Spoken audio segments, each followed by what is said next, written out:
Hey,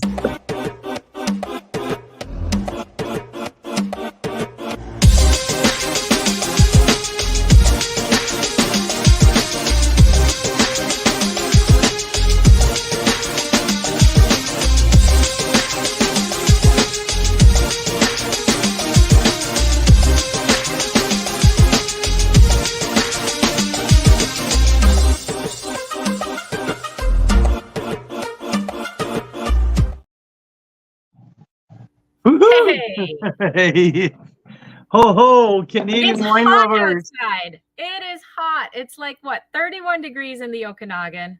Well, Where are it you will be tuning in from? 35 degrees in a couple of hours, but I think we are clicking at 29 right now and just climbing and very rapidly. So this is Oh, Rose. Eh? leave us a note in the comments. Where are you tuning in from as you tune in, and how hot is it where you are? And most importantly, do you have some rosé open? Because that is what we're going to be doing here for the next however many hours it takes, right, Carl? Whatever. I'm never the boss in these kind of thing, right? I just have to go through.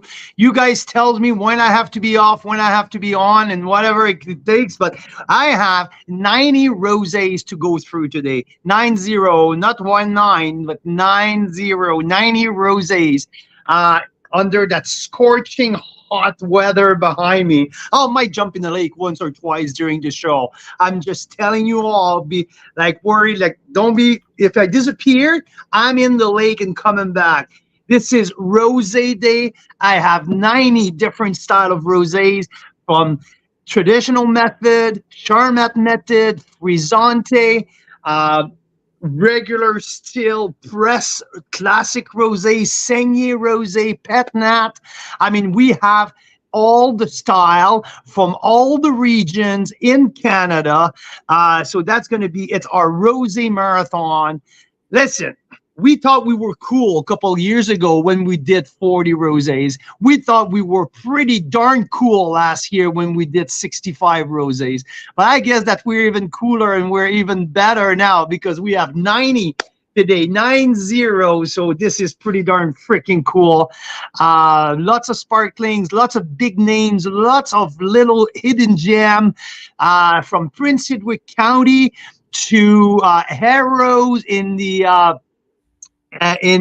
some emerging region in Ontario. We have all over BC the Simil Camine. We even had a winemaker this morning showing up at our door at 9 a.m. with a bottle of rosé, saying, I forgot to ship it. I hope I'm on time. So lots of crazy stories all over to tell you, but first and foremost, so many world-class rosés and so many different flavor profiles. I'm excited. How are you doing, Mira Boucher? Good afternoon. Very excited as well. Very excited. Yeah, there's so many things that you want on a hot day, and one of them is definitely rosé. Rosé by the lake, even better. So if you guys are tuning in, let us know where you're tuning in from.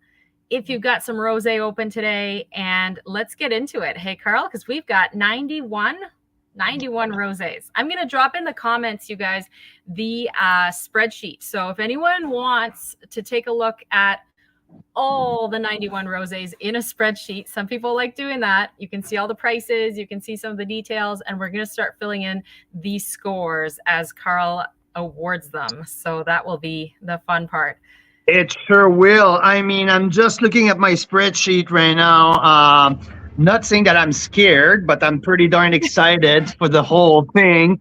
I'm just trying to wrap my head because in the past, I have my sidekick, Jan Novak, who's usually always around for these kind of things. And today's going to be arriving a little later on. So we're winging it a little bit more. But with rosés, the thing is we don't have that big, wide gap of price range, right?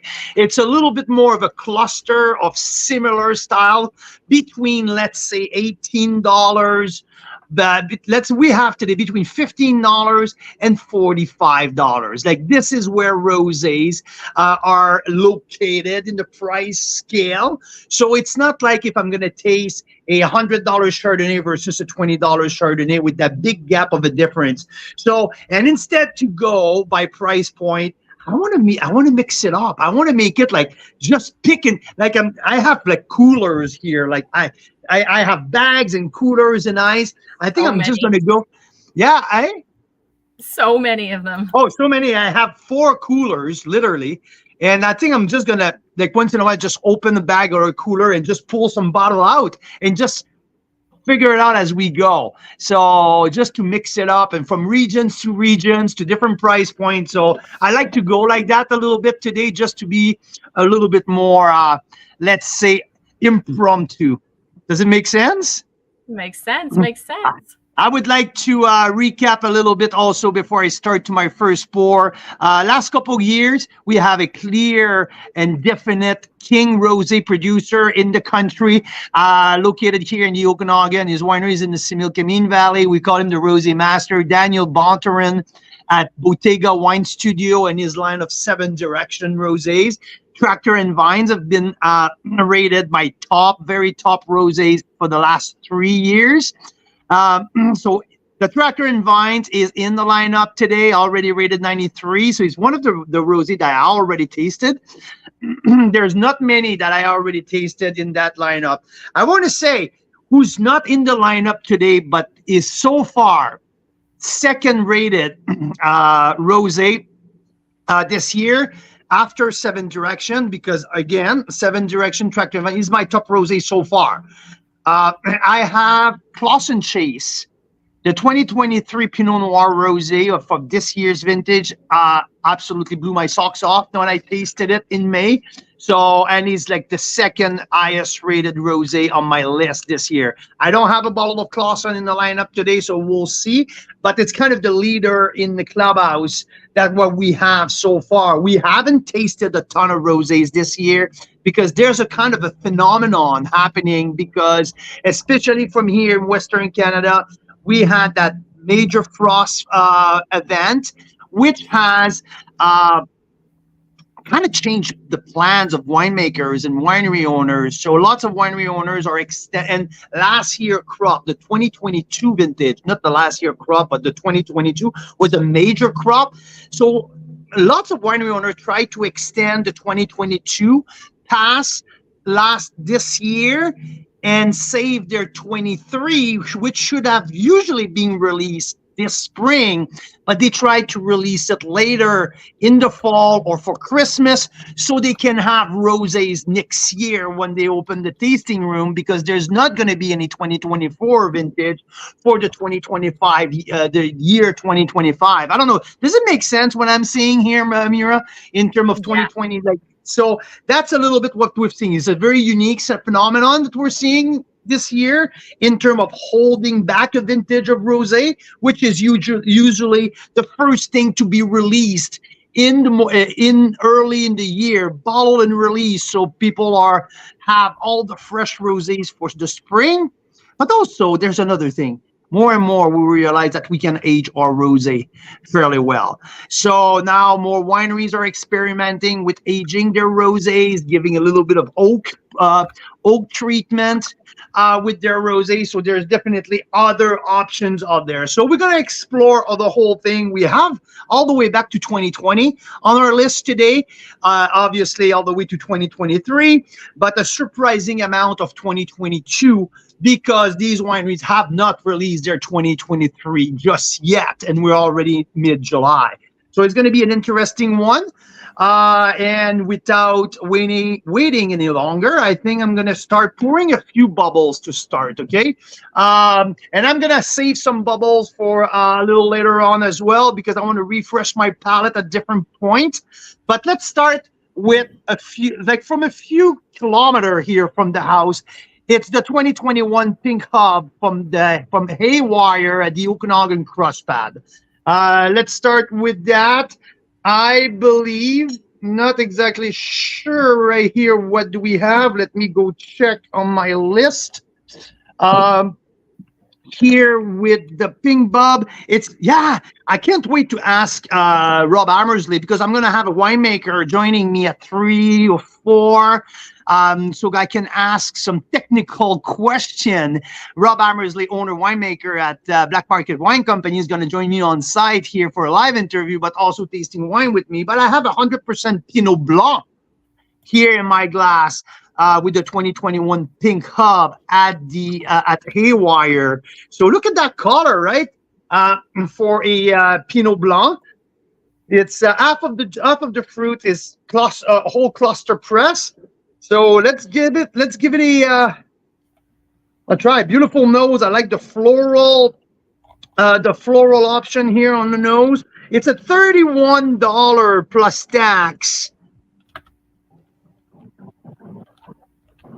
So we're looking at around $35. So Charmat Method sparkling with Pinot Blanc. At Haywire, they usually do all of their ferment in concrete eggs. So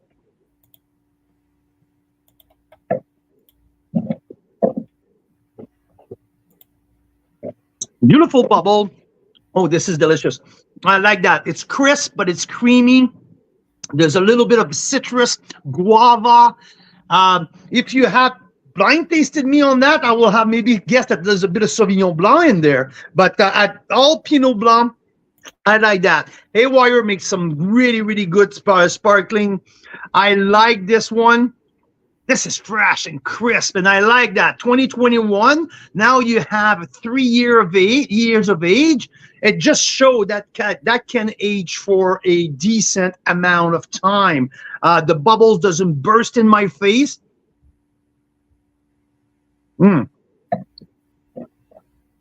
Yeah. Haywire, Pinot Blanc, whole cluster press. Yeah. Mouth-watering, bright acidity. I'm going to go with my first score of the day here with Haywire. I'm giving it a 90-plus points here at $34. And there's a 3.8 gram of residual sugar here, so fairly bone dry. Under 7 gram, I'll tell you one thing, it all tastes. Well, there's a different that to me between 4 and 7. There's kind of the first gap. Under that's bone dry to me. 4 and 7. There's a little bit of perception, always depending on the level of acidity. What would be the comp here? But yeah, bright, crisp. I love that. 90 plus. Let's go now with from Haywire in Summerland from my friend Fred DiProfrio, Primrosa from Ontario. Fred is the winemaker at Bella Terra Vineyard, but also have his own line of wine. It's called Fred Wine. So if you look at that's Fred. And what's that vintage? What's the vintage? The vintage of Fred, it's 2021 as well. So we have two 2021 back to back. And what I have here, Mira, it's 100% Gamay sparkling with the Charmat method as well.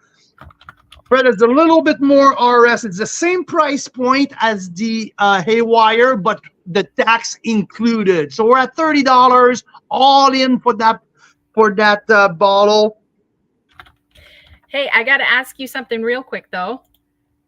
What was the score for the Pink Bub? 90 plus. Okay, thank you. See, to me, now I'm seeing a little bit what's the effect of the residual sugar on a wine from the 3.8 gram of residual sugar with the Pink Hub. We're at 7 gram here with the Fred wines, with the Primrosa. It just gives it a little bit more texture. It's just a little bit more approachable in the mouth. It's not sweet in any way, shape, or form. Just a little bit more textural, just a little bit more approachability. While the Pink Hub was a little bit austere and a little bit more pungent, this here with the Gamay sparkling rosé with Fred, a little bit rounder, a little bit more soft, a little bit more friendly and approachable. Mm-hmm. It's more on red on cherries and berries, blueberry, ripe raspberry than it was on citrus with the pink up. Very different profile, very different style. Um, I love Fred Primrosa. I love it since the very beginning that he released it. And I know because I was a big fan of the Vidal Malbec that he's doing at Bellaterra. So I know his style of bubbly. It's definitely in line with the same style of softness. I'm going to give it a 91 points here for Fred and Primrosa. I really enjoy that. To me, yeah, it's really soft and approachable. So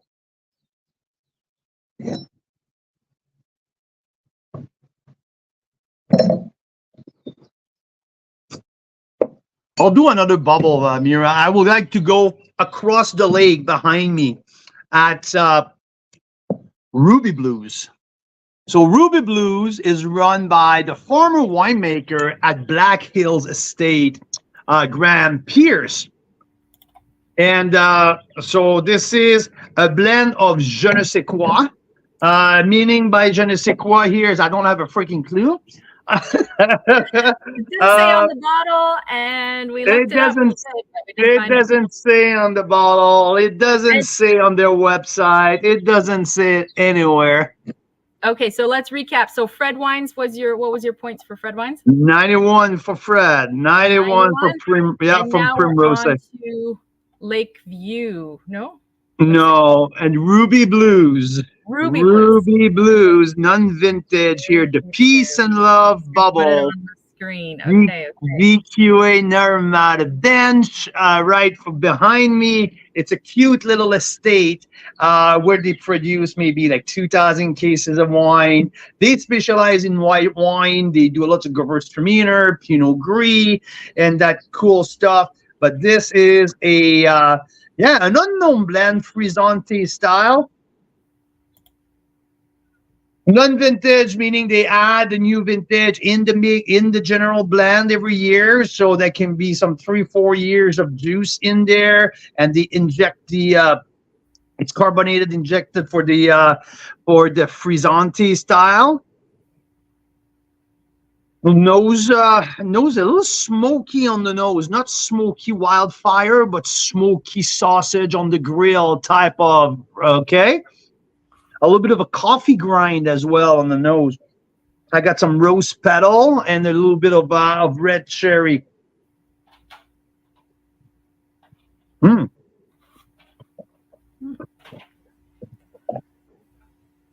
It's delicious. You see the difference between the Frizzante and the Charmat in the traditional method, how the bubbles shows in your mouth. This is much more a little splash of bubble in your mouth. It's not super sparkly, disappear quite fast, but the flavors are quite appealing and quite fun. So I'm going with the Ruby Blues Unknown Blend, the Peace and Love bubble. I would say 89 points.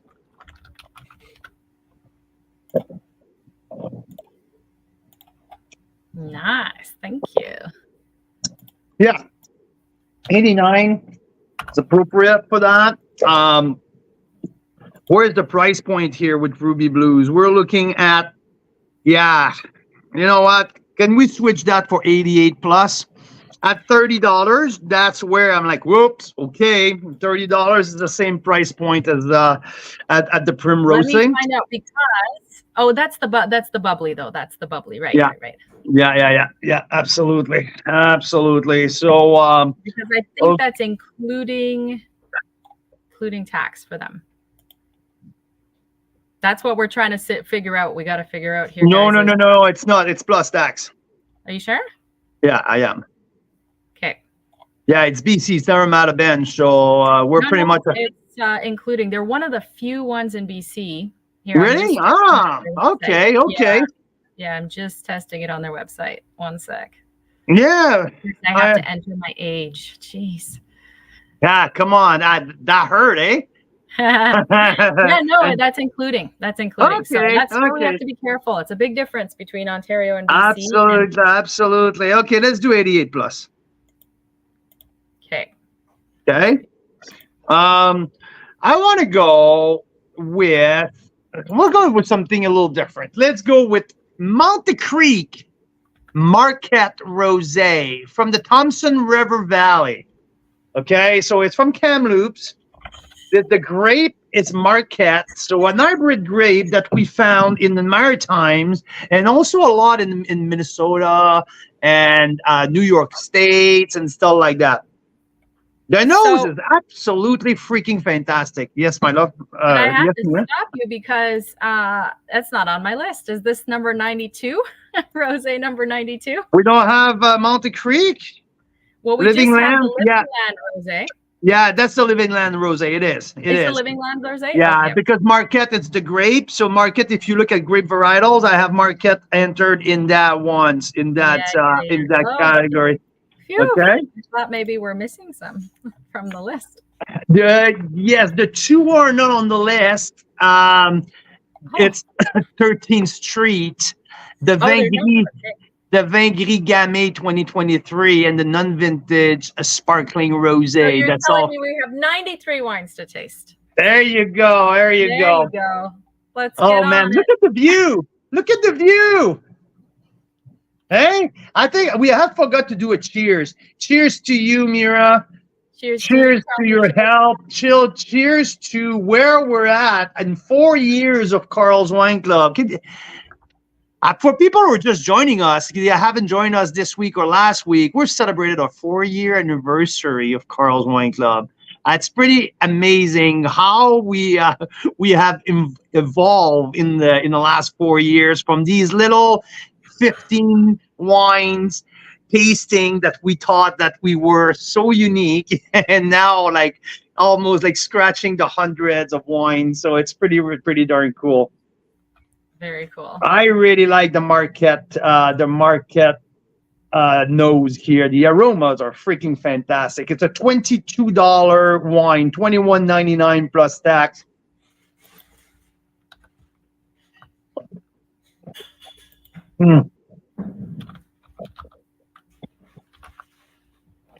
Great mouthfeel, Bing cherry, a little bit of blueberry compote, but there's a zing of lemon rim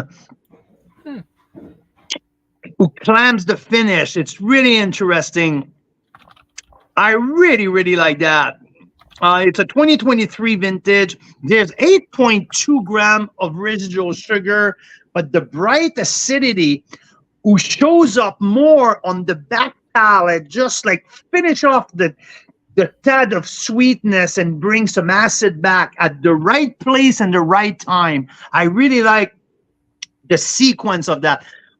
Jay, Can you go outside? so I would just want to send you a few glasses of wine here, okay? Oh, because that's nice. Thank you. okay. Jay, I need your help. I was going to here. say, I'm going to get started when you have your first person coming in to do an interview, which is pretty soon, I think.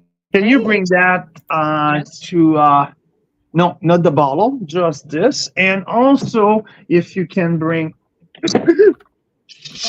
There you go. Can you print me another sheet? Boy. I'm sorry. You I spilled can't some bring wine. them right now.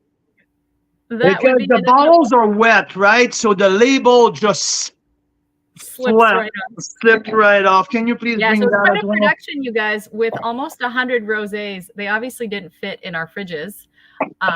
And so there's Can you quite a please few bring me coolers a full of towel? ice Right, but around the house. bring them to mom. I have Okay, another so one there for is a you. I have another blooper right package here for you. Yeah. Bring me a towel, okay? Yeah, the Thank you. label slipped off slipped right Oh, that's off. wild. I've never seen that. How Yeah. many people are watching? I don't know. Okay, so we'll take a little pause because my spreadsheet here is a little bit wet. So, Marquette, I'm giving Monte Creek a nice 90 plus points. I really enjoy the flavor profile of that hybrid grape. That usually I'm a little skeptical sometimes, but this one, it's so pleasing. And thank you very. You don't have those memorized off the top of your head. Yeah, I'm having here. My genius kid is telling me I can't believe it that you don't have all of these 95 wines memorized on top of your mind. And yeah, I know. I should have them all. Embarrassing. It is embarrassing. Embarrassing. My dad. Cheers. Cheers. Cheers. Thank you. Thank you. Oh, you're Oh going. my gosh. This primrose from Fred is so lovely. There's such Isn't sweet it? honey notes. Isn't it? Yes. I Daryl, you know. love live I know. videos. Well, yeah, I know. The thing is, our oldest, like Jay, who just left there, would have all 95 wines memorized, like in order. He's got this crazy. In order, and if you ask him just to recite them backwards, he would as well. Okay, so that was quite of a mess that I made here. Love it. Hey, Matt Yes. from Vancouver, I think. Matt is asking about the 23 Moon Cursor heist. I have it. I do have have it. Yeah, tell him. Yeah, Matt. I don't have the comments here in my box. I'm seeing just the pictures, just the only thing I'm seeing here in the maybe a. Yeah. Well, do you have it near you? Okay. Do you have There it near you go. you? Should we taste it right after the bubblies? Which one? The heist. A heist. Okay, so if you can find it like right there, like that, I mean, I will. yeah, I'll why find not? it. I'll find But it after you do the bubblies. You do the bubblies first. I'm not gonna do all the bubblies. That's what I said. Oh. I will, but I can. No, I did the market. I'm gonna stay with another. So yes, Matt Mooncurster. That I don't have the 22. I have the 23, the heist. And Matt, so that's what he's wondering about because he's had the 22. Yeah, I have the 23, which is not released yet. Geez, that there's some primrose everywhere. Oh no. Yes. Whoops, Matt. Just so if you have the blend of the heist 2023, I will gladly be very receptive to your answer because I looked for it this morning and I couldn't find it. So you know what? I will greatly appreciate. I did Marquette now, so the Living Land Rosé from Monte Creek, a 90 plus. I want to go to Eau Vivre, the 2021. Oh, maybe it's not on the list, Mira. Oh, it's not on the list. So this is That's the one one that Nitu from OV came by this morning with the bottle. We couldn't believe it, all the way from the Similkameen. So what's the vintage? 2021. The name? Ovive? Ovive Rosé. Okay. And it's VQA Okanagan? It is Okanagan. Yeah, VQA Okanagan. Okay. And 100% Cap Franc. Okay. Okay, so I can't write on that piece of paper right now because it's too wet. But I'm gonna taste. It's 100% Cap Franc. It's saigné, so it's a bleed of the tank of the Cap Franc from the 2021 vintage. So it's interesting to see how the 21 will fare. There's a little bit of secondary or of a layer of aging in there. Definitely.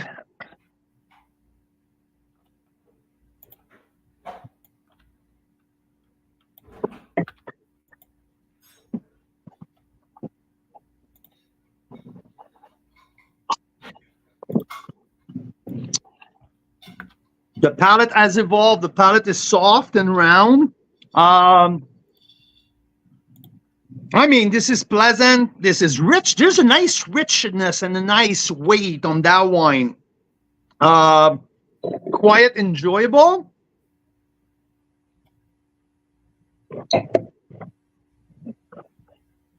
I don't have a price. I'll tell you. There's a little bit of a skin tannin on that one. But I can definitely tell it's a bleed of the tank. It's more of a cold red wine, that it's a lighter press. But yeah, it's enjoyable. It's enjoyable. A 13.1 percent alcohol.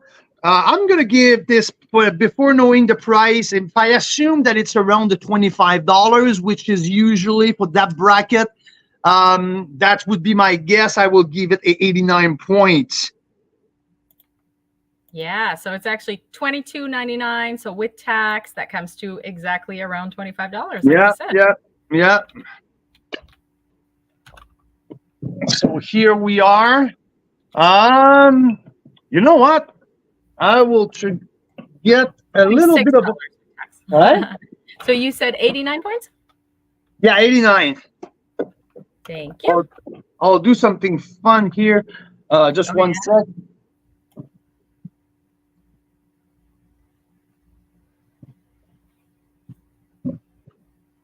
No. Is our genius kid still around? Oh, he is over there. He's over there. I would like a. Oh no, I have one here. Okay. Let's do this. That's fun. That is fun. Do we have that one on the list? Ice cellar. Let's see. Yes, Let's I see think if we do. Yes, I think we do. 21 Cab Franc Rosé. you got that right. You got Okay, that right. You got that right. 2021 Cab Franc Rosé. This is these little mini bottles that Adnan sent us a while ago. Yeah, he has a special, some kind of like. Oh, I love that nose. To get the oxygen out. Because we just had the Similkameen 2021 Cab Franc Rosé, and now we have to. Now I can really detect the barrel. This is Adnan style in a nutshell here. There's definitely some barrel aging in that Rosé Cab Franc, and I love that already. Nice. I really love that.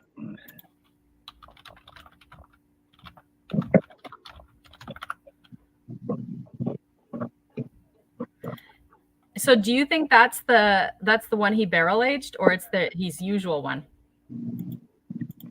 I fairly believe that it's the barrel age, because it definitely had the nose of a barrel. Okay, because what he did is he made like his usual one, and then he put like one or two barrels. Yeah. Aside. Exactly. So the one you taste at the tasting room for Ice Cellars is probably not this one. It's probably the one that was in tanks, right? You got that right, Mira. You absolutely got that right. Okay. Let's go with 89 points here. Okay. Here.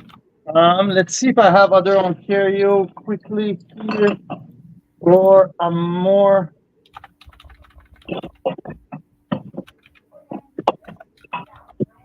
You know what? I was dying to try that. More of my Ontario wines are inside, I believe. Okay. I can help you with that. Yeah? Yeah, but what, you don't have any there to taste? In the bottom of my bag here, I'm fine. So I'm going to go with Lakeview. Woo!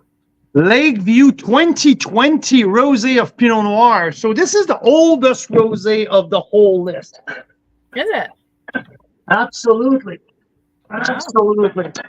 And I'm going to do another one. Last year, I think we had an 18 or a 19. Did we? Yeah, I'm pretty sure we had something a little older last year, and it aged well. But wow, so 20 is the oldest. Okay. Well, no, I see a 19 Brut Rosé from Blue yeah, but it's sparkling traditional method. It's completely different. Right. Yeah, and completely different, right? So let's go here. Lakeview Wine Company, 100% Pinot Noir, a $22 including tax. I mean, there's no oxidation on the nose. It's still fairly clean, fairly appealing. Because what normally you expect rosé to not age. It's meant to be something you drink within 1 or 2 years. Although, as we've learned, tasting with Daniel Bonterin, the rosé master, his wines age like crazy. We had a vertical going back to 2012, and they were beautiful. What do you think of that rosé, Carl? It hasn't fallen off the cliff. Maybe the acid has dropped a little bit, but it's 2020 vintage, right? And that's expected, especially from rosé. For rosé, rosé needs to have sky high acid, and I would say that last year was probably at his very top. Yeah, it doesn't have that snappy finish that I like from rosé. So I will go with 89 point as well with the Lake View. But geez, that wine was probably much better a year ago. And if I retrospect,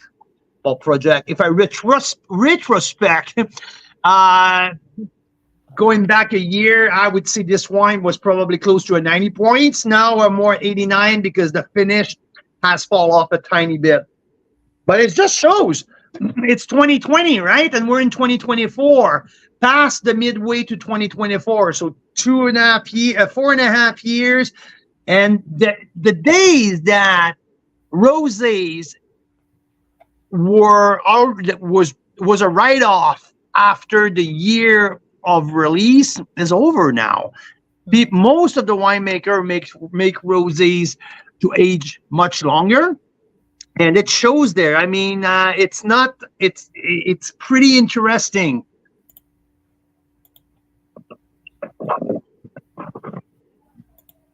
What wine do you have next there? Let's do Creekside Rosé. Okay. The entry level one, okay? So this one, Creekside Rosé, the 2023, okay? Because I have a 22 and a 23. The 22 is a little bit more of the reserve. So let's do the 23 to start. I think it's a $15 wine. Yeah, $15.95 including tax. Yeah, with the Lake View, can you go back and give it the 88? Okay. Please. Gotcha. Oh, I love that nose. That's the fun part, to do a tasting outside when it's 35 degrees. My mess on my spreadsheet is already dry. Oh my gosh, and it's dry here. I mean, the Okanagan is yeah. So this is this good. one, Creekside 2023 Rosé. It's a blend of Pinot Noir, mostly Pinot Noir, but there's a 10% of Syrah in there and a splash of Viognier. Interesting. The nose is absolutely stunning. Absolutely stunning.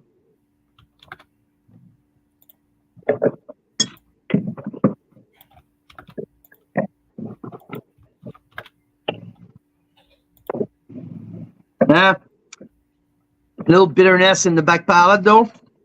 But okay, let's keep that in mind, though. $15.95. So a $16 wine. It's I mean, it's a good effort for that. Yeah. I like the way you just said that. It's a good effort. That's exactly what it is. About how much easier it is when you have double or triple the budget as other winemakers to make a good wine, right? But absolutely. Those value wines under 20, under 15 in this case, before tax is a challenge. So good effort. Would you say still, what would your point be for that? 89. 89. It's $16.95, so I can't be too hard on it. Creekside Rosé, 89 points. And the nose, the nose got me excited. That's awesome.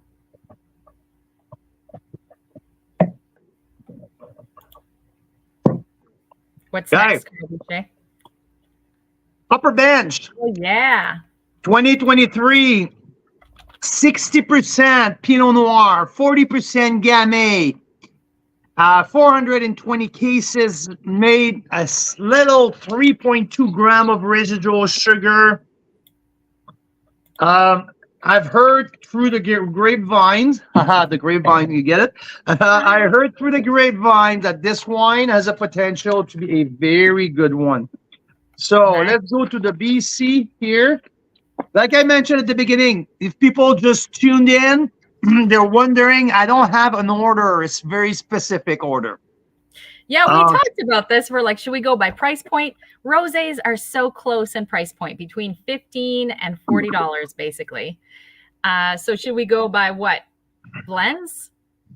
Like many of them are blends, so it's hard like to go by single varietals versus blends. So you know what we're Gotcha. doing?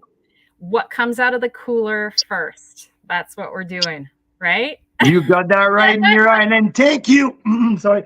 And it's very rosé-ish. I mean, that's what rosé is all about, right? Thank you for supporting my my very I don't know disorganized style of winging it. So this is a $28 wine. There's a zing on the nose. I can feel it. Now it's a serious wine. Mm-hmm.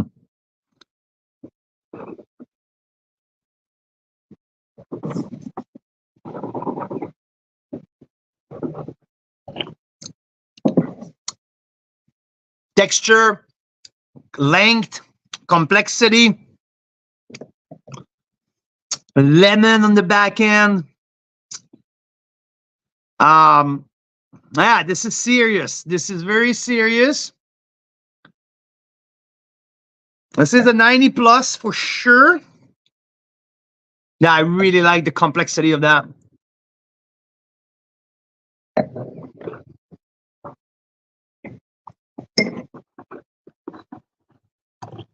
$91. Yeah. Oh yeah.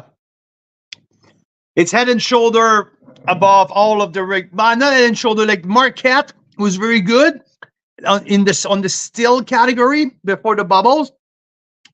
But this is the best so far of the still rosé that I have. Yeah. This is noticeably the most complex, but also if you look at it, right, 28 plus tax, we're getting up there in price, right? It's just over $30. So there's a difference here. I would like to go with Meyer. Okay, Meyer family. Here, darker style of rosé. Let's see here. Let's flip my page. That's the Okanagan Valley Rosé from a few different vineyards here. We have 100% Pinot Noir. There's most of the fruits are from the McLean Creek Road vineyard, which is in Okanagan Falls, their main vineyard. But there's also some Lake Hill Road in Caledon, and from the Fat Coyote in Naramata. So there's a blend of fruits from Naramata, Caledon, and Okanagan Falls. Okay, so different aspect. 50% of that wine was barrel fermented, and 50% was stainless steel fermented. So I'm expecting a little bit of richness here.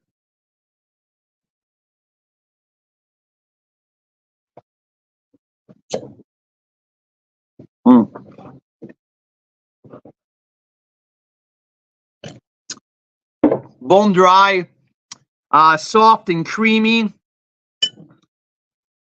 I wish I had this one a little colder.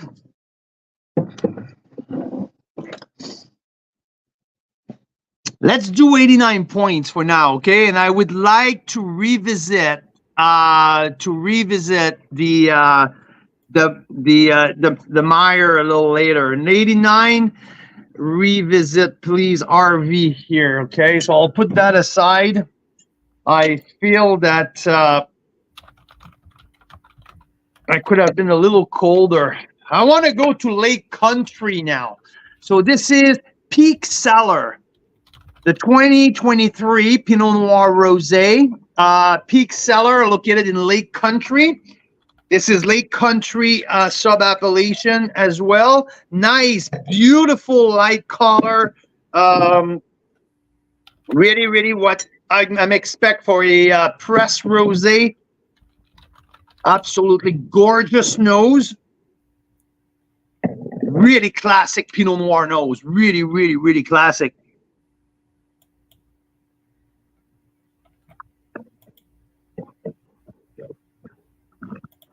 Mm. You're still on the Meyer, right? Mm-mm. Or what are you on now? Peak Sellers. Okay. And what score did you give Meyer? 90? 89. 89 and to be revisited a little later. I thought it needs a little bit more to be chilled a little bit more. Okay, Peak Seller. Yeah. I have no, Peak Seller is a very serious rosé here. Jeez. Okay. Let's get here to my note. It's not the pink granite at $37. The pink granite is the most expensive of the almost the most expensive of the whole lineup. The regular Pinot Noir rosé is $28.99.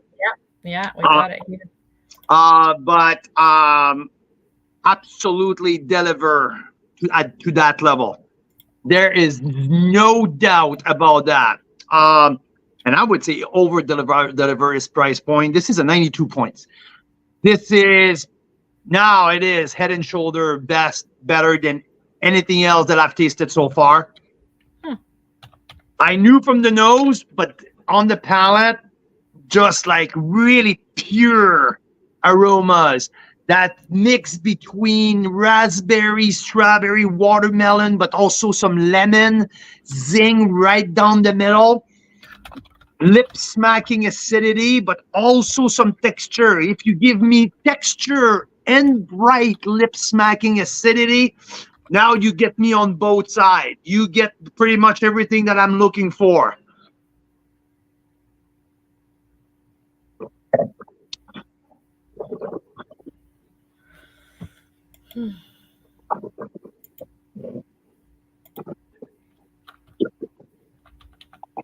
Yeah, no doubt. 92 point, absolutely. Geez, that it's good. Nice. Okay, so now I went through the whole thing here. Let me open the one of the bag. I can do this. Santa's bag. So tell me, Santa, what's next? Tightrope, Ferox, Okay. Drea, Ooh, Drias. and Kronos and Mary Nissen. Woo. Okay, so now let's open that up.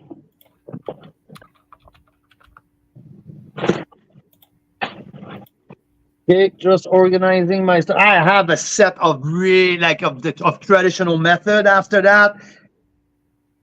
Yeah, I have some bomb for next. Like I'm gonna save that for a little later. Okay. But it's too warm to saber any of those bubblies. Otherwise, I swear, one of these times we have to have a sabering. Oh, but they're really, like some of them are really, really darn cold, so that wouldn't be too much of an issue, I believe. Oh. Now I need to figure out how to get these wines ice cold. Can we text? I have it here, the group. I want everyone who comes in now to bring some ice, okay? Because we have people who are going to come over. No, I have the phones, you don't. So okay, yeah. If you want to chat to our people for a few seconds. Okay. So what I'll chat with you guys about is prizes, okay? Because we do have prizes. We have winemakers stopping by for interviews a little bit later. And prizes. Christian saying, what a great day to taste rosé. Absolutely. And Christian, guess what? That just earned you an entry into the draw. So I'm adding your name. So for prizes, I think that if you are live, you get to pick your prize because they're not like super limited in the sense that I've got 4 choices here. Okay. So the winners of the prize draw. Let's say we'll draw at least 3 times throughout the day. You can pick an Enovino. Many of you have already gotten an Enovino, but it's our favorite wine tool, especially with red wines. It's like decanting your wine, but you just pop a little metal thing into the top of the wine bottle, and then you pour it out, and you get instantly decanted wine. It's the best wine tool. So one of those. We've got a surprise rosé that will be overnighted to you next week.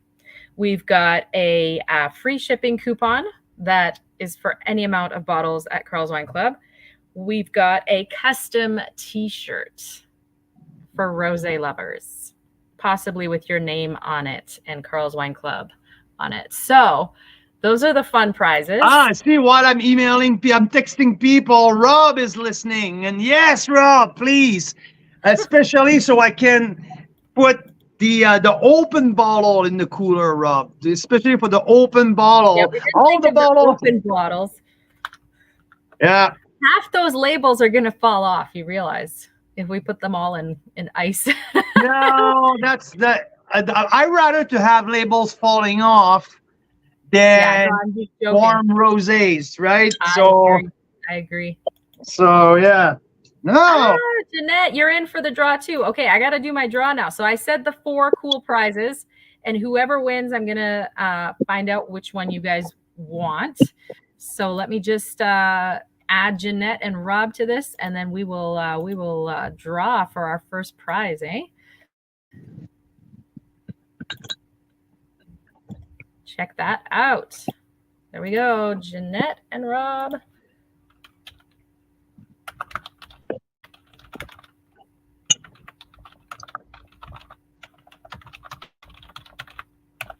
Okie doke. Here we go. You guys ready?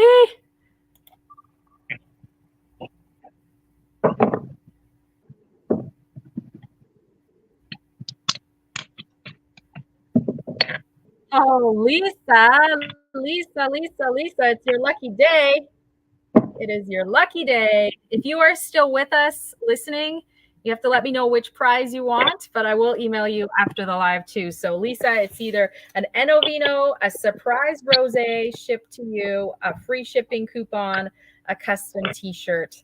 And I say that because a lot of you guys are already VIP Unlimited members, so you already get the free shipping most of the time. And so I thought I'll let everyone pick their prize because Lisa, I'm sure you probably won't go for the free shipping because you already have free shipping with a lot of stuff.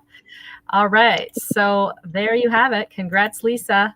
Thanks so much. And keep leaving comments. I'll keep you guys on that list for the draws. And anyone new who jumps in, leave a comment. We'll add you to the draws.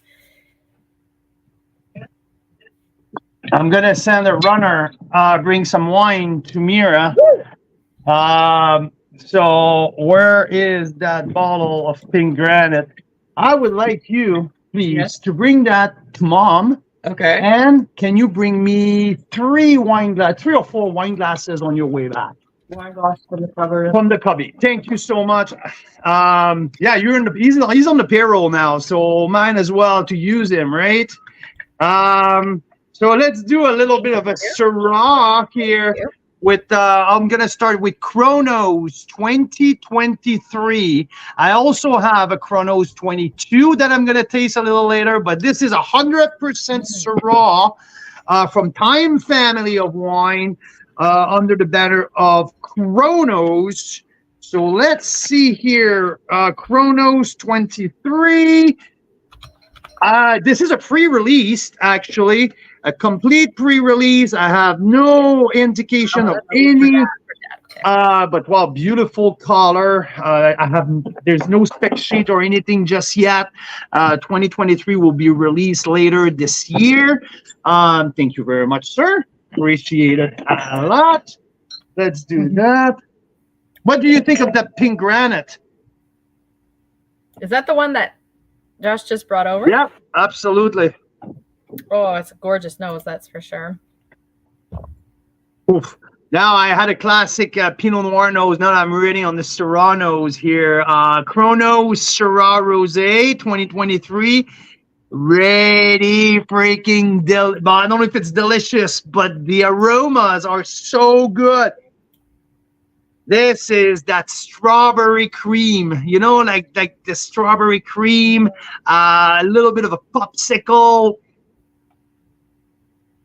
cream soda, watermelon. This is so summery.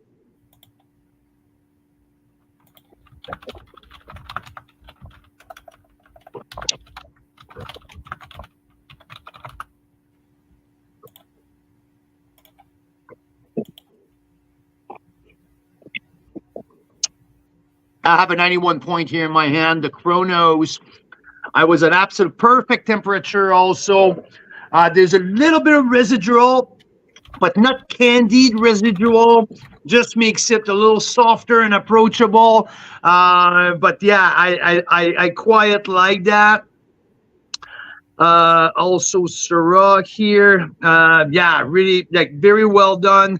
So the 22 was $26. So I'm expecting that wine to be fairly the same price. If there's a price increase of maybe $1 or so, but fairly similar and you price have point. the 22 as well, hey? I do have the 22 as well. Where this is a complete, it's a different conversation. Well, when we find it, we will do our own research a little later. We'll report back. Yeah, exactly. So yeah, that's super cool. I have this. I will put the lid on What that. was your score on the 23? 91. 91. Nice. Really, really freaking a little candy, but really delicious. 90 plus. Okay, that's what 90 plus. Okay. Awesome. What's next, baby? Dria's. Oh, okay. So Andrea Kaiser, her dad was a winemaker going back to the beginning days of the Ontario wine industry, and now she's a winemaker. So it's pretty cool. I mean, he was part of the founding people of the Ontario wine industry. He founded Enniskillen.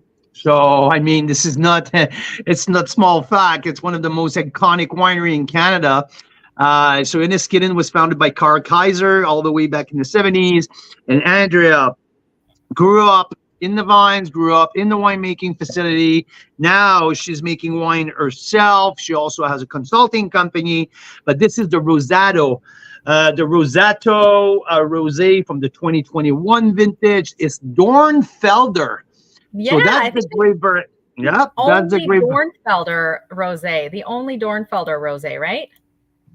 I mean, I don't know, but that's the only one I know for sure. I know in the that lineup today. Maybe there's Oh other yeah. We have a Blue Frankish, but also this is the. You know what?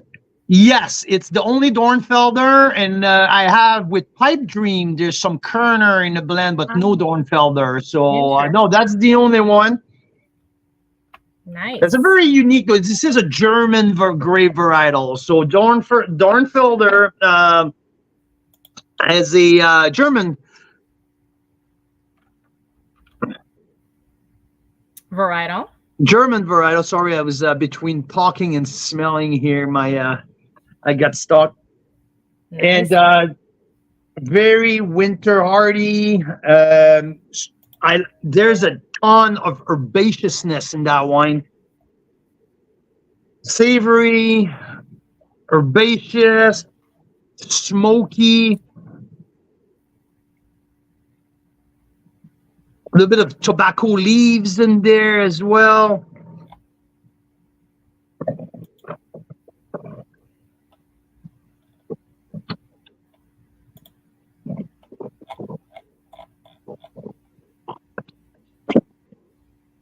It's not as full-bodied as I was expecting when I saw the color. Fairly light on its feet.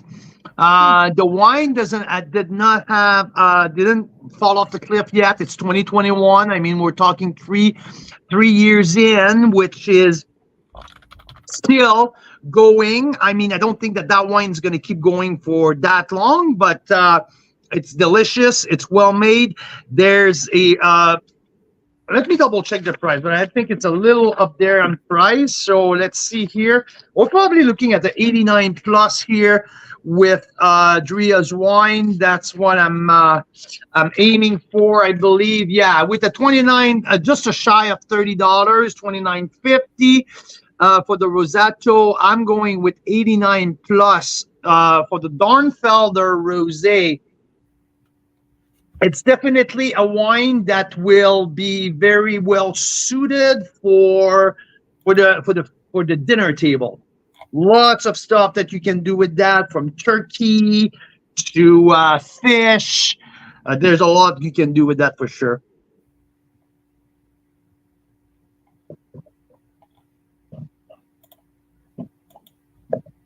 A little bit of oxidations coming through the nose after the second sip, though. So yeah. Thank you, Andrea, for being part of our fun marathon here. There you go. We'll put this right there. Let's flip-flop a little bit Ontario back and forth with BC. Let's go back to the Naramata bench. Tightrope Estate, a 96% Pinot Noir with a splash of Barbera.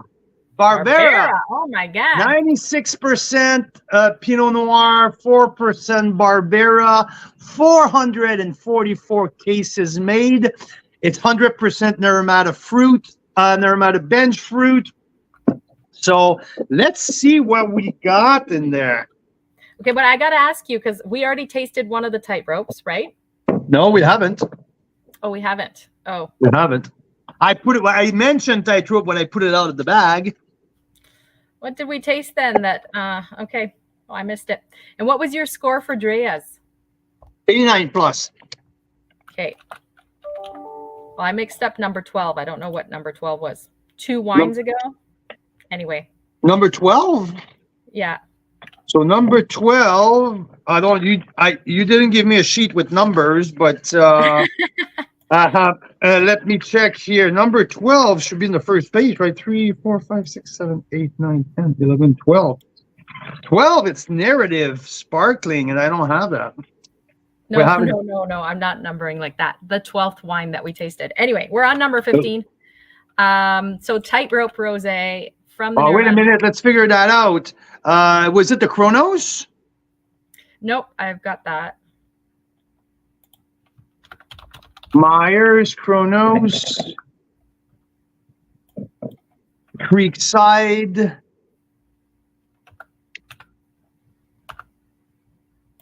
Anyway, we'll figure it out later. Maybe you miss Upper Bench? Maybe Upper Bench. Nope, that's not it. No, Oh. that's okay. So, tightrope. Tell me more. Tightrope Rosé, the 2023 vintage here. Okay, with let me get my.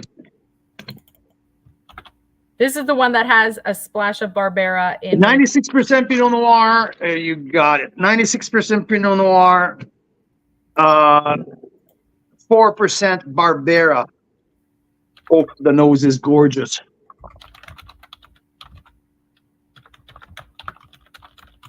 They have a bit of Barbera that they even bottle just as a red. Yeah, absolutely.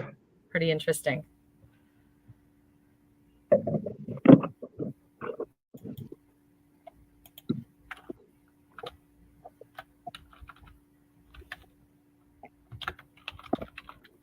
Bright, crisp acid. A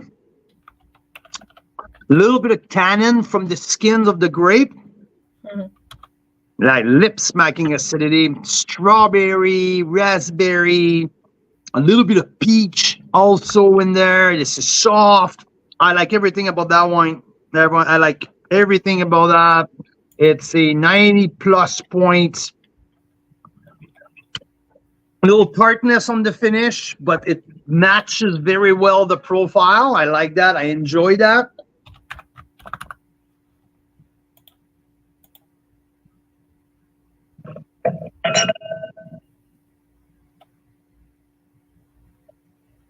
Chrono.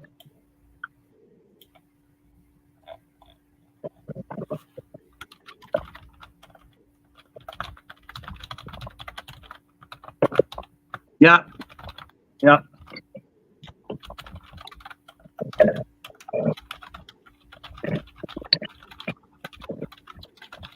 Yep.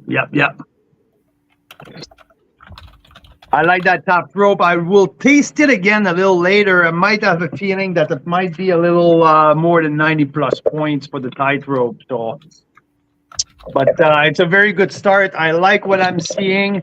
There's not too many duds so far. Very, very solid profile. I have now 2, 4, 6, 8, 10, 12, 14 wines tasted already, Mira. I think it's going pretty well. Well, that's where maybe I've lost count. I have 15, so maybe that 12th was it just never happened. Whoops. I thought you were going to. Mistake. Yeah. So what was the score for the tightrope? 90 plus?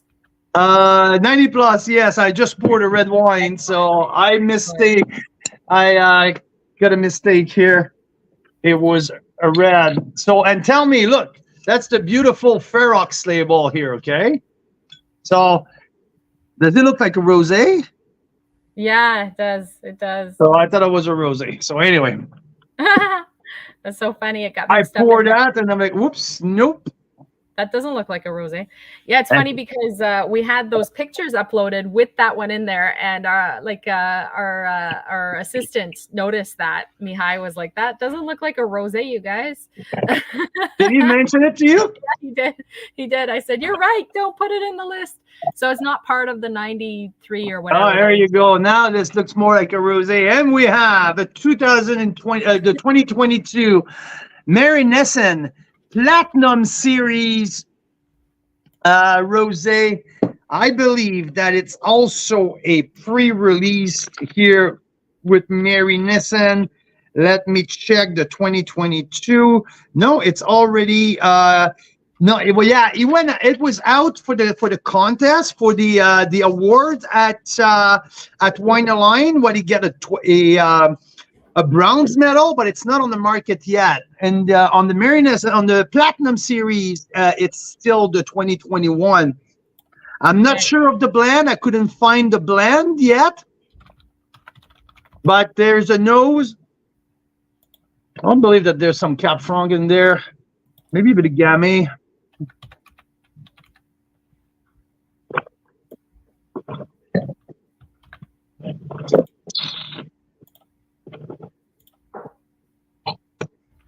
Definitely a rich and heavier style of rosé. To my opinion, it's probably more of a saigné type of rosé. So, and just to recap to people, saigné means it's the French term for bleed. So what we mean by a rosé of saigné, it's you bleed the barrel or you bleed the tank. You make the wine like a red wine. And when the wine has fermented, the grape has fermented and the wine is together, you bleed the tank early on to collect the last press of the to-be red wine. So what it does, it kind of concentrate what's in the barrel because you're taking the weaker juice of it to make a rosé with it. And after that, you let the tank or the barrel sit and on the skin for as long as you want. But the bleed is the beginning of the red wine production. When it's pressed, you harvest the grape for rosé specific. You press without leaving it on the skin, or you will let it on the skin for a short period of time to give it a little bit more color and a little bit more flavors. But that's the press method. So press versus saigné is a very different technique of making rosé. So I suspect this to be a saigné method. So and you can see it also on the color, but very I would say on the full body scale, it might be a Bordeaux blend type of a saigné method or a Merlot. That's interesting. I always remember Merlot rosé 2 years ago was so different as a rosé and a varietal than the others, and it scored lower a couple of years ago. But since then, we've found a couple Merlot rosés that we've actually really thought were quite exceptional. So yeah, this one has complexity. This one has a nice finish, has some spice on the back end as well. I mean, we don't even know if this has Merlot in it. We have no idea. I'm fairly sure.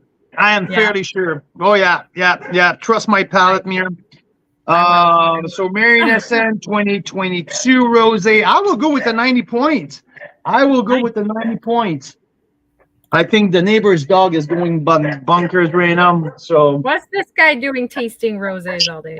90 exactly right. points for the Mary Nesson Exactly. Platinum Series. 90 points, right? 90 points for the Mary Nesson. It's used like this is usually when we go with the bleed method with the bigger Bordeaux varietals. I rarely get to 90 points.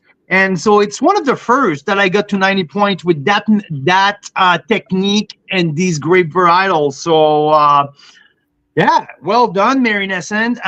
Mitch McCurdy, the winemaker, very good winemaker. I really like what he does. Great price point and the whole shebang. So yeah, this is Mary Nesson. No, okay, I'm done. Another flight here. So how about I reached in the bag? Mira, do you have time to come here for a second and get a splash of Chronos and a splash of Tightrope? These are some of the two of the best that I had so far. Awesome. I will do that a little later because I just want to hear what your next few wines are, and then I'm going to get the pulled pork in the Le Creuset, so that we have a nice dinner in like 4 hours when we're done this tasting. Fair enough. We're gonna do Evolve.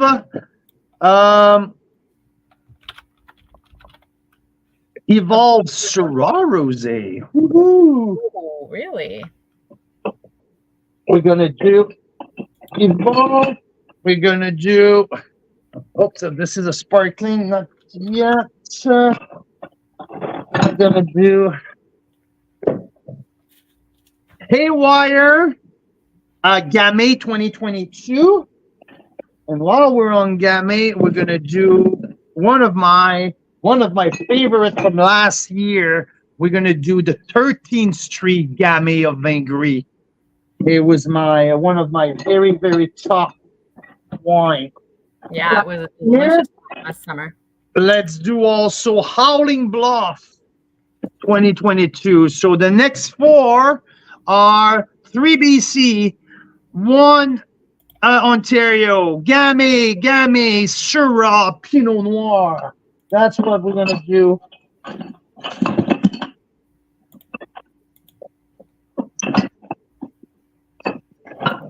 This one.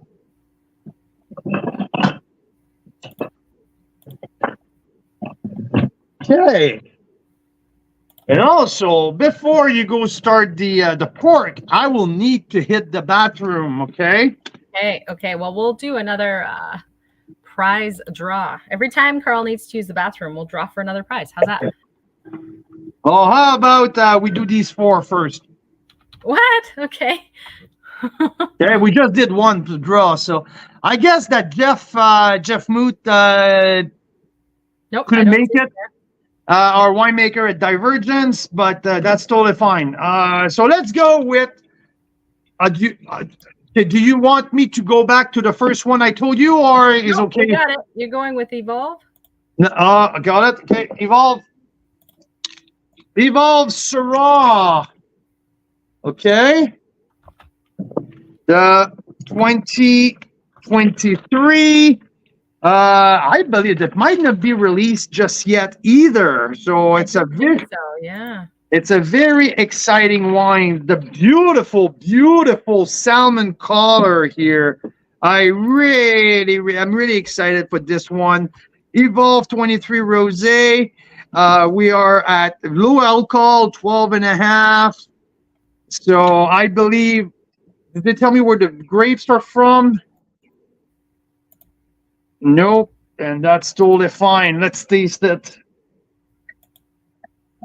What a great color. Oh my God. Yep, Serranos, absolutely. Yeah, on their website, it just says Okanagan. So we know it's Okanagan. Yep, same here. Same here on the bottle.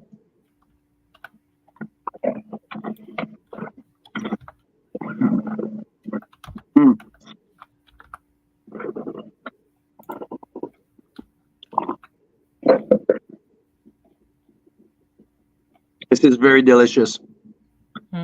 This is light on its feet. There's nice structure, beautiful acid, strawberry, peach, and lemon. My three of the characteristic that will make a rosé versatile. And yeah, this is strawberry, peach, and lemon. All of that together, well structured, well put together. This wine flows so well. Great nose. This is definitely one of my very favorite wines so far. Awesome.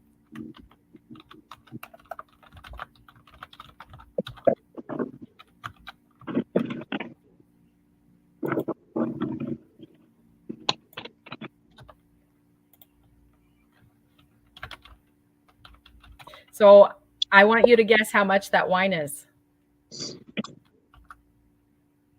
I would say it's a $28 wine. Try again. 26? It's rare that Carl is more than like $3 off on his pricing. Yeah, 26. Okay, so it's not released yet, but last year's vintage, you ready for this? Yeah. Was 19. What? Yeah. So holy shit. Don't tell the people at time yet. Let them release it before they hear this. But because we have been known to let the cat out of the bag when there's a good deal, and then sometimes that causes the prices to go up. So yeah, if it's $19, I give that 92 points. Like plain and simple. And if plain it's and not, if they say no, this vintage was super special, let's say it's 24 or something. I mean 91 plus. 92. Yeah. Yeah. Wow. I mean, I won't go lower than 91 in any way, shape, or form, even if it tells me that it's 35. So that's awesome. Yeah. I mean,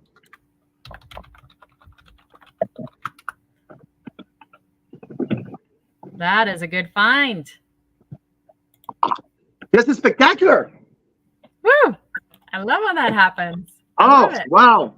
Okay, here, Evolve. I'm putting 92 right there. I do. Evolve 92 pre-release. Nice. Keep an eye out for that one. 92 points. And wink, wink. Last week of July, first week of August, we have Time and Evolve on feature, and we're going to feature Syrahs in different ways. I will have Syrah Cabernet, straight Syrah, Syrah Rosé. So keep an eye for that. That's for sure. Wow, I am.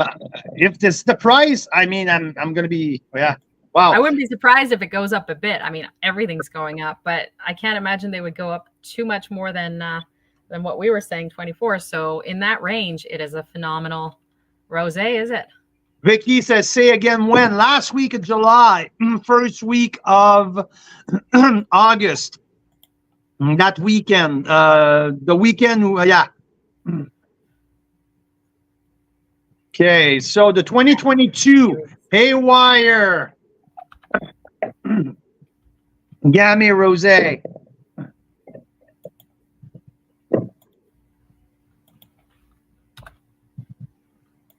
Concrete. So it's a bleed of concrete and concrete stainless Gamay. So like I mentioned a little earlier, right? So they're making red Gamay, and right after the press, they bleed the first batch of press into a different vessel. So this is the first juice of the Gamay red wine. It concentrates for the red Gamay, but also give you a pale and cold, and rosé style wine. So this is the Saignée Gamay Rosé from the 2022 vintage.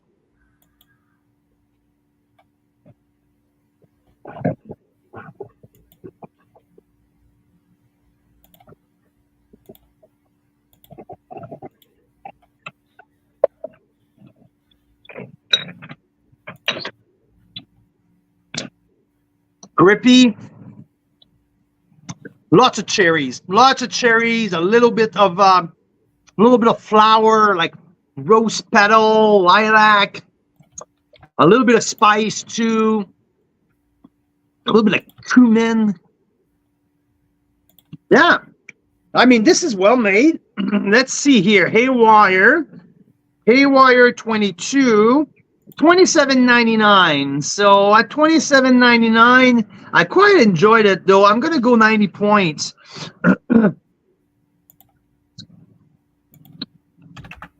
Nice. See the difference of color? Very nice. Wow. So that's the Syrah press, and this is a Gamay bleed, Gamay Saigné. And so pretty crazy, eh? Yeah, super interesting.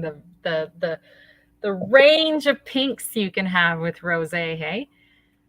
Often it has to do with the method, right? Like if it's Saguenay where they bleed some red wine into it, it's not going to have that light color. And I know Daniel Bontorin is obsessed with getting as light of a color as possible with as much flavor as possible. Yeah. So the technique is a big thing. Also, the skin contact. Even if you do press, but you leave a little bit of skin contact. That's where your wine gets the color from, right? It's the skin contact. Another beautiful pink salmon, salmony. So Gamay, 2 different Gamay, right? Look at that. So different colors, right? You got a winner? You got one Absolutely. you like? That's awesome. Absolutely. 13th Street, Gamay of Vingry, 2023 vintage. Holy smoke, that it's good. I don't know. I haven't tasted it, but I just smelled it, and it's just so really freaking exciting. Awesome. I'm just getting here. And last year was my second highest rated rosé of the year. Okay.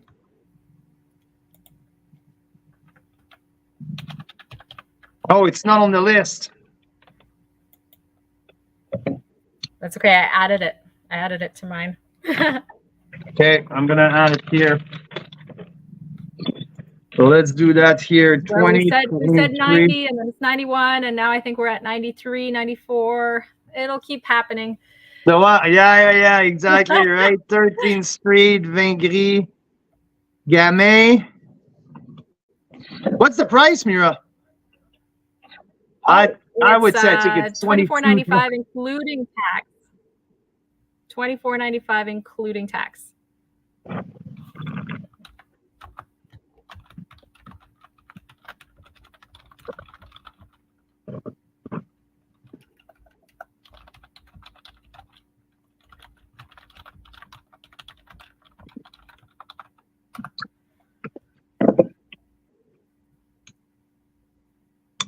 That little citrus skin, close it off beautifully. Light peach, mandarin, just a little bit of strawberry in there. This is single vineyard Witty vineyard. It's good. It's really good. Not sure if it's as good as the previous vintage though. Not sure. We'll have to open the two side by side if we still have one left. I don't. I looked for it earlier. Mm.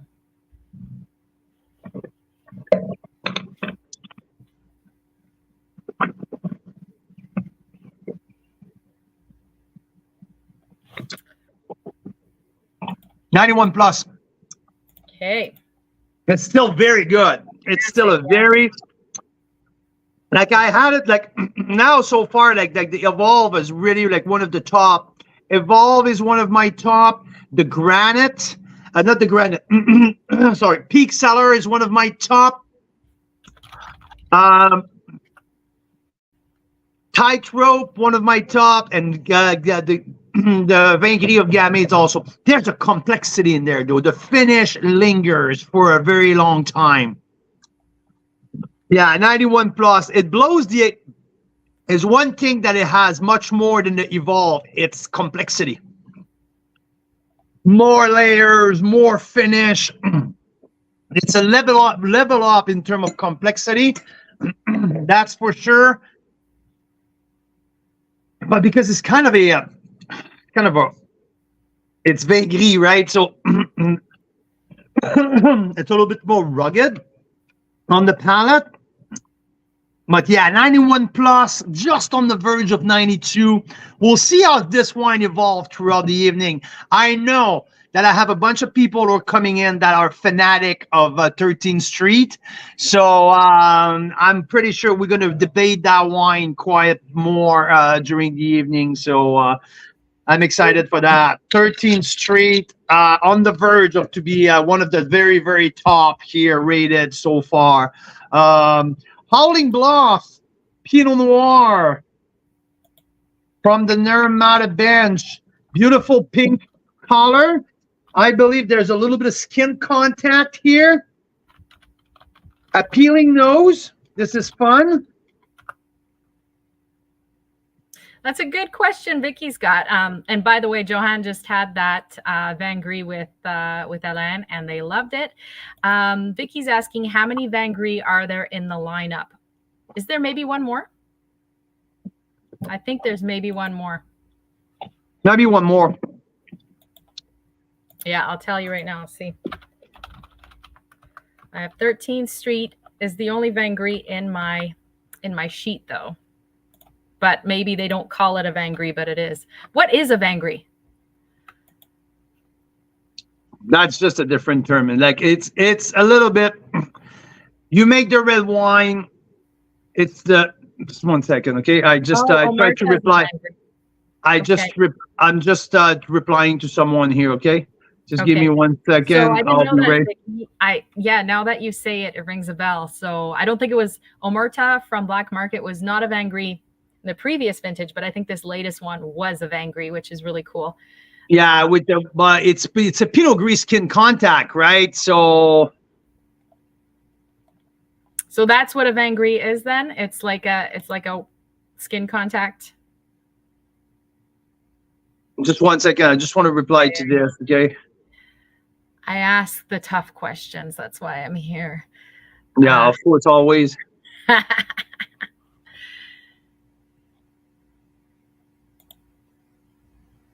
Is it about the ice? Because if you're texting about the ice, I mean, ice is important. I understand. Yeah, that's what I'm doing here. When you have this many rosés, you want to keep them at a decent temperature. Exactly. Exactly.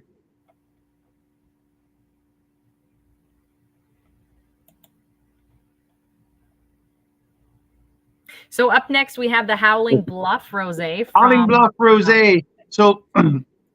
From okay, I just got they're located on the Naramata bench, but this one just says VQA Okanagan Valley.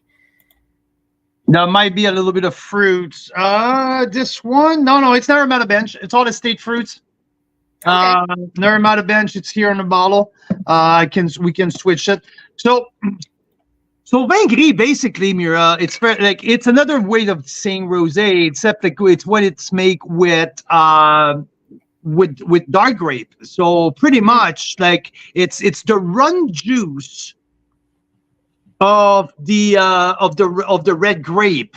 Basically, if you press the Pinot Noir, if you press this, like it's just the first press of the juice, that's what you call the Vin Gris. Why? Because you go from a red grape and you got a little bit of a lightly colored grape, because it's the run juice, the first to come out. So that's basically what it is. So then a lot of these wines might be a Vin Gris. Yeah, exactly. When you do press, press and you remove you don't let the skin on it like at all. So what will happen here with, let's say with the tightrope, I suspect that the Pinot Noir, it's made on its press, okay? It would be a Vin Gris. But they would bleed the 4% of Barbera to change that color. Here with the rosé here, it's not totally the vin gris, because I would say they left it on the skin contact for a little bit. So basically, it's the runoff juice, the run juice without any skin contact.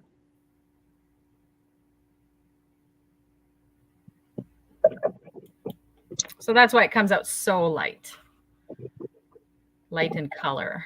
Yeah, because the skin is what gives it that darker color. So Howling Bluff, Naramata Bench, 100% Pinot Noir. It's like 110 cases made of that wine. This is the 2022 vintage. Well priced at $23.50. Well balanced. I mean, this is definitely like strawberry and cream, a little bit of cherry, a little spark of citrus as well to keep that bright freshness. And that 22 is still looking pretty good, pretty healthy.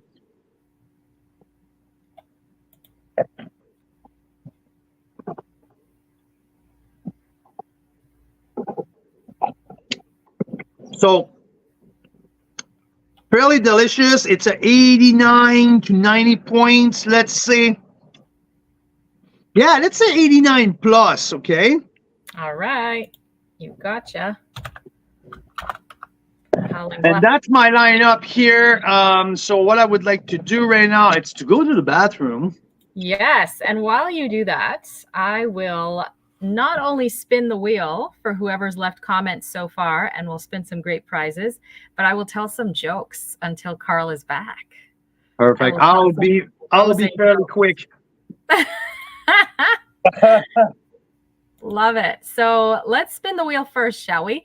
Anyone who has commented so far, thanks so much, you guys, for stopping by. I am going to share my screen, and we are going to draw for some exciting prizes. And what's fun is that in true Carl's Wine Club style, where we like to let our members personalize their experience and get exactly what you want, we are going to let the winners choose their prizes. So Lisa won earlier. Congrats, Lisa. And here are your choices for prizes. So you can choose an Enovino wine aerator, which I'll have to go grab. I mean, we're drinking rosé, which you don't need to decant. But if you've got a wine that needs decanting, a lot of the younger reds, sometimes a really good Chardonnay needs a decant. Well, if you don't feel like pouring it in a decanter, you can use this Enovino tool. It just pops right in the top of the bottle. You pop it in there, and it aerates the wine and also filters it. And it acts like a decanter. Like, it's the best one we have had. We've tried all kinds of wine tools. We love it. So you can win an Enovino. You can win a surprise rosé shipped to your house early next week.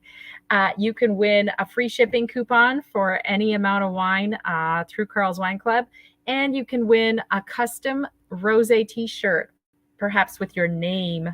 And if you even want your image on it, because we have these fun shirts with our faces that the Bella Terra crew made for us. So those are the choices and prizes. Let's see who wins, shall we? Let's see.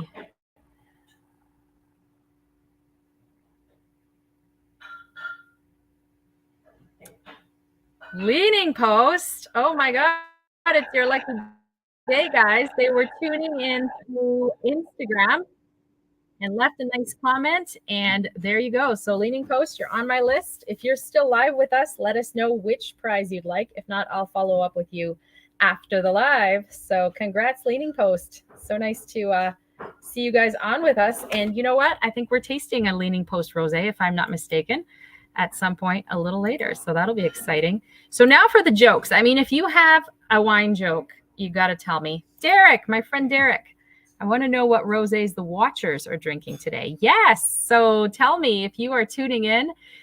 First of all, is it a hot day where you are? Because it is like 33 degrees on our patio here in the Okanagan. And second of all, are you enjoying that hot day with a nice glass of rosé?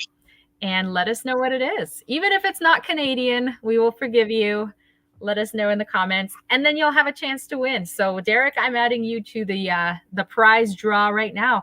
You're drinking a Malabar. Awesome. That is great. I think we have Malabar. I'm going to tell you in just a second. So if anyone wants to see like the full list of wines, I'm going to put that list in the comments now. And Malabar, let me see. Malabar. I don't have a Malabar. I don't have a Malabar unless there's two L's. M-A-L-L. No, I don't have a Malabar. So that's awesome. Derek, tell us if you like it. That's awesome. We got to go check that out. We have been meaning to go stop in Malabar for quite a while. Maybe that's a stop we can do when we're in Niagara with members August 30th to taste with Thomas Batchelder in the vineyard. And then we'll be there that weekend. So maybe we can make that stop. So here's the full list of rosés for anyone that's curious what we've tasted so far and what is coming up. And and Dave and Krista are having the Ice Cellars Cab Franc Rosé 2021. Now, is that the one we just had? Because we just had one in one of their tiny little tasting packs that they sell, these small little samplers, which surprisingly they figured out how to like ship little samplers like that, and they actually taste pretty good. Well, really good. Like I've had little samplers like that where like the wine gets oxidized really fast, but Ice Cellars has figured out how to make it last for a few months, which is really cool. So yeah, we just had the 21 Ice Cellars Cab Franc Rosé, but we think the one we had was the barrel-aged version, and it's quite possible, Dave and Krista, I think you guys might have the non-barrel-aged version because Carl was really detecting barrel aging on that one. But it was great. He rated it 89 for that one. And yeah, so as far as the wine jokes go, Carl's coming back. He's going to get to witness my wine jokes. You guys got to say if you've got some rosé jokes too. I've been scouring the net.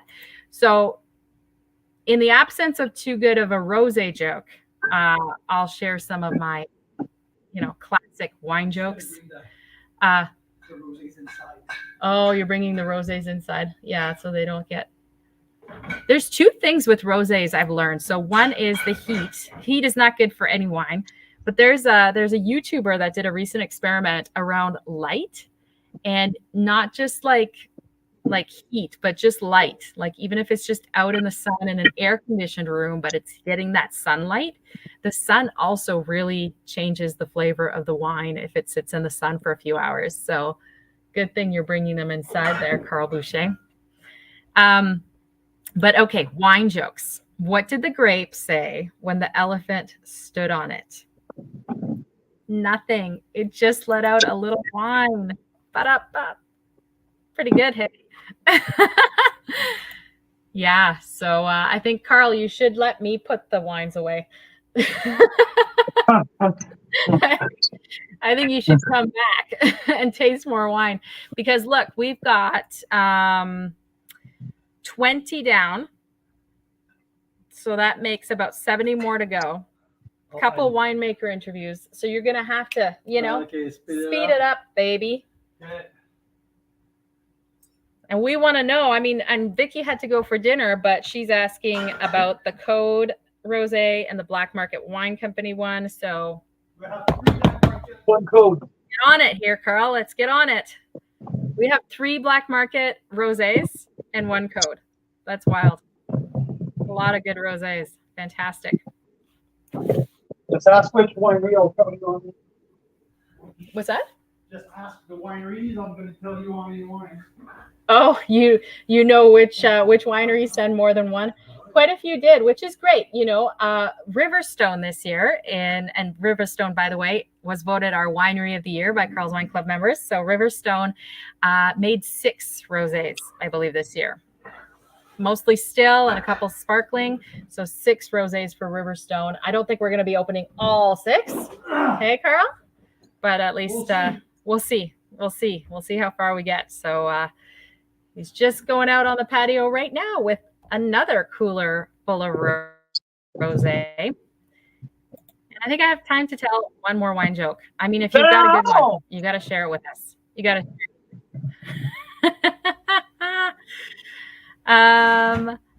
Yeah, so you guys know this one, but I have to say it. I have to. What's the secret to enjoying a good bottle of wine?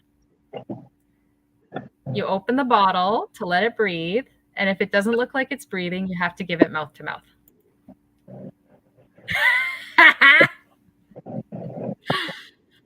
All right. All right, all right. Rosé, what's our next rosé? Okay, I have 5 here, all BC. Okay, we're doing a little stretch of BC wines. I have, okay, Hillside Rosé 2023, which is a blend of Cabernet Franc, Merlot, Cab Sauv, Syrah, Gewürztraminer. So this is a blend of Saignée and Vin Gris, if you will. So it's 35% of the juice is Saignée and 80. Oh, their math doesn't work. But anyway, so I suspect that usually that the Cab Sauv will probably be a bleed of their tank to bring the color to this one, because look at the difference, right? Here we have purely a press, so the classic Provençal style. Look at that, and this is the like a little bit more new world with some bleed in it, right? So there you go. So Hillside, Blasted Church, Dirty Laundry Hush, Tantalus 2023, and the Rosé Noir of Hester Creek, which was voted one of the top rosé this year at 2 different wine awards. So yeah, something to look at. But the Hester, we all talk about the Hester Creek, which now is almost sold out and only available on their website. They're sold out at the tasting room. They're keeping just a little bit for their online store, but there was a very small, very small production of that. So let's start with the Bordeaux blend Hillside from the Naramata bench. It's a Bordeaux blend, but yeah, no, it's not, because it's a Bordeaux blend with Syrah and Gewürztraminer. So a very unique type of blend. Picked up that one yesterday, so I mean, I'm very interested in see how. That's the very intriguing nose here. Huh. I love that. I mean, the Gewürz is popping up, but it doesn't pop thick, like, you know, like the classic Gewürztraminer, lychee, rose petal. Like, no, it doesn't pop up like that. It feels like the Gewürz just lift the other red varietal up instead of popping up simply as Gewürz. A very interesting nose here. Very, it's unique. We're 20 wines in. It's the first one that I got a nose that way. Yeah. Cool.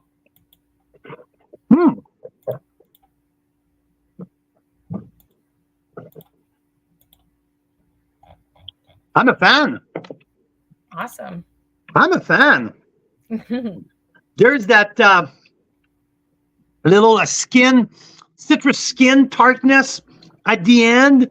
There's freshness. There's definitely like red cherry, blueberry jam.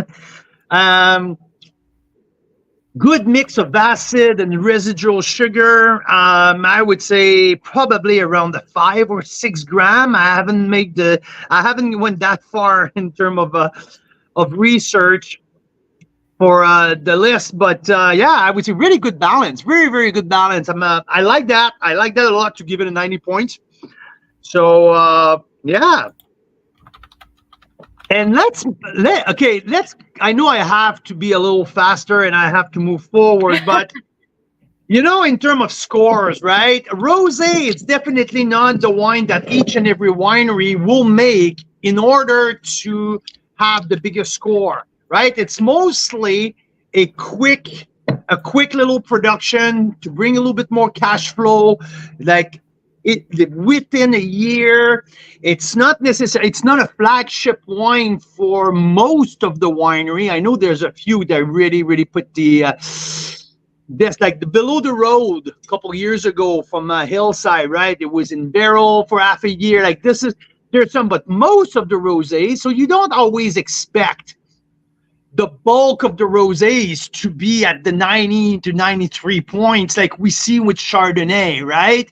Because if you listen to the Chardonnay marathon and now you're listening to that, you're like, oh, why? This Carl has changed his way of rating wines because the Chardonnays was much higher rated. But this is different. We're talking of wines between $20 and $30 mostly. And Chardonnay, you go usually, it's more of their flagship wine. Lots of wineries are have the core of their portfolio based on Chardonnay. So it's a very different approach in terms of production and in terms of where the rosé it's slotting into the I just lost my screen. It slots into their portfolio importance of the wine. So anyway, so I thought I'm going to bring that bring that point. Now, I'm going to go with Blaufränkisch, okay? Blaufränkisch 2023, 275 case produced. This is from Blasted Church in Okanagan Falls. Why am I losing, Mira, my screen here? I'm going to lose my mind if it starts doing that again. There you go. So Blaufränkisch 2023. Another winery in the okay, Mira, I'll need you here, please, when you have a second, okay? That's doing the same annoying thing. No, it's a 56%. And it just started to do it.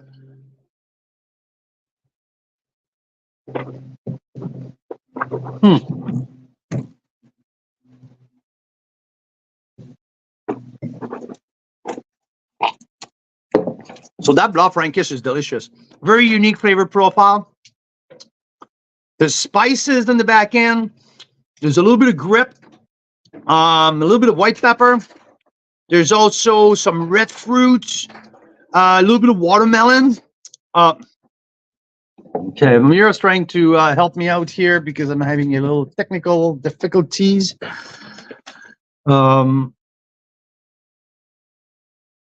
But yeah, no, I really appreciate that Blaufränkisch. It's probably at the same level that the Hillside, very different flavor profile, but in terms of score, I would say fairly in the same ballpark. Fresh, bright, crisp. I like that 2023. I think it's very well made.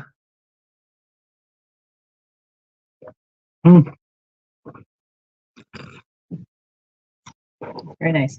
Yeah, clean and crisp, bright acid. I really enjoyed that.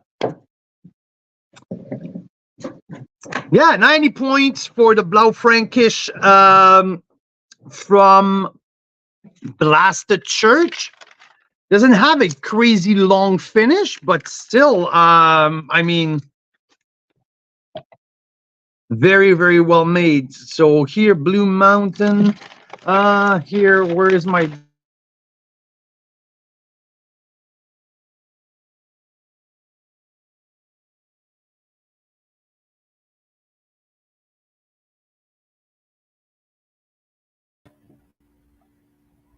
Yeah. So, Carl, you might want to just come inside if you can hear me.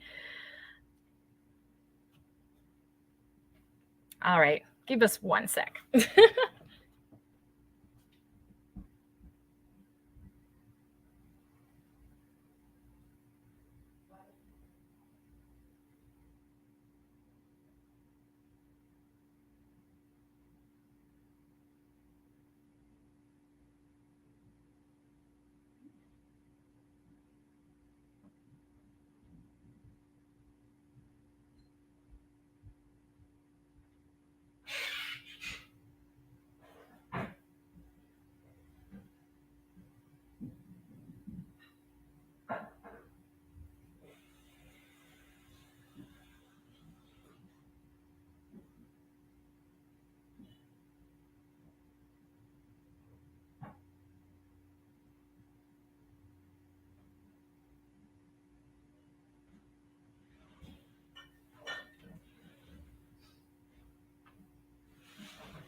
I guess I'm gonna have to move inside because it's not working outside.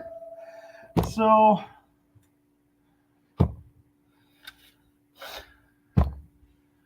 let's see here. Sorry about that.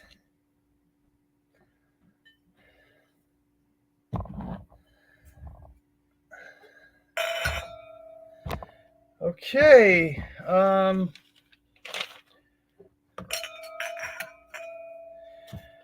Okay. I'm back.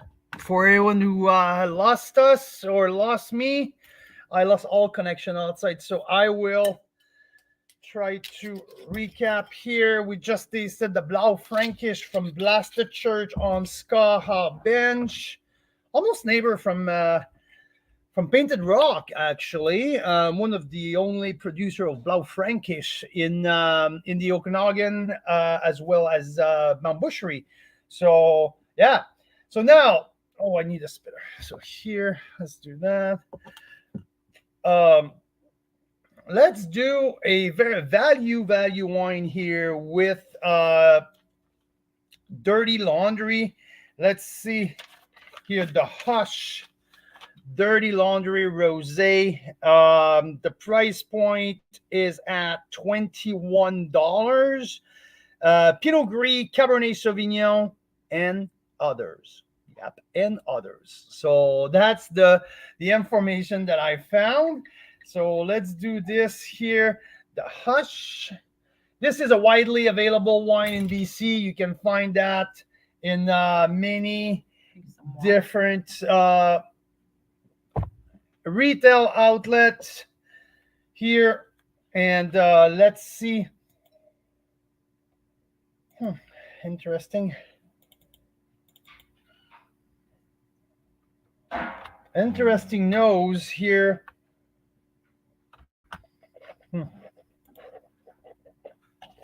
Definitely sweeter. Yeah, that's it for that one. Let's say here, this is an 88 point.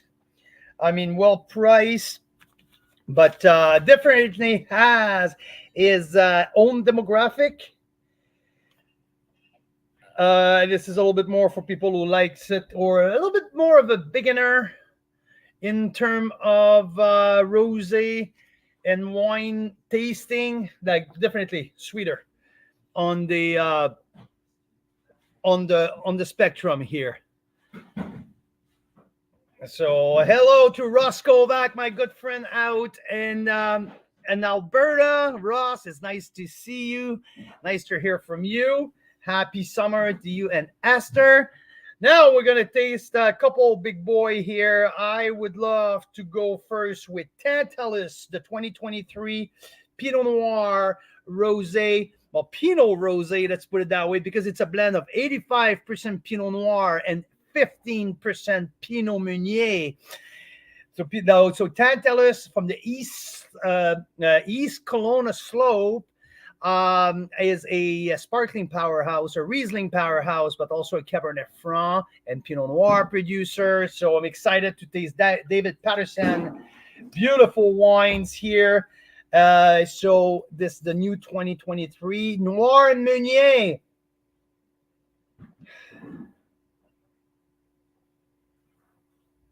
Some nice crisp nose.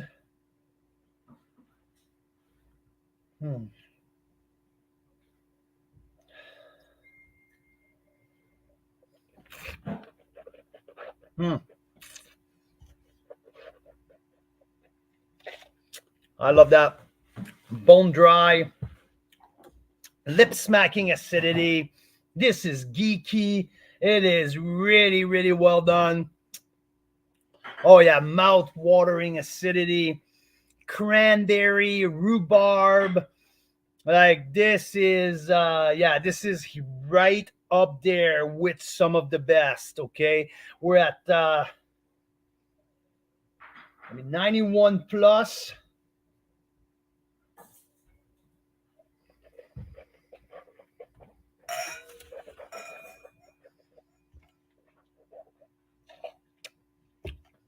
Yeah, I love that little tartness that I really, really enjoy. So yeah, how about we do that 91 plus for Tantalus?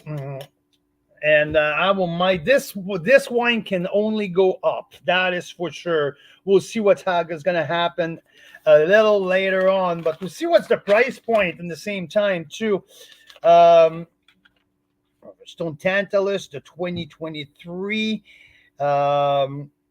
Wow, very well priced as well. 23.50. I really, really like that. Geez, this is 91 plus, definitely. At that price, it's 92. Screw that. I'm going 92. I'm a big fan, very big fan. Well done, David Patterson. Well done, Team Tantalus. Yeah, love it, love it, love it.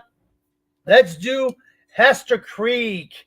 One of the very, very top rosé produced this year, according to the BC Wine Festival. It was in the top 50, I believe. No, or is it Cascadia? There's one of the major competition out west here who they were best of show in terms of rosé. If my friend Roger Gillespie, operation director at Hester Creek, is listening, I beg you please to put in the comment what is the big honors that you won with that. It's called the Rosé Noir from Hester Creek, the new 2023 vintage. The cool thing here about it's 100% Clone 777 Pinot Noir. It's a very small batch. Like we're talking like less than 400 cases of Pinot Noir for Hester Creek, which is a tiny, tiny production for their size. I have here Stephanie's joining me right now. That is awesome. Stephanie, I'll be with you in a few minutes. I'm just going to finish here with Hester Creek, and I'm going to be bringing you in a very few seconds.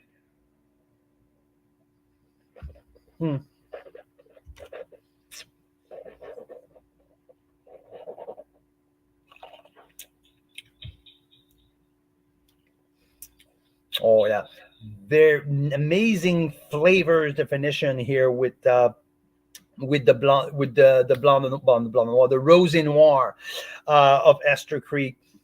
I can see where the flavors are going. It's very linear, very directional, precision, bright acid, definitely that crisp strawberry rhubarb pie, nice creamy mid palate. This rosé has everything, absolutely everything needed to be an absolute rock star. I understand why this wine has scored very well. I mean, you can see it from a mile away when you smell it, taste it. This has something that I haven't tasted out of 30 wines so far. It's fairly not unique because this is Pinot Noir. There's a lot of characteristic of Pinot Noir, but there's the flavors definition are definitely outstanding. $28. I mean, it's a little up there, but I mean, these day and age, $28 for a top premium Pinot Noir. This is not outrageous, and definitely hit the price point on the nose. Very spectacular. I mean, this is right on the Tantalus Evolve, like right at the top here. I'm at 92 point with Hester Creek Rosé Noir here. 92 point, absolutely spectacular. So let's put it right here. So far, I have maybe a quarter of the wines over 90 points. So nothing over 92. So which for 1, 2, maybe, yeah, 3 wines at 92. And yeah, lots around 89, 88. So I want another sip of this one. I wouldn't be surprised if that wine has spent time in barrels. So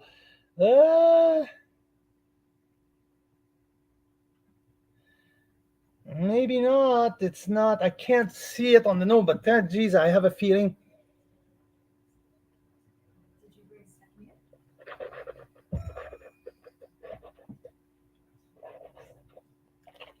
So do I have Mira? Is it fixed upstairs outside?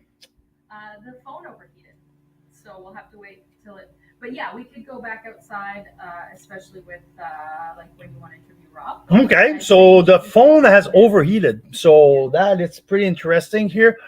Awesome. So I'm overeating here. Whew. Okay, so let's take a break. I'm gonna bring Stephanie. I will be right with you. I need to find your wines in one of my cooler. So we're gonna find them in Artera, brand new producer on the Black Sage Bench in the South Okanagan. And Stephanie's gonna join me, and we're gonna talk about the new project. We're gonna talk about their rosé, and we are also gonna talk about the Gamay house that they're building right now, which is so I believe that the Domaine Artema will probably be in the fridge if I'm not mistaken. While we're looking for the wine, I'm gonna do something here. Add to the stage, and I have Stephanie here joining me right live with us for our Rosé Marathon. Stephanie, how are you doing? I'm good. How are you? I'm doing great. Where are you right now? Oh, I'm just at home trying to keep cool. Yeah. I mean, oh, there you go. Rob, how's it going? Good. How are you? Yeah, it's going well. I'm having some renfort, some backup here to come to help with the 90 rosés. I have Domaine Artema here. So Stephanie, thanks for joining me. It's awesome to have you on. Thanks for having me. Yeah, I'm super thrilled to share the new project with all of our listener here. First and foremost, this is the Rosé Marathon. It's our annual rosé report. We have over 90 rosés open. I'm around the third of it right now. So my day's going well. I already overeated one phone. Oh, wow. So now I'm back inside for the next couple of the next half an hour. But yeah, Steph, so tell us a little bit what's going on the Black Sage Bench right now and your new project. Yeah, a new winery called Domaine Artema, focusing on Gamay and Chardonnay. So those two grape varietals and everything that may come with it. So some rosé, some sparkling as well. We're going to have a few different levels for our Gamay and our Chardonnay. So right now we have what we call the Village level. So your sort of entry level, nice, fresh, fruity.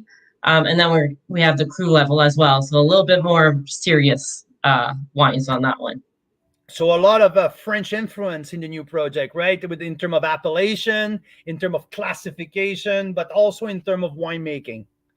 Yeah, really trying to kind of just take what I've learned, take the old world techniques, but applying them to the Black Sage Bench, and having our terroir come through with those old world techniques.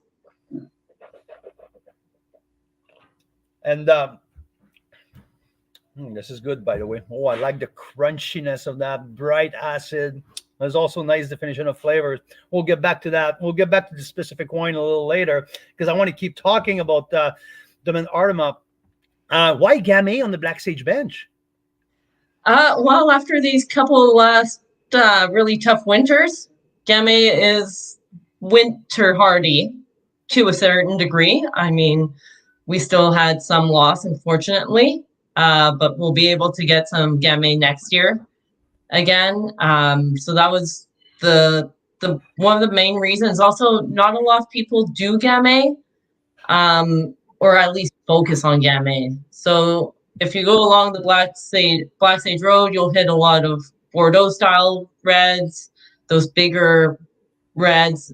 We wanted to go in a different direction, and we've had a lot of Gamay on the property, so we really wanted to showcase that. That's fantastic. And in terms of winemaking, how do you apply your style? How would you define your style of winemaking? How would you define the style of Gamay that you are starting to make and you're looking forward to make in the future? I like to try and let the grapes kind of speak for themselves. And I kind of just see myself as somebody who's there to help guide it in the right direction, make sure it doesn't take the wrong turn at some point. So looking to make, like I said, sort of that lower end, fresh, fruity, easy drinking, kind of could put it in the fridge, chill it, Gamay for our village, and then play around with a little bit of oak, kind of make it a little bit more bolder for the crew as well. No doubt. And so here, let's get to the rosé here we have tonight, this afternoon. It's the 2023. So can you describe a little bit of the 2023 season for you? If we, not talking about the end of it, or the beginning. Well, the beginning was a little tough too. Forget about that. We don't need to talk about it over and over again. We already know. But the 23 in terms of the season, the growing season and harvest, how was it for you guys? Yeah, well, I mean, obviously 23 started rough with another cold spell. And so we had a lot less grapes on the vines. But they were able to really ripen really nicely, get a lot of nice flavors in there. One thing I found just in general with the 23 growing season in the grapes was as the bricks kind of rose, the acid wasn't dropping as much. So I found the TA really retained in the 23s, which can be tough when it's a warm growing season. So I'm really happy with how the rosé came out. It still has quite a bit of acidity to it. Just played around a little bit with some stabulation and to just try and soften it out a little bit. So we're looking here, 100% stainless steel, correct? 100% stainless steel. Don't ask me the percentage for the grape varietals, but it is Merlot, Syrah, Carmenère, and Gamay. So Carignan, where the heck did you find Carignan in the area? Carmenère. Oh, Carmenère. Yeah. Well, okay. There's maybe a ton or two more than Carignan. Yeah. So we have 3 properties along Black Sage Road, and one of them has it was 4-year-old Carmenère, which did really well, and just really kind of added to the rosé.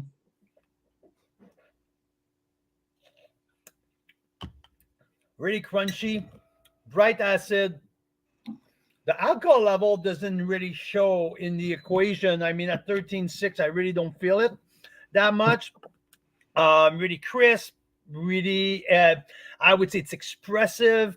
Like great note of ripe strawberries, but also that crunchiness of it. There's a little bit of tannin that I can feel on the back end, so keeps everything well rounded. Really good job here. So I'm excited to see what the domain has to offer in the next few years, because it's an exciting start for you guys. What do you have available out there right now? Right now we have our rosé. We have both of our Chardonnays, the Village and the Cru. Really happy with how the Cru came out as well. But that one is going to be reserved for our wine club members. So if you're interested, you'll have to join the wine club for that one. And then Gamay, we have the Village, and we'll be releasing the Cru soon as well. And we'll be releasing a sparkling within the next probably month or so. No, that is very exciting. So with the sparkling, are you releasing a traditional method? No, our plan is to go Charmat method in the future. Just because of logistics, and I've realized how hard it is to find a Charmat tank. We're just gonna go with just infused CO2. Well, that's a great start. I'm super excited, Stephanie. I like that. I like that rosé. We're gonna go with the 90 points here for the rosé. It's right up there. It's beautiful. And yeah, on that note, I will jump back into try to finish the next 55 rosés before I get too hungry, I guess. Yeah, good luck with that. The tough job you have. I really enjoyed my time with you. Thanks for joining me, and enjoy the very scorching hot weekend here in the Okanagan. Yeah, thank you. Thanks, Stephanie. You have a good one. You too. Bye. There you go. This is Stephanie David, the winemaker at Domaine Artema, down on the Black Sage Bench, a new project that we are excited to support and excited to maybe show and feature their wine very soon at Carl's Wine Club. So here we are. So we're 2 hours and 10 minutes in. That is that's where we are at that point. So Domaine Artema at 90 points here at Carl's Wine Club. A good first vintage for them. And let me get back to my list here. Domaine Artema, 90 points. That is a fun one. So now I will Mira, can we please huddle here, because I will need some help and some maybe some direction here. Yeah. Stay put here. Stay patient with us. I will either bring some more wine around, or if I can go back to my spot, it will be even more ideal. Okay. So you need more wine? I need more wine. I need more space. Okay. I just can't keep going like that with no space. Yeah. Why don't you take this outside? I'll get you hooked up outside. So yeah, if it's possible. Mm-hmm. Do you need any of these wines? No. No, all of these wines have been tasted already. Okay. We'll get you some wines outside. Thank you. So I'm switching back to my original spot and chat with you in a few seconds, you guys. Thank you. And a little bit of food as well.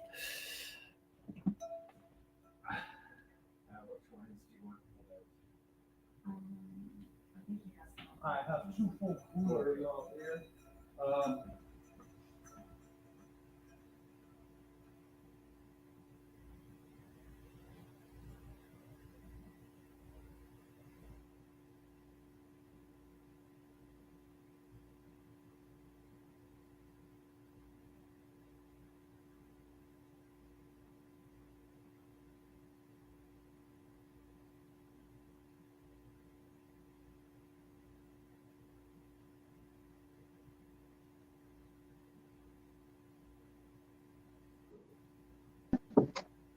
Oh yeah, that's why I was like, oh.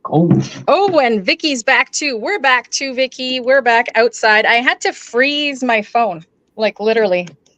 Had to freeze my phone because it overheated. So you, Carl Boucher, better not overheat. You better have some water. Have you been drinking your water? Yes, I did. You did? Good, Carl. I'll let you come back in here, and then we can make a spot for Rob. So Yep. You're gonna go in there? Yep. I'm gonna go in there. I'm gonna find Rob's wines. All the wines Black Market wines are they're in the black pouch there. I'm gonna do another one one more flight. Yeah, I'm gonna do one more flight first. Okay. And I'm gonna bring Rob in after that. So these ones are cold. We're gonna do 2 of them. And so you got Stratus, Cloudsley. Stratus. This one is the Cab Franc Rosé, Cloudsley Vineyard with Pinot Noir. Do you want to do the other Stratus? No, we're gonna wait a little bit here, and I'm gonna do the Primrosa from Sam, there you go. They're all corked. Oh, why don't you pick a screw cap? And how about you give me the other cool? You put this one down, and I'm gonna put a few BC in there. With screw caps. Which? Oh no, these are almost all sparkling. There you go. Thank you very much. Foreshadow, Luna. That's a perfect flight. Thank you, Mira. Okay. We'll go here. Oh, see how beautiful and cold they are they? This is fantastic. Now I feel good. Back to my spot. Foreshadow Rosé 2023. Oh, the nice breeze. Lunescence from here from Summerland. Mira, before you go, I love doing that. Anyone? I'll get you a nice, crisp and cold lunescence. Beauty. Pinot Noir. No, is it Pinot Noir? No, I don't think so. Definitely 2022, but we'll see here. Okay. Thanks for joining us, everyone. It's really, really cool to have all of these Canadian wine lovers tuning in with us, following that rosé report. If you are, well, wherever you are in the country, let us know where are you tuning in and what are you drinking? Which rosé have you opened today to celebrate that rosé marathon? You know what? It's 35 degrees here in the Okanagan. It's warm and it's so much fun. There's so many great rosés, and this is something that I'm looking for every year. And here we are. I'm going to open the Amarose 2023 from the from Foreign Affair in Niagara. This is from the grapes are harvested from all over Niagara Peninsula for this one. There you go. Right. And crisp wine with only 10.5% alcohol for the Amarose. Looks pretty nice. She said of Foreign Affair. So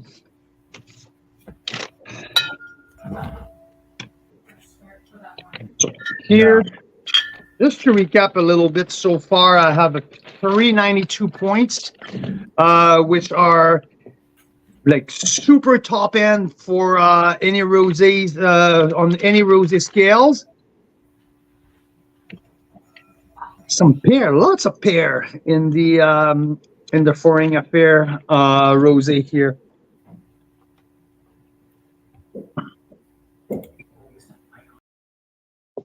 Very interesting. So what we have here, there you go, 87% Gamay, 10% Pinot Gris, and 3% Chardonnay.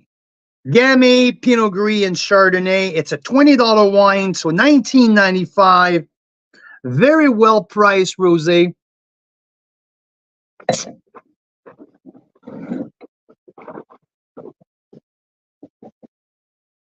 Definitely crisp, definitely bright. There's a little bit of spice on the back end. I mean, well priced for $19.95. I will go with the Foreign Affair here, 89 points for the Foreign Affair. I'm intrigued and very interested in see what's in that Malbec Merlot Syrah Cap Franc from the Drachenberg family vineyard in Summerland, and there's a little bit of Malbec from the Ramada Bench. So Lunescence 2022 vintage. Lunescence are located in Summerland, so most of the fruit is from Summerland as well. I quite enjoy the nose here.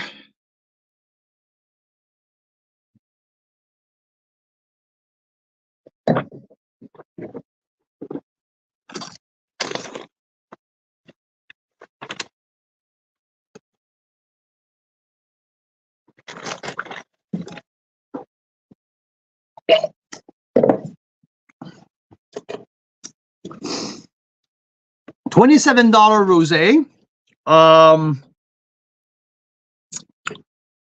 Apple crisp, like apple, like I would say ambrosia apple style, really crisp, a little bit of residual sugar, which make it approachable, soft and round.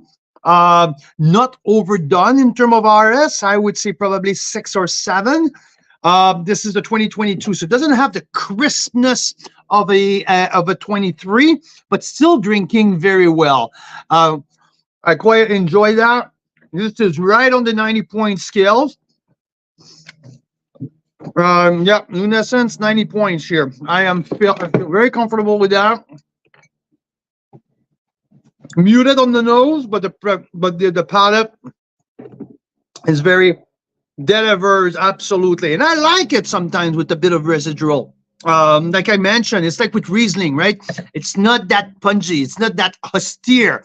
As much as us geeks, we like these wines where like we get goosebump and shiver, like, because it's so bright and acid. A little bit of residual sugar just makes it so much more, so much rounder, so much easier to drink. And when it's well contained, oh Jesus, it's just like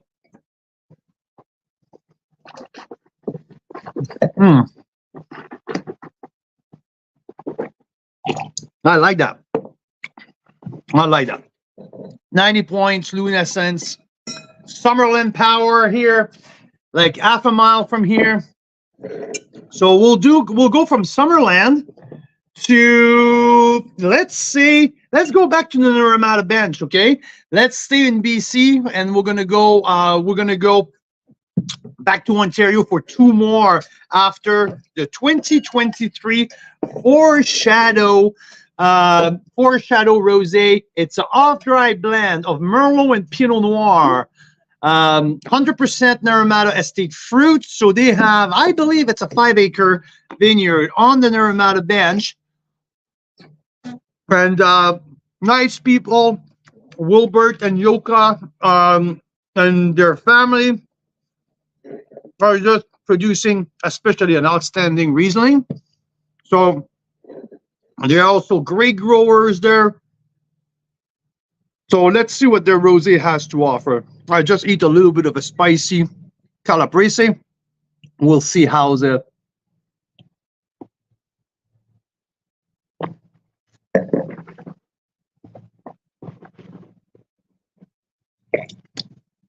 Okay, so this has a little bit more residual sugar. A little bit more than the lunescence. You can feel it here. So look at that color. Also, a little bit more sweetness, candied cherry, caramel apple. That's where my flavor profiles are. Maybe a little bit of blueberry jam. So, but the 2023 is so fresh, well managed alcohol. But yeah, we are at 89 points here with Foreshadow. Okay. Naramata bench, 89. There you go. Here, now we're gonna go back to Ontario for two of the I would say that I consider premium wines from Ontario. There's Stratus 2023 Stratus Cabernet Franc. Very interesting winery out of Niagara on the Lake. All gravity fed. They are led. All sustainable. They are all about really special nose here. They just released such an interesting program of sustainability. It's a new program where they're recycling the bottle, they're rewashing the bottles.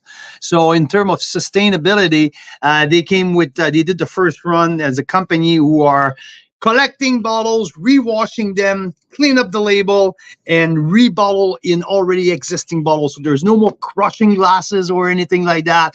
It's taking the sustainability to the next level. Dean Stoica, the winemaker, is an absolute beauty, working under JL, one of the iconic veterans of Niagara wine scene. They're crushing it at Stratus. So let's taste their Cabernet Franc Rosé.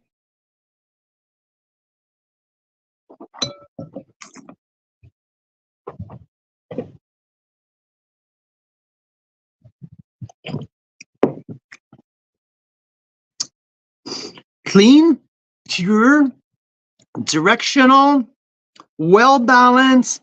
This wine is just it's flawless. Such a great texture, a beautiful pinpoint 12% alcohol. I mean, there's nothing spectacular. There's so much nothing spectacular that the overall is spectacular. I don't know if like the nose is not the most incredible nose, but everything together makes that wine flawless.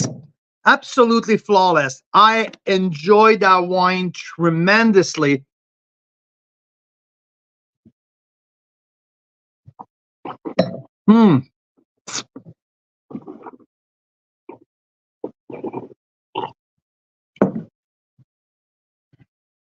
Yeah, I really enjoyed that. It's $32, so it's a little bit up there in terms of price point when it's in term of rosé, but $32 all in, including tax. It's nothing outrageous. Absolutely diverse, silky texture, silky tannin. Really love that one. 91 points here. 91 points for the Cab Franc. Ooh, here. Let's move to Cloudsley Cellar. 100% Pinot Noir. You are on the 20-mile bench on the Niagara Escarpment. Here is Cloudsley here.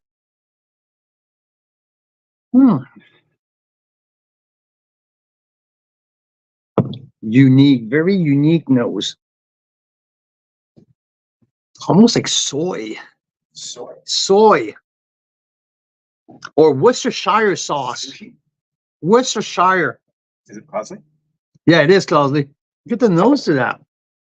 I have my partner here, Rob Amersley, just coming and help save me from the logistic of these 90 wines. What do you think of that nose? Isn't it unique? Yeah, I smell Worcestershire sauce. Good barbecue wine. Yeah, Good yeah, barbecue wine. yeah. That barbecue sauce. Where the heck is that coming from?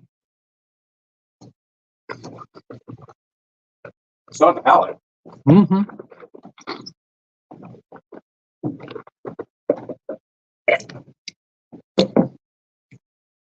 But clean palate though.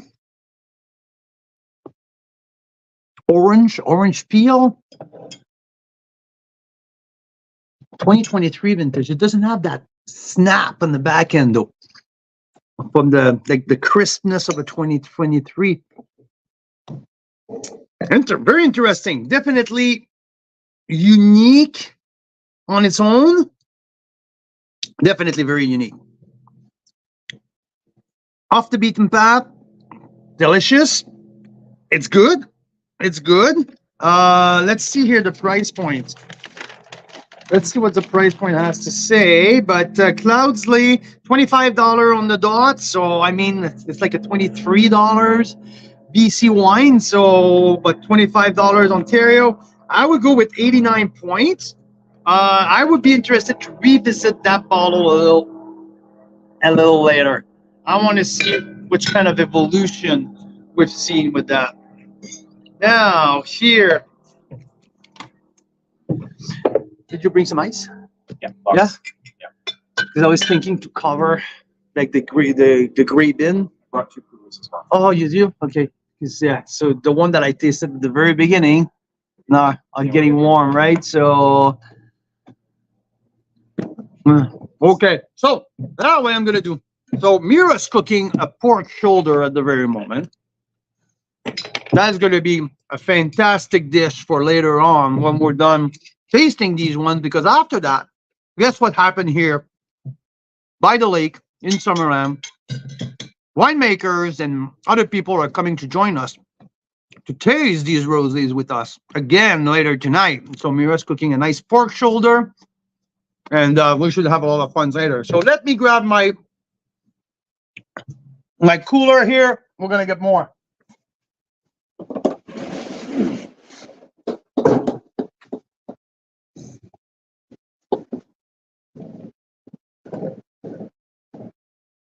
Rob, do you want to bring the black market? And I think there's nothing to declare to make the fish. Right?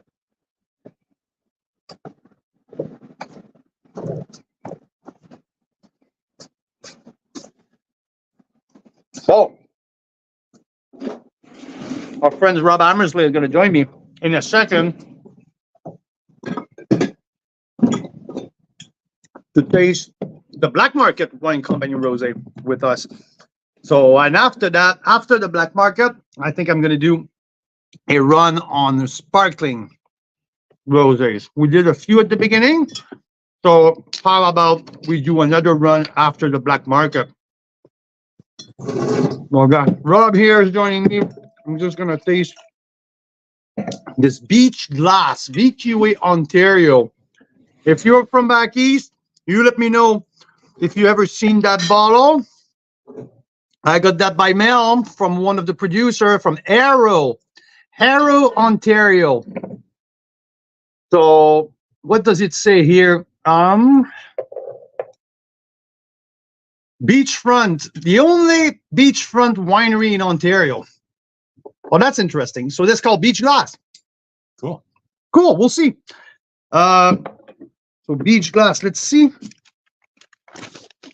What's the price point? Just to temper my expectation here.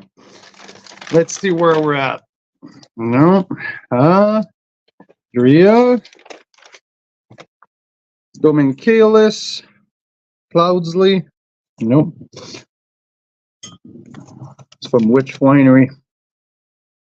Or Sprucewood Shores. Sprucewood Shore. You got it. Thank you, Rob. Non-vintage. Cabernet Franc. I mean, there's nothing wrong on the nose. You know, that's something I'm guilty of when I see a bottle like that. I get a little suspicious right from the get-go. But, I mean, you need It's a beautiful color. It's a shame to hide that. I know, hey, the wine is a great color.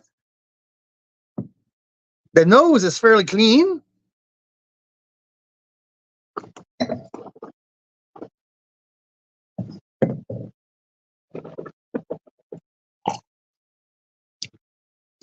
The wine is clean. That's good. The wine is crisp. I mean, Spruce Wood. Let's see here. 1996. This is an 89 plus.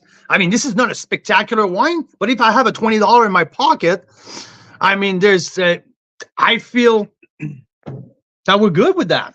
I mean, this is okay. That's, to me, that's a true definition of an honest wine. Yeah. This is honest. Okay, let me, there you go. Here. Hey, everyone. Rob Amersley, winemaker, owner, Black Market Wine Company. Good to see you again. How's it going? Good. Good. Trying not to melt today. I know, eh? But I think this debris here makes it, And we're in the shade, which is helping. we're in the shade. Absolutely. So, no, I'm happy with that. I'm happy to be back outside because out there inside it was a little bit more Hot stuff. hot and stuff. Yeah. You brought some goodies with you. I have 3 rosés for this. And this is my biggest haul of rosés ever. That's what I was about to ask. It's the Yeah. first time that you have 3. Yep. Yep. Geez, that it's exciting. We completed the trifecta with the Secret Society Pink. First time ever. First time ever. First time ever. Known for Secret Society, known for the white and the red blend. Yep. Which you keep secret a little bit throughout the years. We But did for this one too. you did for this one Yeah. too. You have to work on this one. I know. Like, let's see if I can pull a few things out here. Yeah. Let's get all the way Should up. we maybe start with the Nothing to nothing to declare? declare? I would be Sure. more than happy to pop the so the classic nothing to declare. We've been tasting this wine for now 3 years, I believe. Always excited every year. So what do you have? Which grape varietal do you have in there, Ross? So we're a little bit different this year. This is a field blend of Merlot and Bacchus from the north block of our vineyard. So we have two different blocks, or I should say, we had two different blocks of Merlot. And for those that may not know this, our vineyard was 39 years old this year, and it was all originally planted to Bacchus. So 100% self-rooted Bacchus. It was planted by Brian Schmidt's father. He was the consultant on the project. That is a pretty cool story. Yeah, it is. And that's okay. Let's review, okay, because people have perception that Bacchus is an hybrid grape, and it's not. It's a 100% Vitis vinifera crossing between Riesling, Sylvaner, and Müller-Thurgau. So many people, at least out, I don't know about Ontario, but I know in BC, Ehrenfelser is a fairly well-known white aromatic grape. And Ehrenfelser is the crossing of Riesling and Sylvaner.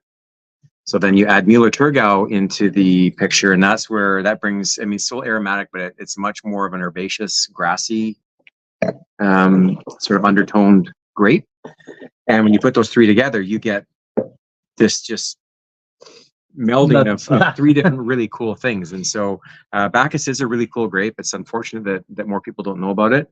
I'm not a huge fan of the name. I'm not gonna lie to you there. I think it's one of those things that kind of sounds like a hybrid, but it is definitely not. Anyway, so back to the nothing to declare. When we purchased our vineyard, we had to do a little bit of digging into the history of it, and what that led us to after actually took a couple of years to figure this out. The whole vineyard was planted as Bacchus, and then 7 years after the family that planted it, they sold the property, and the new owners didn't want all white grapes, and they also didn't have the time or patience to tear out and do a full replant. So we're talking 1992-ish, Early 90s. early 90s. They brought a crew up from California that field grafted Merlot scions onto the self-rooted Bacchus rootstock. Is it something that they were doing a lot back then? Or? No, that's why they brought the crew up from California. I mean, field grafting has been going on for obviously for a long time, but there wasn't the skill set in the valley.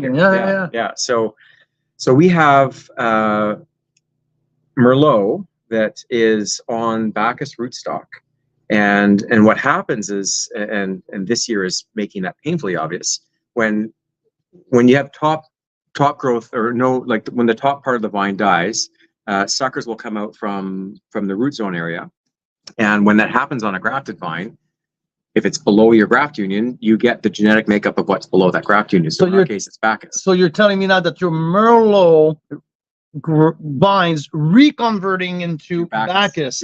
Yeah. They're going back 30 years. Yep. Basically. And so what's happened is in it's more prevalent in our north block, and I don't know why, but we have every row's got a handful of Bacchus vines in it, and it's just been like that since we took over the property. So looking back a few years, when you have a vine die off, the suckers will come up, and that new vine is Bacchus. So what we decided to do this year was to take a block and to pick it, and to use both the Merlot and the Bacchus. So whatever was in the rows that we chose is what ended up in this wine.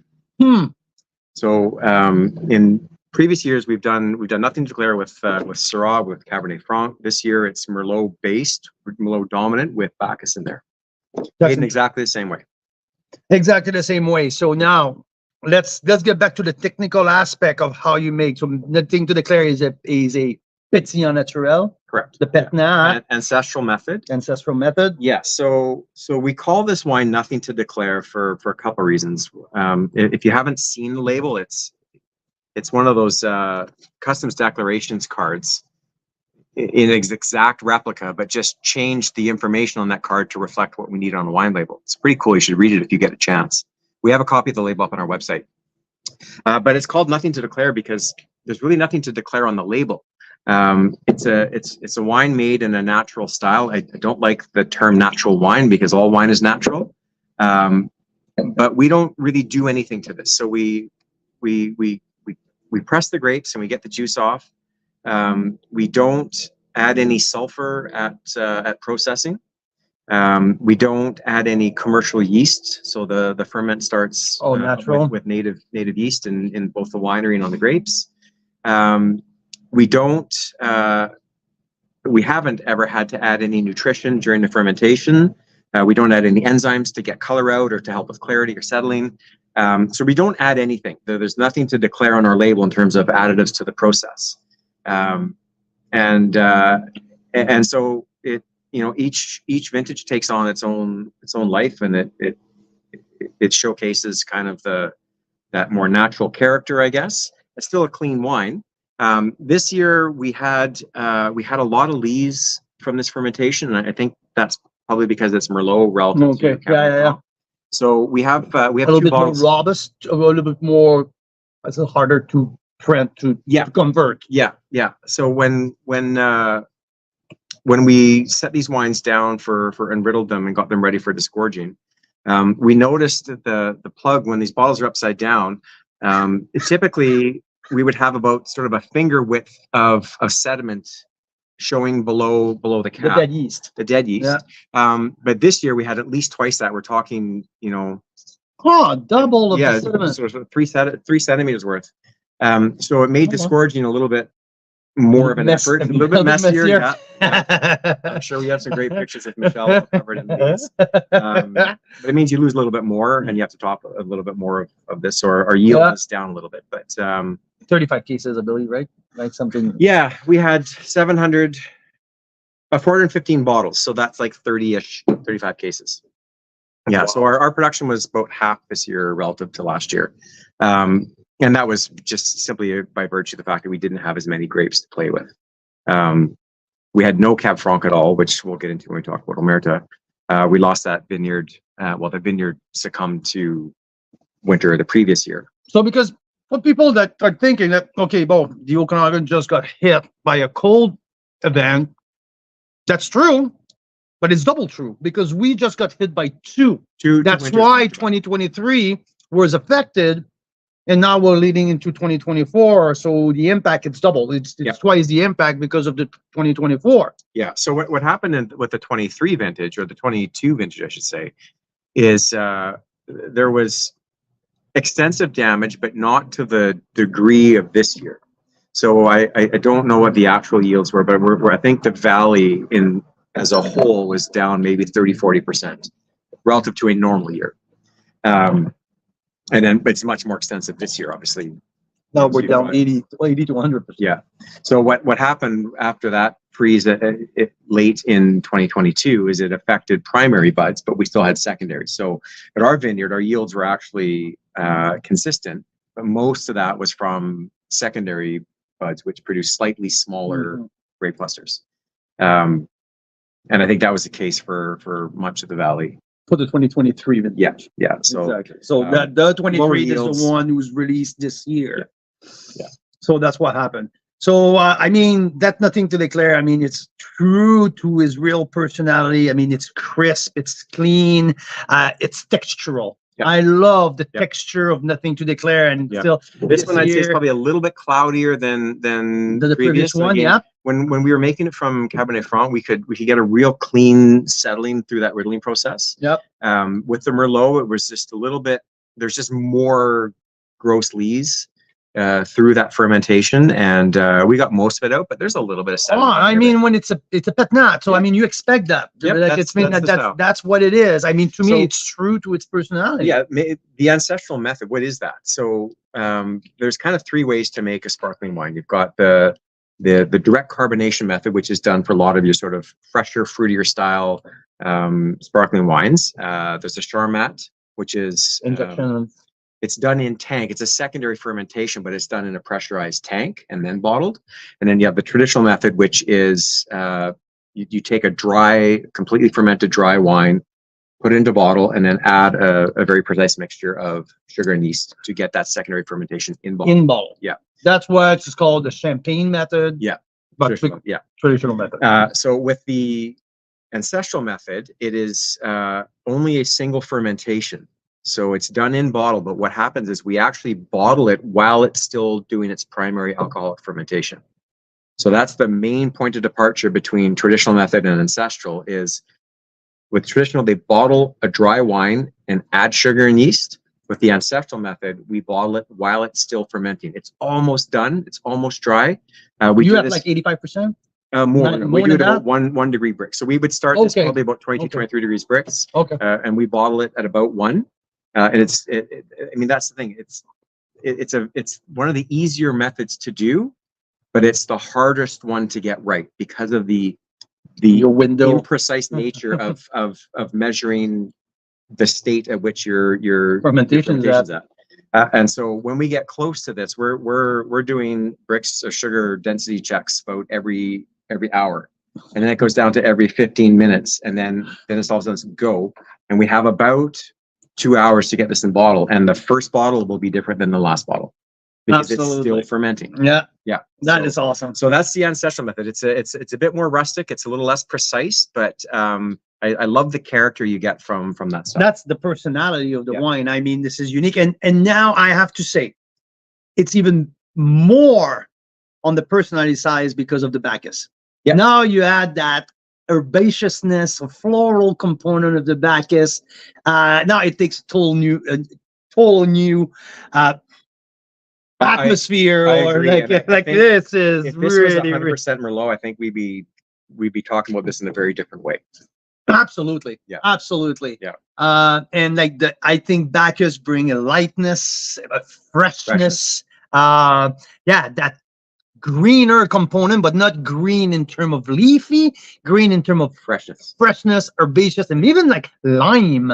Like to me, like I close my eyes, I think green, and I like that's what it comes to mind. So there's that cherry, but also the lime coming through, and some herbaceousness and floral component. This is 91 plus to me. I freaking love that. I'm really happy with it. I love that, and the bubbly are not sparking your face. It's a little gentler than the previous 2 years, and I think it comes down to the timing of bottling. Yeah. So we typically target between 1 and 1.5 degrees Brix, and so we were closer to 1 on this side.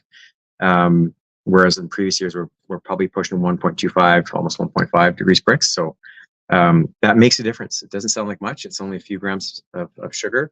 But I mean, Yeah. 12% alcohol? We were at 12.9. 12.9, a little Yeah. closer to 13, but yeah, it's clean, it's fresh, it's light on its feet. I love that. I absolutely love that. Well done.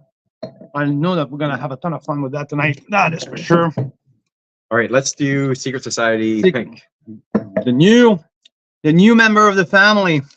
So we've gone back to screen printed bottles for our rosés, and we're really, really happy with how they turned out. That is awesome. Yeah. And wow. Yeah.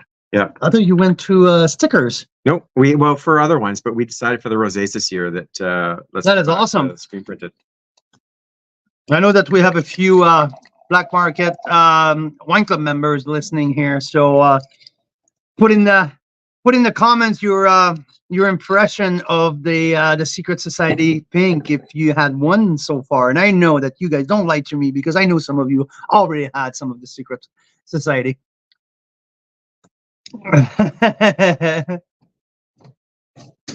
Questions in there, just so you're aware. Oh, okay. He's in there. Okay, so we're gonna wrap up. After with Christian, maybe you want to take a 15-minute intermission for yourself. Thank you. Okay, so we're gonna. Okay. So this is very much in keeping with the tradition of the Secret Society wines, where it's a blend, but we do not reveal on the bottle what it is. It's not like it's an actual secret. We tell most people, not everybody, but most people will at least tell a couple of the varietals. With the white and the red, it's a bit more about having some fun and trying to guess. This is a tougher wine to actually try and pull out the varietals on, so maybe I won't put you on the spot here. Oh, I mean, I did some reading. I know there's 4 varietals. Yeah. It's predominantly 2, and they were co-fermented. It was Pinot Noir and Chardonnay. So I would have never guessed that. yeah, we had Never. taken over a vineyard in the Soyuz last year that we had intended for a traditional method sparkling rosé. So we'd always planned it was about 2/3 Pinot, 1/3 Chardonnay. But last year caught caught many off guard in terms of how quickly the season caught up with us. And because it's in the Soyuz, it's a hotter site. We essentially missed our picking window for a traditional method by about 1 degree Brix. For traditional method, you need to get that early, sort of 17, 18, 19 Brix. 19 is kind of pushing it. Because you're doing that secondary fermentation in the bottle, and if you add sugar to a wine that's already got too much alcohol, the results just typically don't end up all that well. So Funny off. Yeah. So we probably missed our pick date by about 3 days, like not much, but so we picked it anyways. We thought, okay, well let's see where this takes us. And once it was fermented dry, I was just like, I don't think it's going to work for the traditional method. So that was where the pivot came in. I thought, okay, well we've always talked about doing a pink for the Secret Society lineup. Last year, just given how much our production was reduced, we didn't set out to do that. But once the traditional method came off the table, I thought, well, let's. That was like that's the window that opened. Yeah. So it is predominantly Pinot Noir and Chardonnay with a little bit of Pinot Gris. That would I would have and probably guessed that one. Bacchus just at blending time. Yeah.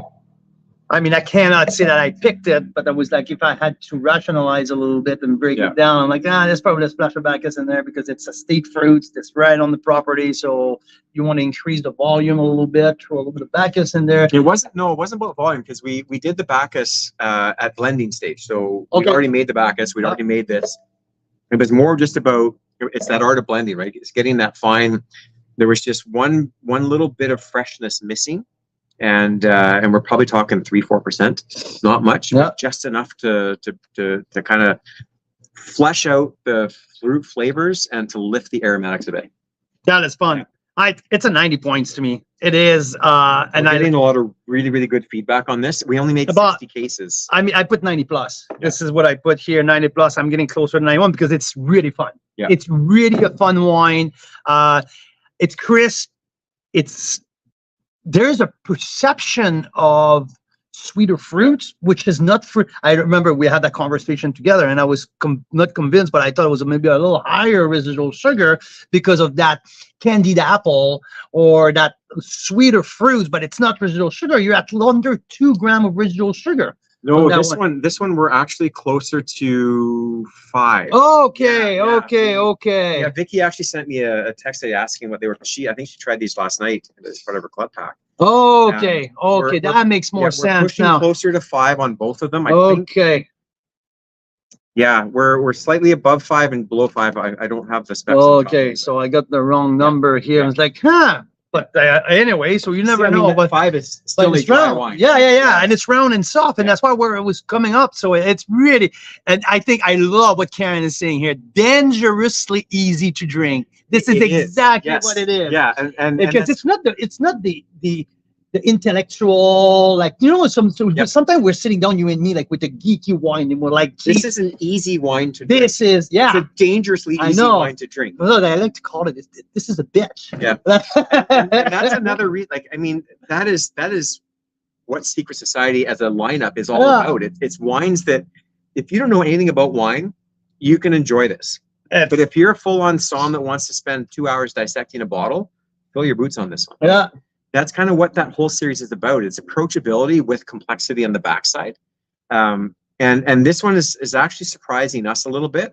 We have been pouring them side by side on the patio. We thought there's no way we're going to pour 2 rosés on our patio as part of our tasting flight, but we're doing them back to back now because it's just really cool to see people. And because it's 35 degrees. That's helping. Yeah, that's helping. Yeah.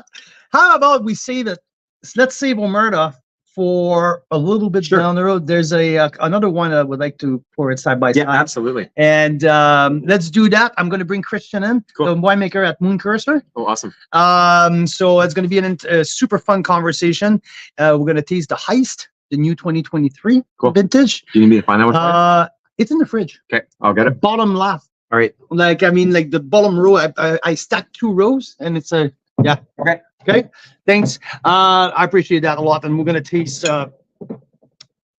the Omerta a little later on. But here we are. Here we're back.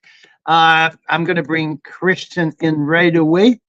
And thanks everyone for tuning in. That was Rob Amersley here, winemaker, owner of Black Market Wine Company. We just tasted the Nothing to Declare, 91 points, and the 90 plus points Secret Society Pink, the brand new wine on his lineup. So here you go. I have Christian here. Add to stage, Christian. You are in. Here you go. Sorry for making you waiting, Christian. How are you doing today? I'm doing pretty well. How about yourself? I'm doing good. I can barely hear you. Here you go. Just like that. Just like Perfect. that, my friend. How's your hot day today? It's hot. I'm down. I'm down in Oliver. I'm back inside now because I was sweating bullets while I was here. So,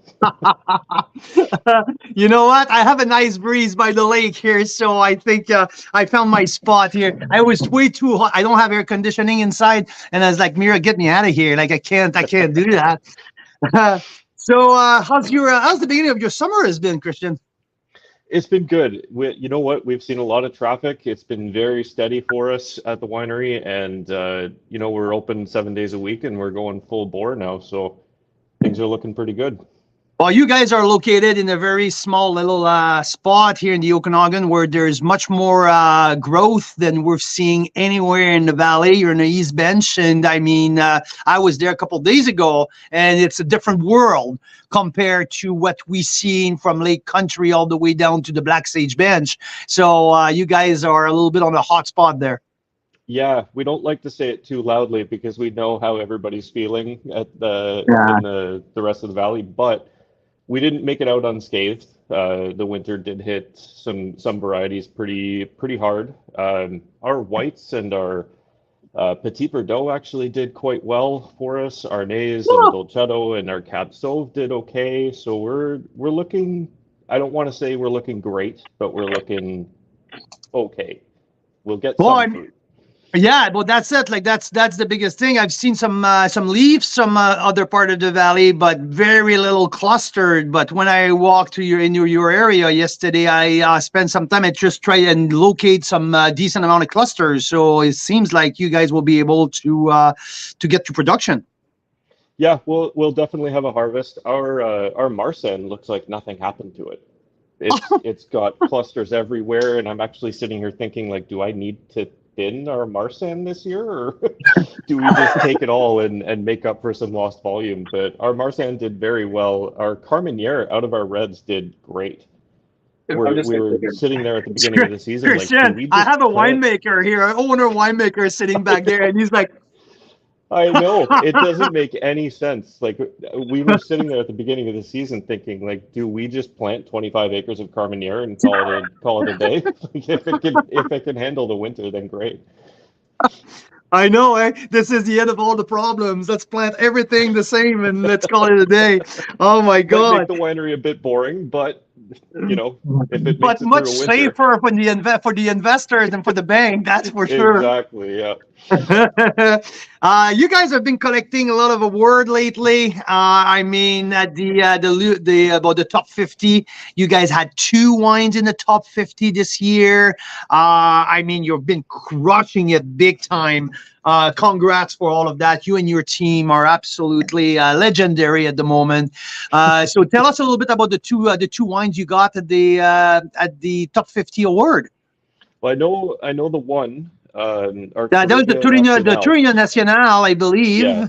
Yeah, the Touriga's done incredibly well for us since we really brought it on. And I believe our first vintage was 2016, so a little bit before I got there. But it's so incredibly unique that it stands out in the lineup, and its texture is just so nice and smooth and glassy, but it's got enough tannin and structure to kind of help with any sort of proteins and anything. It's just such a beautiful wine, and we've gotten to the point with it where we're like, whatever we did last year, let's just keep doing that because it just seems to be working. Everything's working very well with that grape. So I'm a big fan.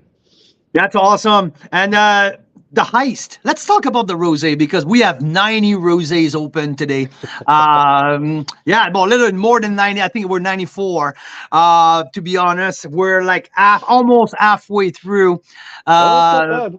Yeah, not bad. I mean, like the sun's not going down until 9:30, so I'm sure I'm going to be done by then. You got loads of time. But yeah, let's talk about the 23 because I think you guys are still in the 22 at the tasting room. So the 23, it's a pre-release right now. Maybe your wine club member has received the 23, but not a whole lot of people have tasted it yet. What's in there? What isn't in there? More like, so what's not in there? Yeah, what's not in there is the bigger question. The 23 for us was sort of a result of the vintage itself, right? You were talking with Rob about how bad the winter was going into the 23 season, and we got to a point in our vintage where it didn't make sense to try to make full table reds out of whatever we had. We weren't going to make 25 cases of Merlot or something like that. So we decided to sort of switch gears and bring it all in for rosé. So I made two different rosés and then ended up blending both of those together. So it's 54% Syrah. So that was one tank. All of our Syrah went into that tank. And then the other tank it's 24% Cab Sauv, 15 Merlot, 6 Cab Franc, and 1% Malbec. Okay. So it is essentially a Bordeaux blend, or half Bordeaux blend, half Syrah. Syrah, yeah. So I found it really brought in a lot more complexity to the rosé that we were not necessarily lacking in previous vintages, but it just brings in all those different elements, right? The Malbec bringing in a lot of fieldberry, the Cabs and the Merlot bringing in that little bit of spice, the Syrah bringing in its richness. It just really, really helped sort of round out the corners of that rosé. That's delicious. There's a nice body. There's a nice weight on the mid palate, but I mean, there's also a nice freshness. So definitely, it's versatile. There's definitely some spice on the back end. I mean, I have a plate of charcuterie here, and the ship of it absolutely exploded. This is the textbook perfect pairing with the charcuterie here. I really love what I'm seeing. Yeah, so to me, it's a 90-point wine. Definitely, there's no doubt about that. So when you decided, at which point you realized that, you know what, it's not going to make it to red. So, and let's call the pick much earlier. Was it something last minute? Say, okay, let's revert now, or it was fairly obvious from like we kind of went September into vintage, or so? Yeah, we kind of went into vintage with the idea that we'll see how the first couple of red picks go and still have that in our mind. Like all the varieties that I listed are some of the more later ripening reds that we have. So we were able to bring in things like Tempranillo and Dolcetto and kind of gauge how the vintage was tasting and how everything looked. And then at that point, it made a lot more sense for rosé. And plus that having something, because our whites were so down, having something that's a little earlier release, while we still have a boatload of 22 reds that we can kind of work through and fill in the gap of 23. So it just made a lot of sense for. Yeah, and the 22 was such a healthy vintage, right? Oh, I mean, there was a bumper crop, so. Yeah, it was a beautiful vintage, not only in terms of quantity, but in terms of quality. Every 22 that I've tasted from any winery is just absolutely beautiful. It's like a hallmark cool climate Okanagan vintage. Everything, it just has this nice elegance and decadence to it. It's one of my favorite vintages since I've been in BC. Oh, that's amazing. And what's your background, Chris? Where were you before that? So I came out from Ontario in 2016. So I was actually working, I did a couple vintages with Taz and Redstone. I did a vintage with Foreign Affair. That is a beautiful rosé. I love that winery. That's the next on deck. See how things are.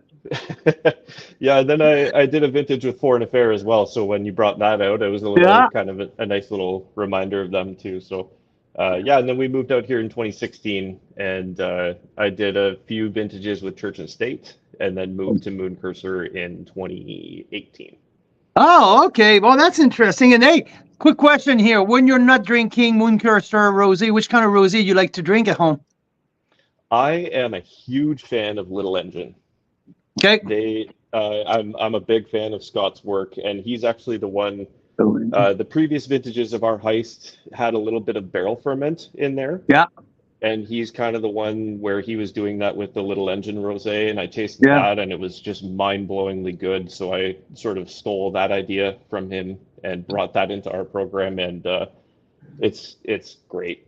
So Yeah, oh, it I'm a gives big so fan of much Little depth, Engine. right? The depth Yeah, that little process give you, it's pretty it's pretty amazing.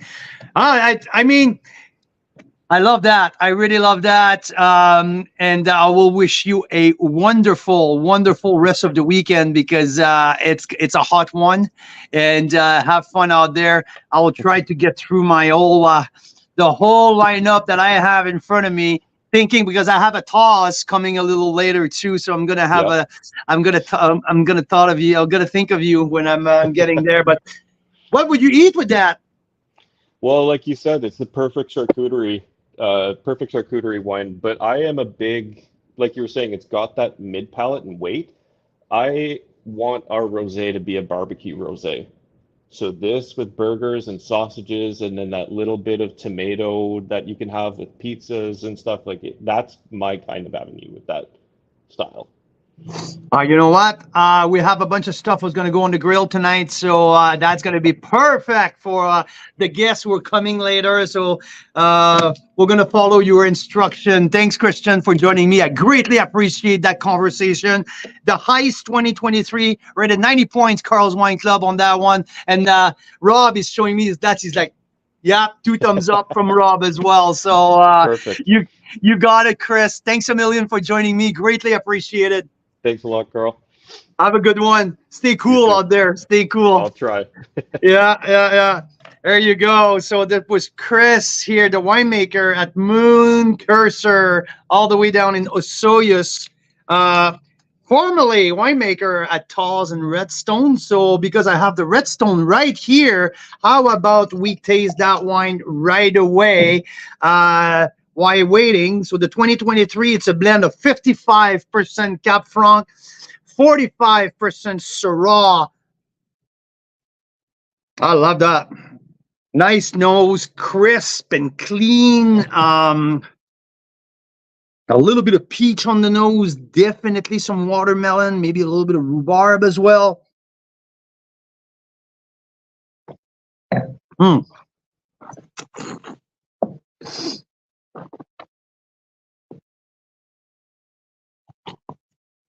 Oh, I love the mouthfeel of that one too.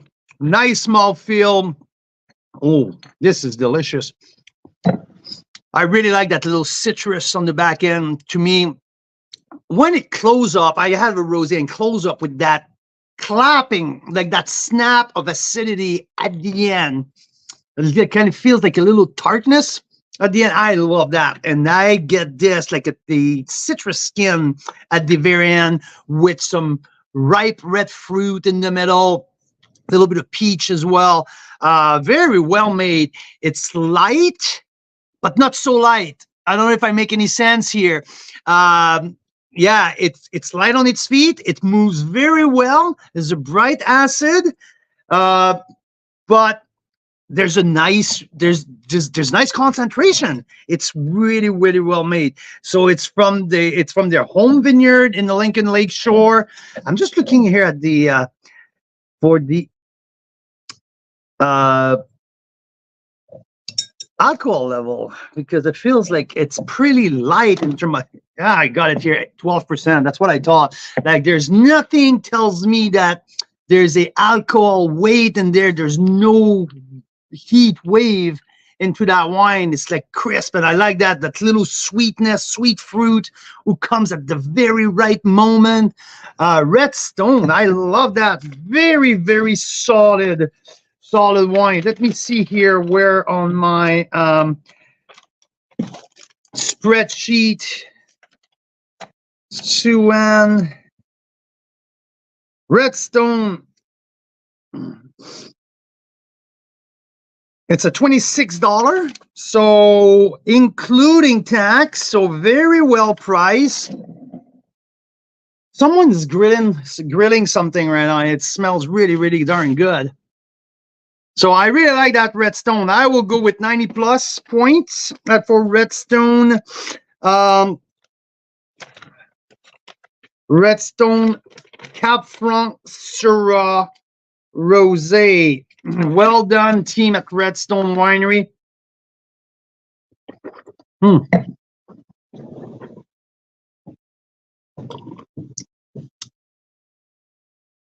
How's it going there, rosé guy? It's going. It's going. This is pretty darn good here. That one. Redstone. That's funny because Christian used to work at Redstone No way. before. Yeah. So. Cool. That's okay. Hi. Yeah, he used to be at Redstone and Thaws and also at Foreign Affair. So moving from Ontario. Very cool. Yeah. You know what? I have this is full of that, but you know what? Let's go with the orange one.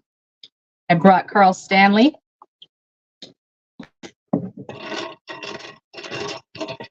Staying hydrated here. That food saved me big time. Okay. Now go next flight. Mira, what would you think if we're doing a flight of bubbly? I have a bunch of traditional method, and I think I'm ready for that. Yeah. I am clearly ready for some tough ass traditional method. Make me work like I need to earn my paycheck a little bit more right now. I need to get something. I think it's cold enough to saber. I'll saber you one in the background. You open the other one. Sure, we can do that. Absolutely can do that. Maybe Rob can even do a little bit of a video of you and we can put it on. She would like to saber a bottle and that thing. Yeah. Oh my God, look at these big guns here. So Rose Hall Run from Prince Edward County. Traditional method here, non-vintage. This, I'm so excited for that. Used Vineyard from Divergence Wine and Jeff Muth. I can't wait to pop that up. Pinot Noir. How many do you want? How many do we have? Like 8. Okay, well, let's bring them all out. All at once? Yeah. Hey. Blue Mountain, traditional method. Chardonnay Pinot Noir. By the way, this is the only bottle I bought in the old lineup. 13th Street Rosé, traditional method. By the way, it's going to be on our feature starting in 2 days. Let's start with these 4, okay? Here. So that might take a little longer because we need to peel the top of these guys here. But it's very exciting. That I think that's the part of that tasting that we're really getting serious with that lineup of there's a few Charmat as well in there that we're going to taste on the back end of that. A few Riverstone, which they made 6 rosés this year. This year they just released 6 rosés from the 22 and the 23 vintage. So it's pretty exciting. So let's start with the Cuvée Rosé. Oops. I was fighting with the cage. Here you go. Here. Okay.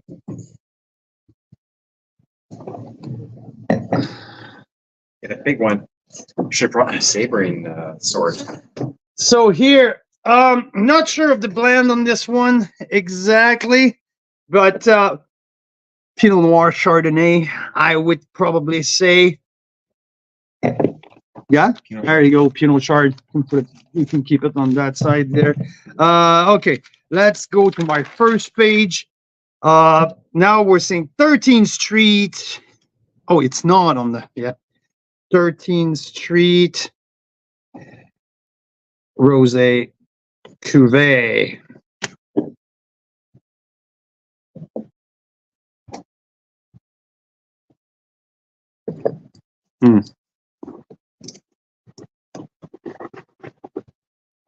Candy cherry. Cherry for sure. Lots of cherry. This is super approachable. what I love the most in it, it's the distribution of bubbles. The bubbles doesn't smack you right in the face at the beginning. They're coming at the right place.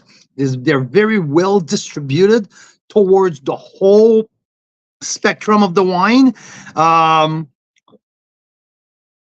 Oops.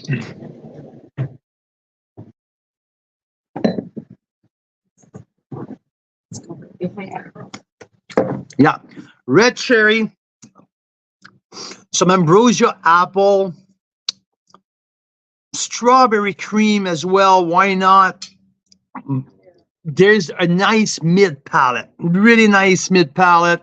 A lot of freshness in there. There's a little bit of residual, making it soft. It's nothing too austere. It's nothing too. There's not that barrel or almond cookie that you find sometimes with that Huber, like the lees, like when they spend that much time on lees. This is fairly quickly released, so it's not Huber complex, but very, very approachable. Very approachable. I will do 9. I love that wine. I do that wine at 90 plus.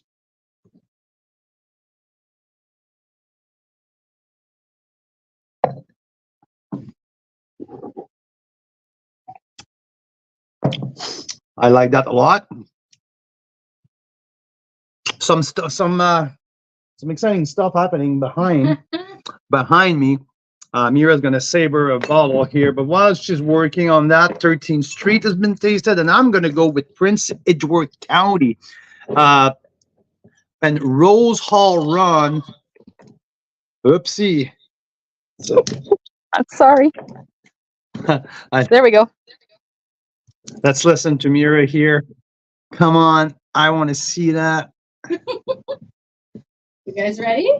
We're sure are ready. Mira's gonna saber. Yeah. No, you need to take the cage off.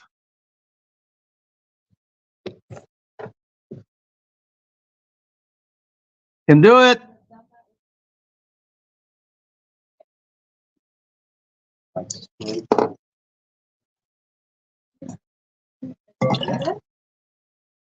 There you go.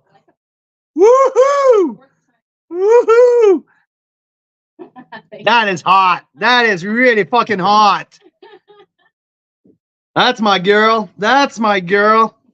Now Rose Hall Run. Let's see. That's here. Beautiful color. Beautiful color. Yeah.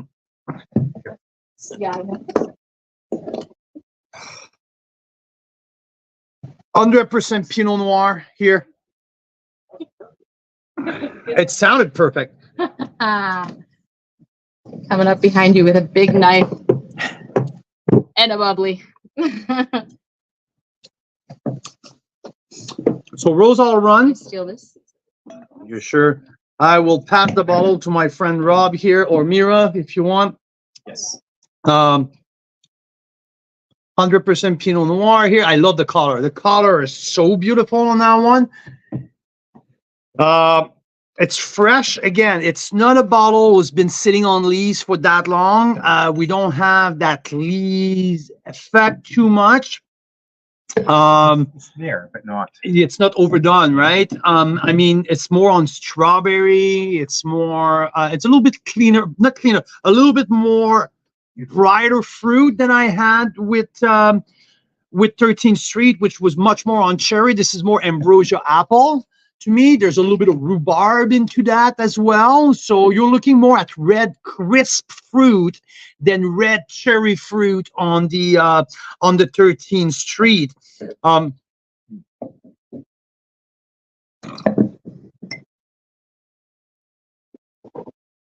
I can drink that all fucking day long. Yeah, there's a little bit more geekiness in that one that we got with 13th Street, which was really easy drinking. Don't get me wrong, I love 13th Street. I love their non-vintage cuvee for a very long time. But this brighter, crisper, more precise, So yeah, I like that. I'm going with 91 points on that. I'm definitely going 91. This is serious. Then this is very, very, very well made. Oh, I'm just looking here. Apparently, someone just rated that 92 points. So I guess I'm not out for lunch. So I'm gonna take a break of traditional method. I'm gonna do a quick little Charmat, which is always one of my very favorite Charmat.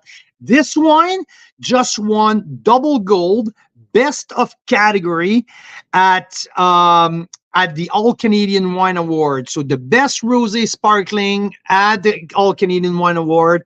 This is a wine from Fred DiProfrio. This is Bellaterra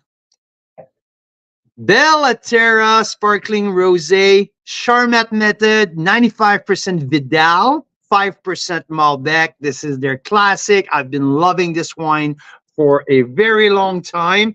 Mira has It's going to taste better because it was savored. absolutely. Mira has savored that bottle absolutely perfectly. Look at that.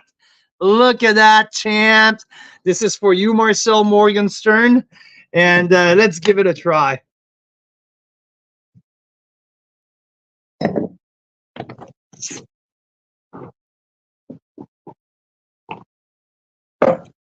The crazy part with that, it's $24.95 including tax. That's the part that makes that wine so freaking unique. We have 12.3 grams of residual sugar. It doesn't taste sweet. There's a brightness to it. There's a little line of green apple goes through across that wine, but also definitely relates a little bit to the 13th Street in a sense, a little bit more on cherry, sweeter fruits, but I don't want to contradict myself saying that it's not. No, I mean it's 10.3, but the perception, the mouthfeel, it's a little bit more on sweeter fruit than I had with the crisp red fruit of the rosebud from Rose All Run. It's a different delivery, but I mean for the price point.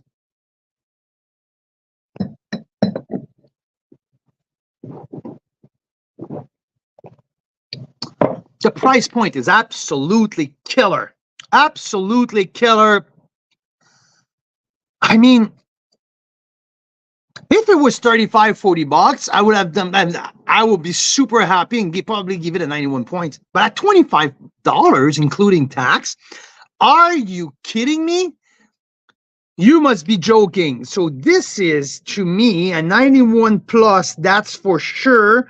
And I might even go higher later tonight. Like I need to get out of my head that it's not a traditional method and all of that. That it's not the most complex one, but Jesus, that it's good.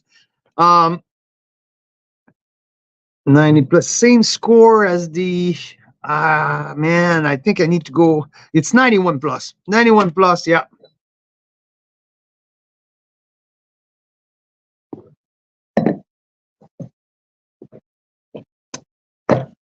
Very delicious. Very, very delicious. Okay. Now, let's go. Jeff Muth with Divergence Wine, 100% Pinot Noir, 800 bottles made. It's from a single vineyard in the Lincoln Lakeshore appellation. It's called the Hughes Vineyard. Jeff, it's a freaking rock star sparkling wine. Boom. Love it. I'm going to pour Rob a glass here.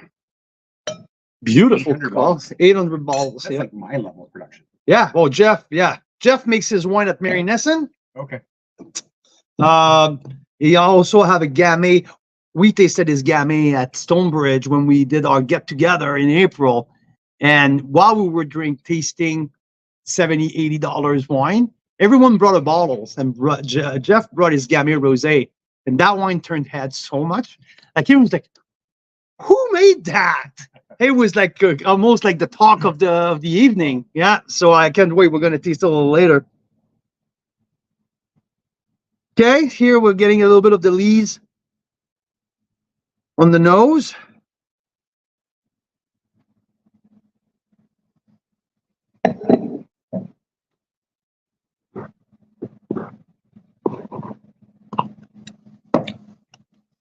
crisp, bright fruit. Very dry. This is very, very dry.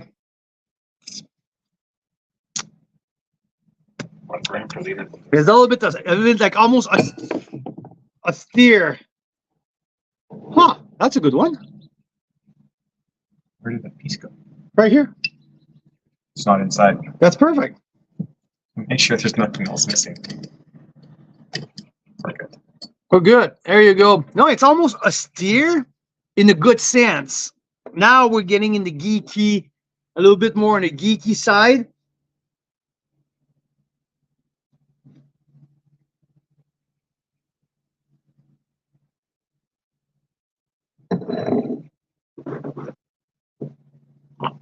It's more about cranberry, rhubarb, crabapple.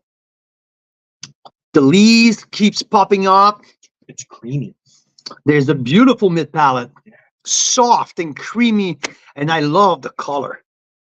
The color is so pure. This is really, really, really fucking good.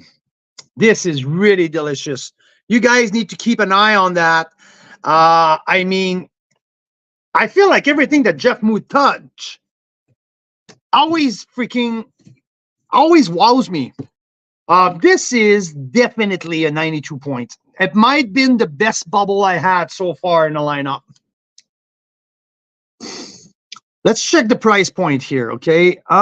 We are Divergence. It's $40 on the dot. 67 cases made. I mean, yeah, I'm going 92 points. I'm going 92 points with that.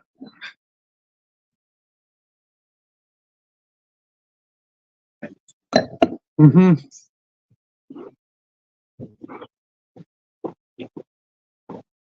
Yeah. Oh man. Oh man. Might be my favorite wine since the very beginning. Woo-hoo! Loving that segment. I'm really loving that flight. Oh my God. If anyone sees my wife around, please send her my way because she needs to taste that. Absolutely. What? Did she use my favorite chef's knife to do that? Well, that's not good.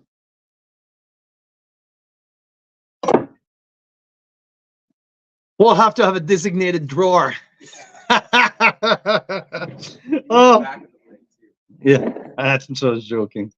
Okay, let's go to my opinion, I've never tasted it, but it should be one of the big dog of the lineup. This is the Blue Mountain 2019 vintage of their Brut Rosé.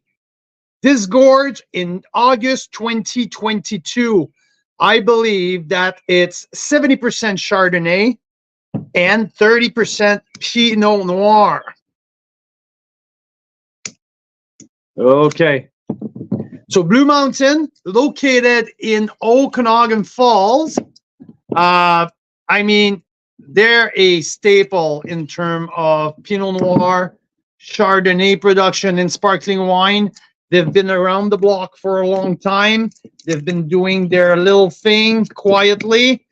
I haven't produced wine almost 2 years in a row because of smoke issues. They decided to completely stay put and skip vintages. But yeah, I'm excited to taste that 2019. 2019 is such an amazing vintage, to my opinion. Boom! Okay, I love that sound. Very light in color. Very, very, very light pink. It's more salmony than pink. Rob, I'm gonna put this one right here for you. Oof, I love the nose. That might be my favorite nose.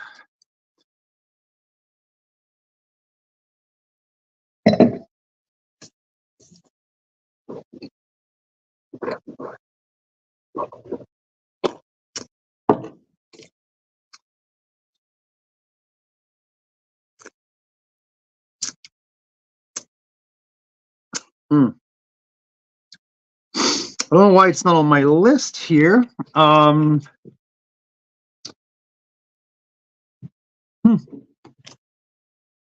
Maybe, oh, it's right here. Okay, so $39 plus tax. I mean, that is a total, yeah, there's definitely one thing that I noticed, the biggest difference between the Blue Mountain, because this is the same, to me, same quality, same level of the Divergence. There's a little bit more sweetness on the Blue Mountain, which was expected because Divergence was so bone dry, so laser focused that I was expecting more roundness, more softness on the Blue Mountain.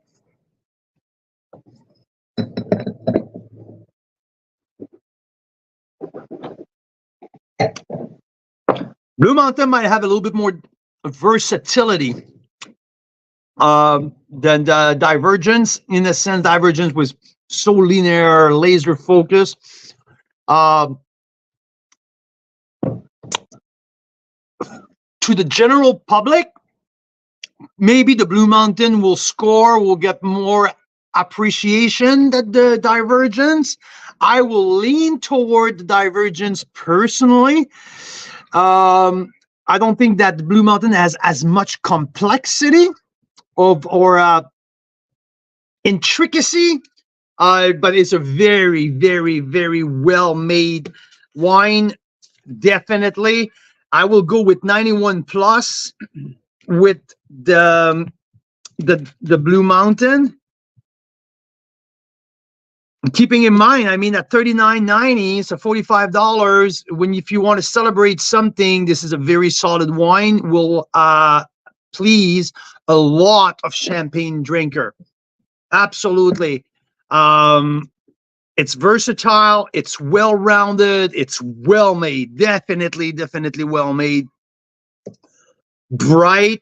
I mean, I don't see any spike of alcohol in there. This is textbook, an easygoing champagne style. So I really like how well made it is. So yeah.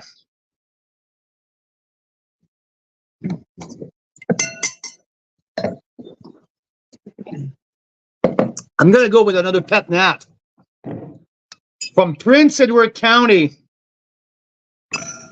Okay. This is from Trail Winery in Prince Edward County. These guys had a lot of fun making that wine. Okay, because what they did here with Trail, where are you here? Trail.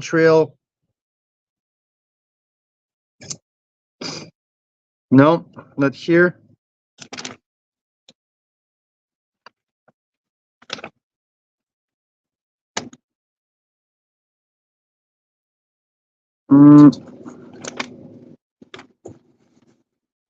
So I was trying to find that one. Trail. There you go. Trail Pet Nat. 25%, well, it's 57% Riesling, 25% Baco Noir, 15% Cab Franc, and 3% Cabernet Sauvignon. Most of the wine are from the Trail estate in Prince Edward County, but they also brought some fruits from the Grimsby Hillside Vineyard and from Niagara. So they brought a little bit of fruits from one of the best vineyard in Niagara, blended with some of the fruits from Prince Edward County. So let's see. Holy crap, look at that color. It's almost a red wine, red sparkling wine. Super cloudy, so unfine, unfiltered, obviously. There's that geeky note.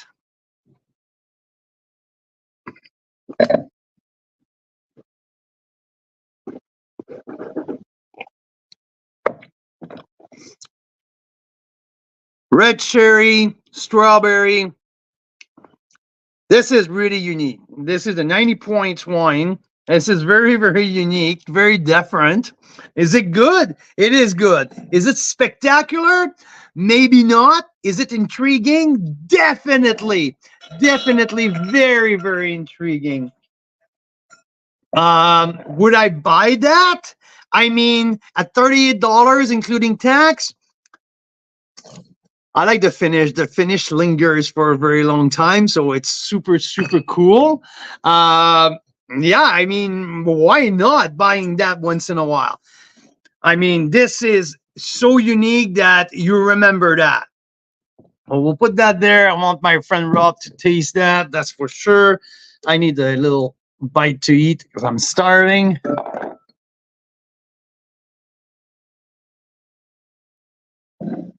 Okay. Next on deck. Let's do Howling Bluff. It's 100% Pinot Noir. This one was disgorged in 2023. It's a 2019 vintage.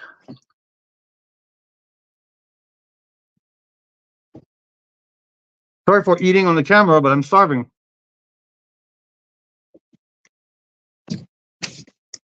Okay. So Howling Bluff, Astrum Brut. It's a $36 wine. It's a rare case of traditional method with a beer cap. So let's see what we have here. Nice color. Definitely very nice mousse.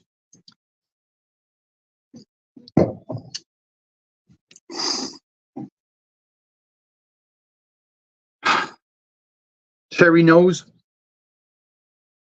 A little bit of cherry pie on the nose. A little flake.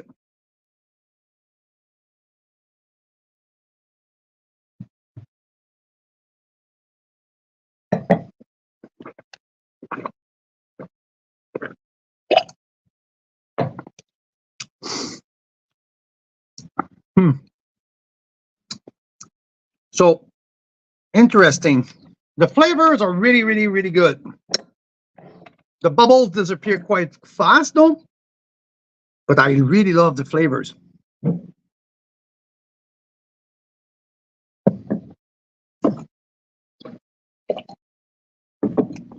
Naramata Bench here. It was made in 29 from the 2019 vintage. So well done, Luke and the team. It's a great try. 89 points. Good job. So now let's go with Evolve Sparkling Brut Rosé. Traditional method. I'm not sure. This is from the 2018 vintage. 2018. Let's see what we got in here. Let's see what we got in here. And some fun fact here. Evolve is opening a sparkling house. The first BC Okanagan sparkling house opening on the Naramata Bench very, very, very soon. So keep your ear open. We're going to hear some news very, very soon about the opening of Evolve Sparkling House. Already been very surprised by the Evolve Syrah Rosé 2023 that we tasted at the very beginning. It was our first 92 points, and none of the wine have surpassed 92 points so far. So now we're doing the Brut Rosé. Let's see if I have a grape varietal here. Evolve Brut Rosé. I don't know. It's not in my notes, but probably Pinot Noir. If I assume these are more lees. This is a little bit more aging on the nose.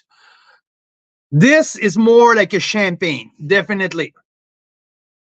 Much more. This is the most champagne-like aromas that I got since I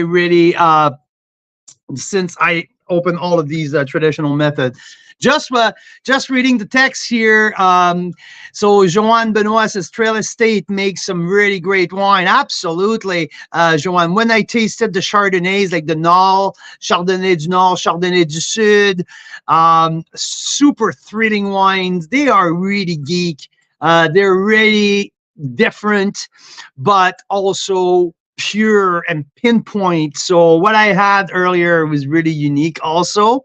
I'm glad that you're enjoying Trail Estate, Joanne. So these are nice, fine. Mackenzie's doing a good job, the winemaker, and definitely not the textbook regular type of winemaker, but he likes to play around. That's for sure. Rob, you need to try the Pet Nat from Trail Estate here.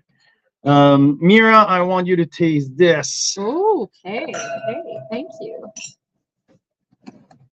I'm feeding Mira here. They might be the best wine so far. Okay, 1 sec. I'm emptying your spit here. So let's go now with the Evolve. So it's Riesling, Baco Noir, Cab Sauv. Wow.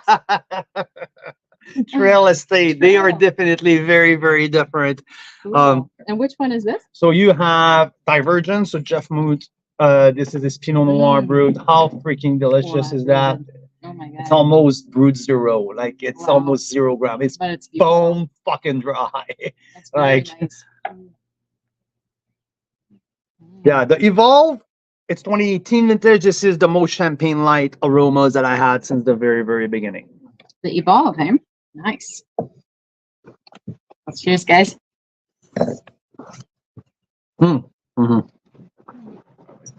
What do you think, Rob? I'm just tasting, Rob. Mira, what do you think of yours? Delicious. There you go. Great. And yeah, it's really unique, eh? So that Evolve is it's truly champagne light. Truly. I got the very finish of that wine close up by biting my cheeks. There's a I have a hard time. I can't see bitterness. It's tartness. That citrus peel will close up the that's really, really textbook. I mean, it's not Krug Le Clos de Menil, but this is really, really champagne light. It is serious. I did not expect that from Evolve. I'm fairly impressed with that. I'll tell you one thing.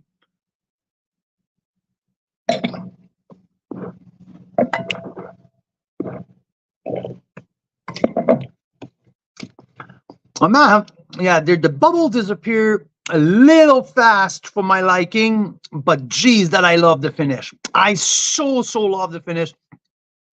Rob, I don't want to bug you, but if you can tell me how much the Evolve Brut Rosé is on the market. Oh, I have my phone here. Please. That would be great. That would be great. Yeah, I mean, if it's under $35-40, it's very well worth it. I would be tempted to say 91 points for the Evolve, but maybe more. I really enjoy that.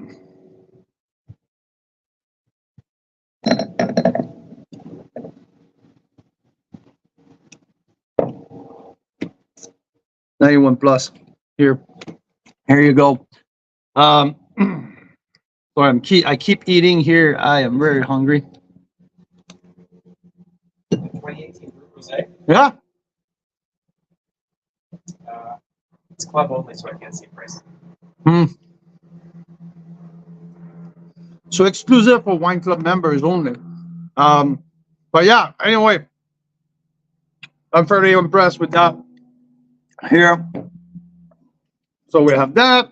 We have that. This is done too. Geez, we're getting there. We're getting there. I think I'm more than half. Well, what? Definitely much more than half. Yeah, it's going well. Let's do here.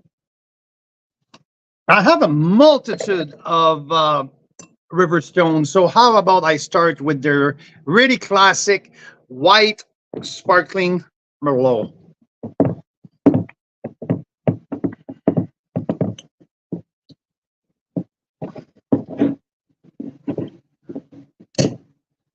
There you go. So Riverstone White Merlot, sparkling at $27.90. So $28. It's been a classic at Riverstone for a while. This is the new 2023 vintage. Every time it's very solid. It's well made. It's consistent.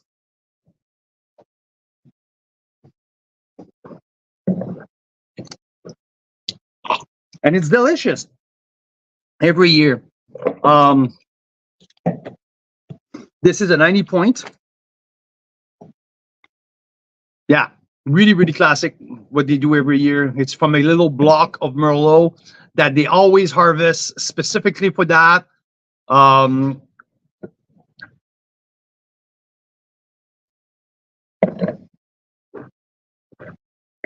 Yep.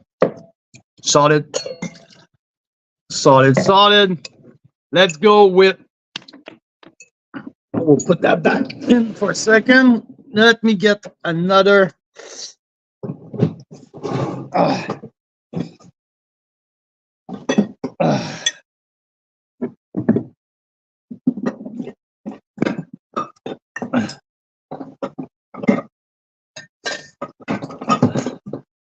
Okay, here. We'll do a little run on Ontario.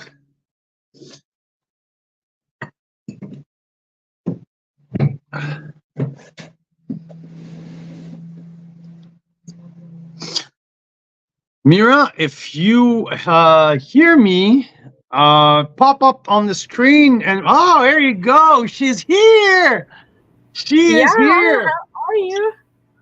Oh, I'm doing well. I'm just about to hit I was just trying to figure out where you're at, what you've tasted and haven't tasted. Yeah, no, I know you lost track. That's for sure. Oh, yeah. That's okay. I have kept track very diligently. Now I'm gonna go with Don't spill Stratus. any wine on your paper. Hey? Don't spill any more wine on your paper. I mean, it's been twice already, so I've been over that. It's all good. I'm in peace with myself. I'm not getting mad anymore. My glassware is getting dirty. I have a few more. No, I had a few here. So I'm gonna do Stratus Gamay. Divergence Gamay. That's the one that turned a lot of heads at our function at Stonebridge. We're gonna do these two. Whilst talking about Stonebridge, we're gonna do Lele Reserve Cabernet Sauvignon Rosé, which is a very unique one, Asian barrel for a year. So a little bit like Adnan Aysel style, right? And we're gonna do that beautifully pink salmon Domaine Kalis from Kelly Mason. So I have some really big dog here in the next four. It's really freaking thrilling what we have coming up, because we just come off an incredible flight of sparkling. I mean, this flight that we just had kicked ass, big time. I mean, the Divergence, the Evolve, the Trail, and what's the other one who was incredibly well made? Well, we had the Bellaterra. So like the Blue Mountain, like all these wines were so freaking impressive. So now we're going to go back to still wine, regular rosés, and I would like to start with the Stratus Gamay 2023, unfined, unfiltered, probably Amphora. I'm expecting, look at that color, really beautiful color here. Fantastic nose. So what I want to do here, I want to put the Divergence Gamay side by side with the Stratus Gamay. And I want to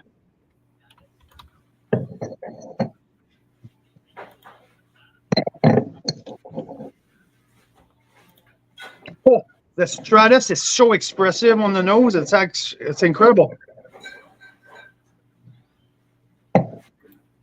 Okay.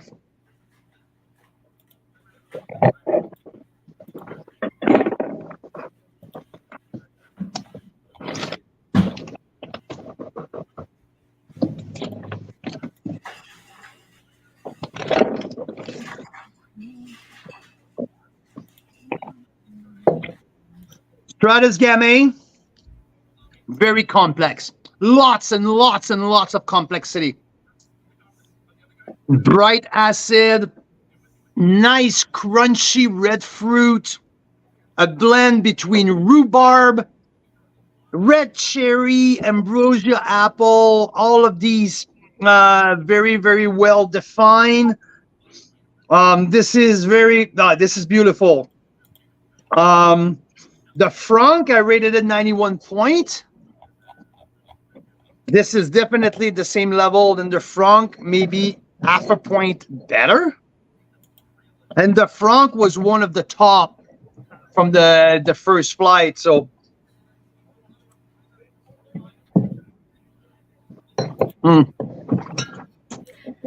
I'll be back, okay, Carl Boucher? All right, guys, I'll be back. Joanne knows about Stratus. They were recently there, and I think you guys got to meet the winemaker too, which is really awesome. They have this crazy facility at Stratus that's all gravity fed. It's the most, at the time it was built, it was a LEED winery, LEED building, most sustainable kind of building, and it was the only one in the world as a winery to be LEED certified. So very interesting, cool building. And yeah, Joanne and Alain were there just recently. Carl Boucher, I'm just bouncing. You're bouncing? I'm just bouncing back and forth between the Stratus and the Divergence. Both great wines. I'll be back very soon.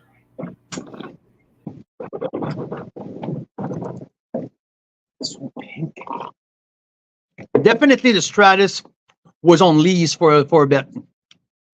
I can see that lees stirring in the amphora. There's that little lees component on the palate. And when I taste Divergence is much cleaner, much more pure. Definitely that sense of defined flavors. I'm going to go for Stratus. I'm going to go 90 plus with Stratus. There might be a little bit more complexity, but it's a little bit more, not confusing, but asking myself a few questions. When I go with Divergence, it's very, very like pinpoint, straight up, clean and pure and beautiful.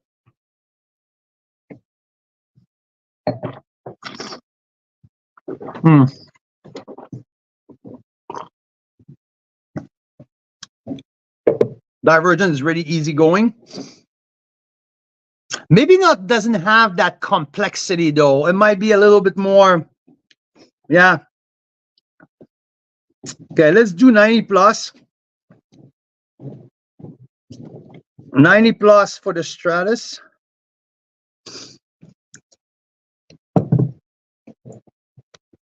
I think 90 plus for both.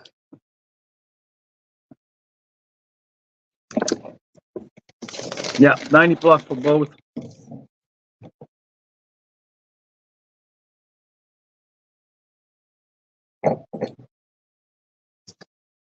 They're different, right? Huh? I think the Divergence got a bit more flavor. Yeah, yeah. There's something a little confusing with the Stratus. It's a little watered. Yeah. Beautiful flavor, but it's very subtle. This one's a bit more in your face, but there's this one comes out after a bit of time. Both very good. I love the color. I know the color. Like it's my I think it's my flavor of the year. It's Gamay Rosé. Yeah. Like there's so much that I enjoy with the Gamays. Yeah. Okay, now I'm gonna go with Domaine Caylus. So Kelly Mason, I should be 100% making from Cap Franc. So you know what? There you go. So she works with Cap Franc and Pinot Noir mostly on the red side. So this is Cap Franc Rosé. Well, this is really textbook Rosé. Really textbook Cap Franc.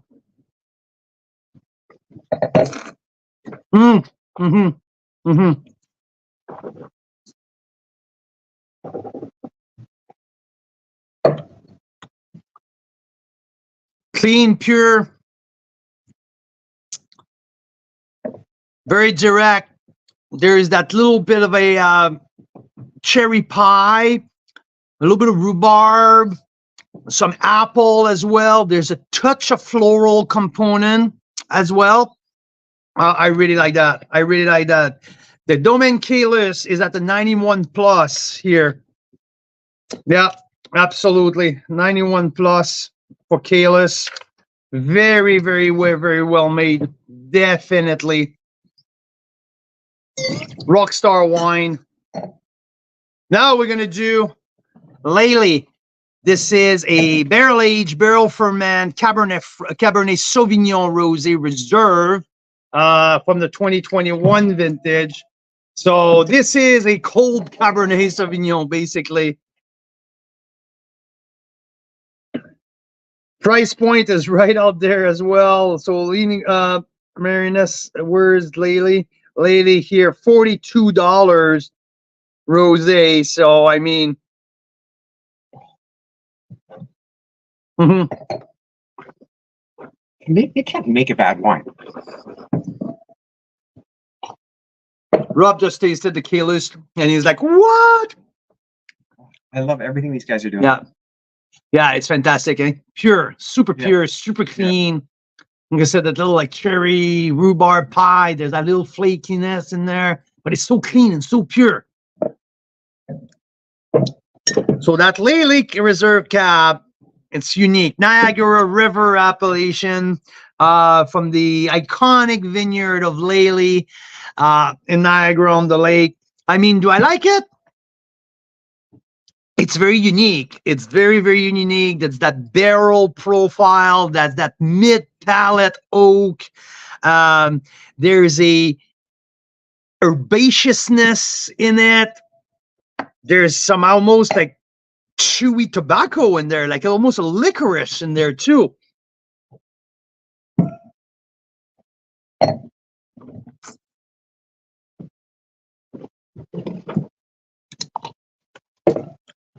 It's very different. I mean, this is big red drinker rosé style. I mean, you need a piece of meat with that, or you need some food with that to enhance that rosé. I love where they're going with that. But it's really off the beaten track, that's for sure. It's very different. Lely, 89 points here, and I'm done another flight.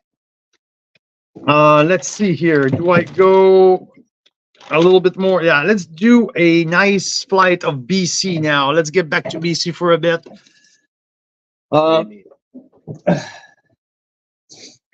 These are more Ontario.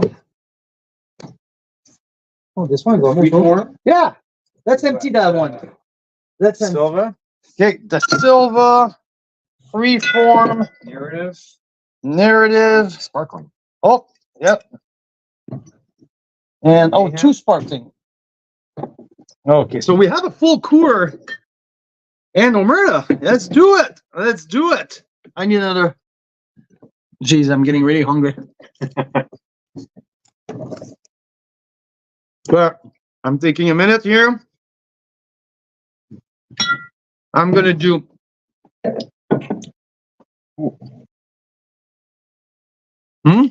That Cab Sauv. Ah, It's buttery. that's the oak, right? Yeah. Very different. Very unique.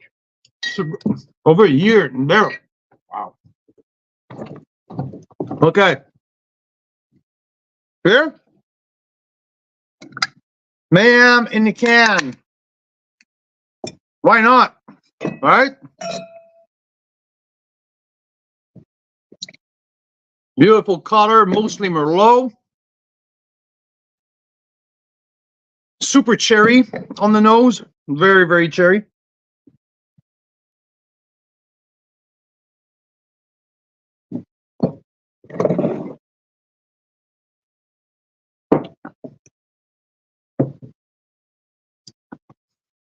I mean, This is the classic Merlot approach on the rosé.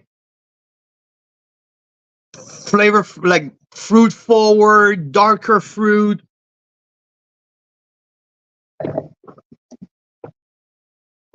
A little bit of that red licorice, almost like that coffee grind. 89 points for that Meyer, for the Meyer sparkling. Fred Meyer wine sparkling 89. There you go. Now let's move to the narrative X sparkling 2022. I tasted that earlier this year, and believe it or not, this wine with the lid. Okay, it's a twist cap sparkling. I kept the bubble for a week. I couldn't believe that every time I tested it for a week, every time I reopened it, the bubble have not faded. It was incredible, incredible.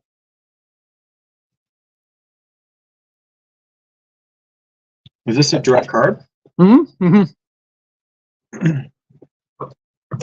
I mean, the wine on its own, it's decent. It's well made. No, there's a nice flavor profile. There's really nice edges to it. There's a torque. There's a bright acid. There's crisp cranberry in that. There's a little bit of milk More chocolate. bubbles than I would have expected. Oh yeah, and the bubble stays forever. Yeah, that's killer. I told Mira, I think it was a month ago. Like, this wine is over a 90 point to me. It's a 90 plus, and it just delivers so much. This is XC Sparkling. Haywire. This is the Pink Bub. Haywire. Where's the next one? Probably. Yeah. That is really good. 90 plus. And it's $27. I mean, there's nothing wrong with that price point. It definitely over delivers. And I mean, it's clean, super clean.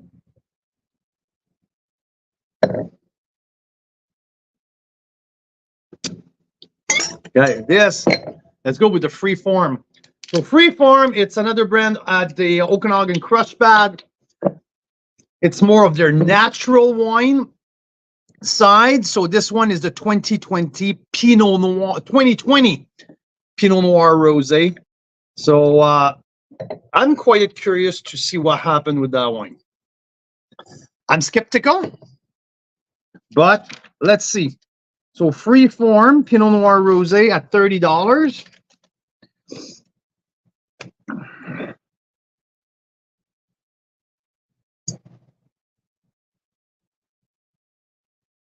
Okay.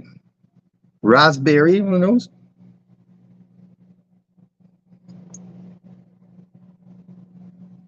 A little savory grill style of it.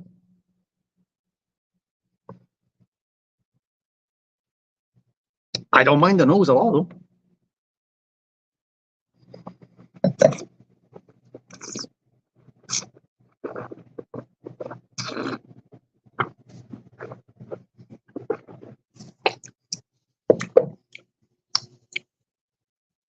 This is delicious.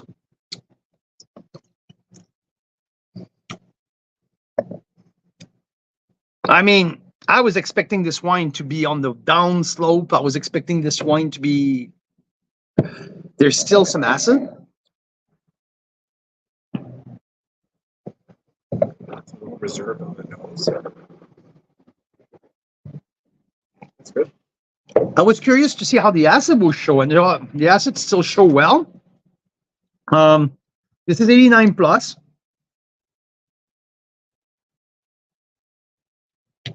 Yeah, I mean, okay. How about I bring my friend back? Welcome. Hey, how about we talk about Omerta, because He's back. I haven't been very far. And this is Omerta. So there's been transition with Omerta. Yeah. Some transition. Some by choice, some not so much by choice. We've our very first vintage of this was 2016, and it was Pinot Noir. And then we switched to Syrah. Had a few vintages of Syrah. And then we switched to Cabernet Franc. Had a few vintages of Cabernet Franc. And this latest one is made from Pinot Gris. So the source of fruit is right next door to you. For the Pinot Gris, yes. For the Pinot Gris, Yeah, right? right across the street. So if something is really close to you, it's it really matched the Caledon. Yep, and we've thing been using this fruit for quite a few years. Our friend Stefan grows this, and we've been using this in Secret Society White. We've been using it in our Unsanctioned Series Pinot Gris. And when we lost the Cab Franc and the Cab Sauv vineyard to the 2022 freeze, we had to figure something out. And I've had some really cool Pinot Gris rosés before, and nature kind of forced its hand for us to find some other way to make Omerta, and I'm really happy with this.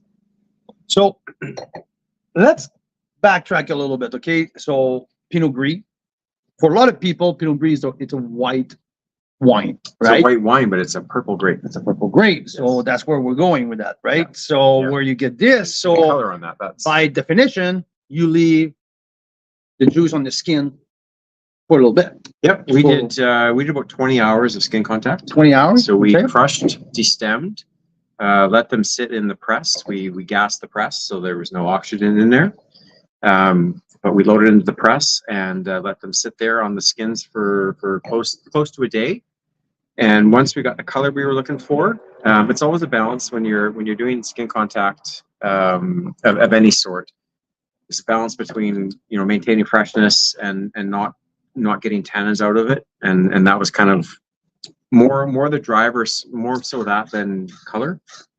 I'm happy with where the color ended up, but it was really more about flavor and not getting too much of the structural components out of the skins. I like the texture a lot. Yeah, I like the texture a lot. I want to, because you also make a barrel ferment Pinot Gris.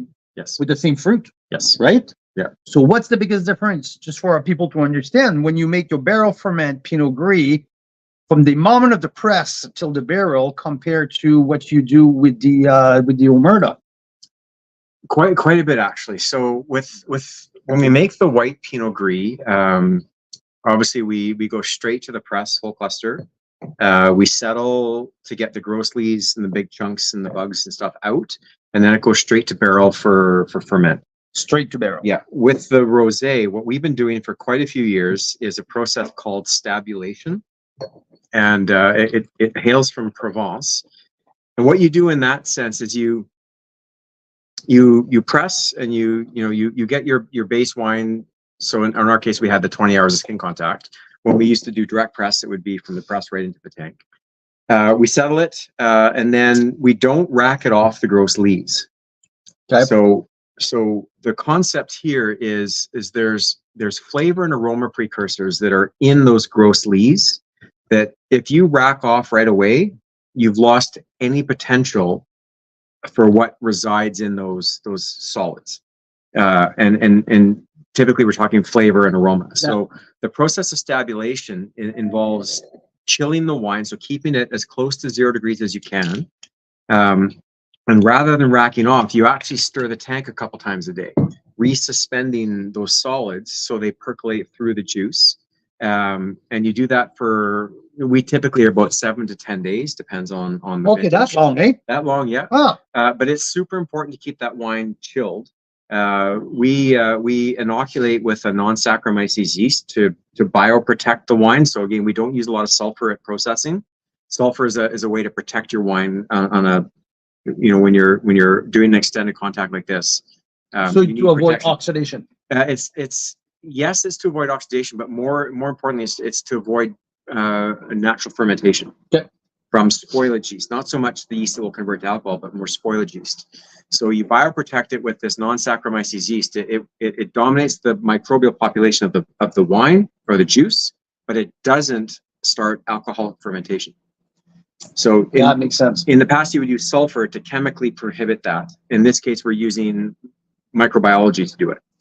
There you go. And we're all about trying to reduce the amount of sulfur we're using just to keep the freshness of the wine. So so we inoculate with the non-Saccharomyces yeast. We chill it. And then we stir that tank for 7 to 10 days. I think Omerta was about 8 this year.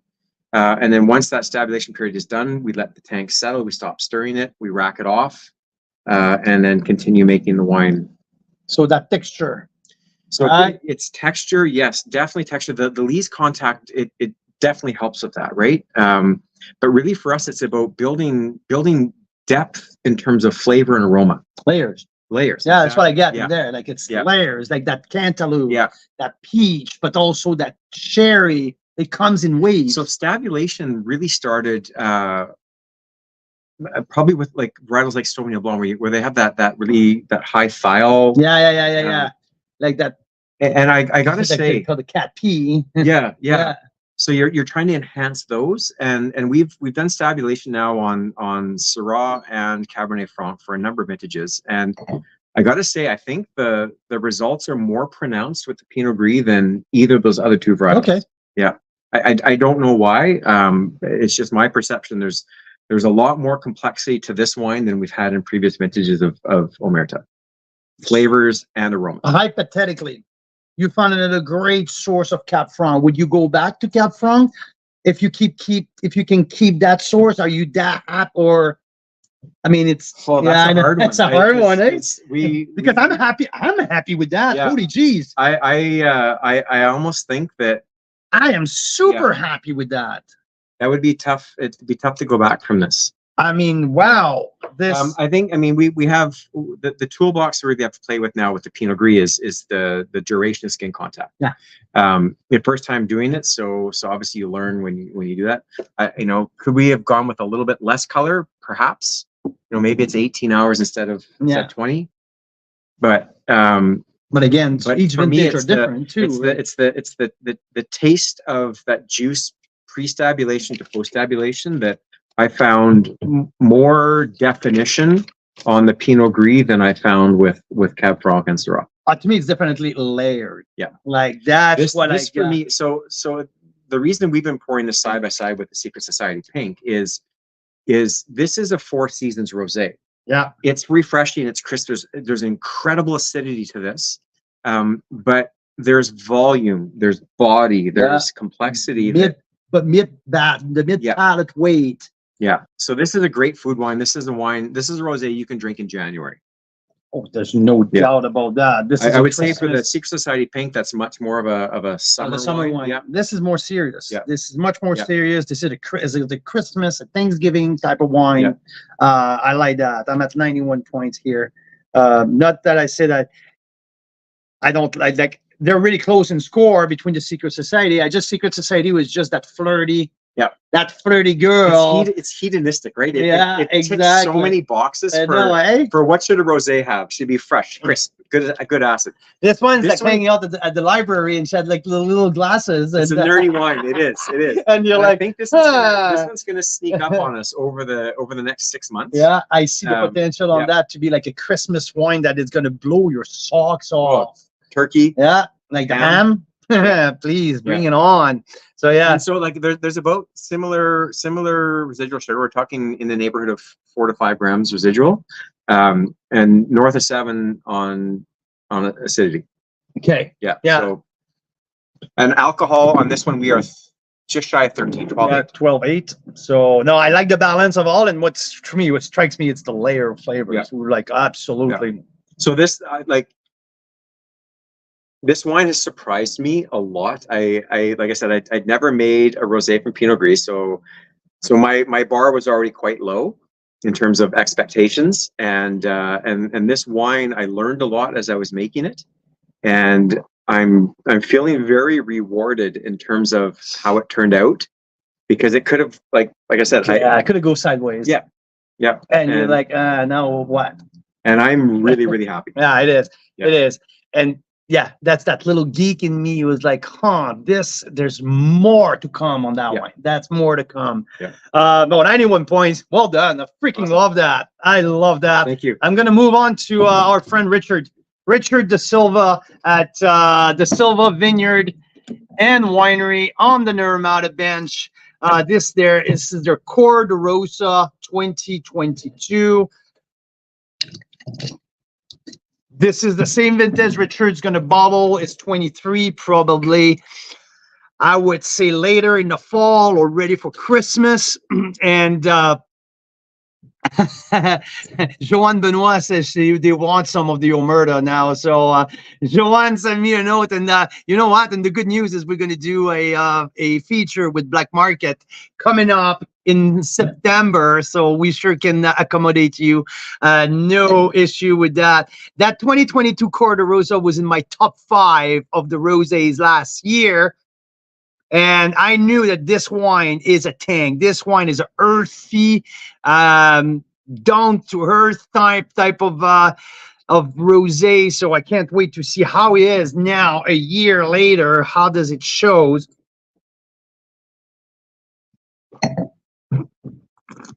Mm-hmm.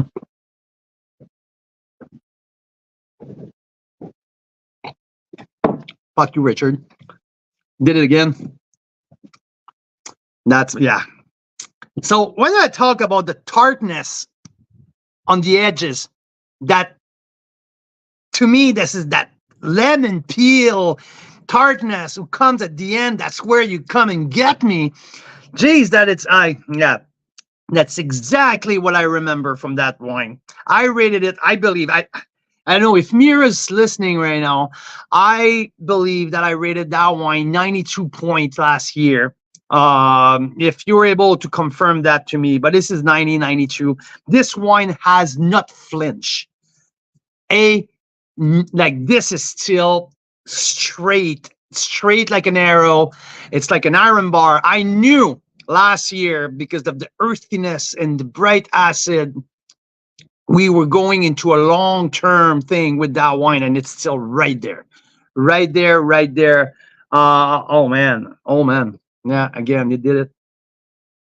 So we're excited for the 2023, but this is the same that we have last year. So way to go. Now I need to plug that back in because I'm going to lose everything. There you go.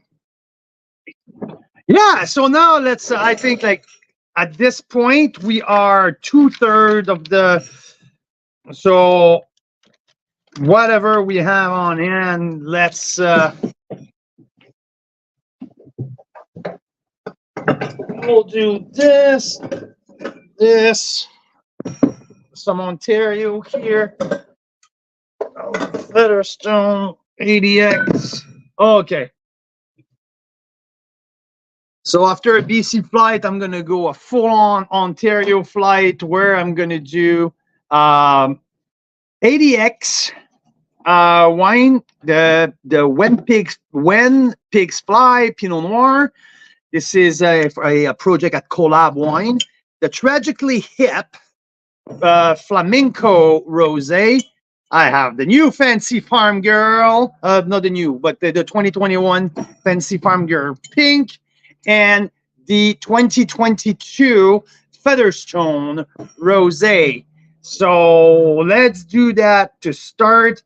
We'll start with the ADX.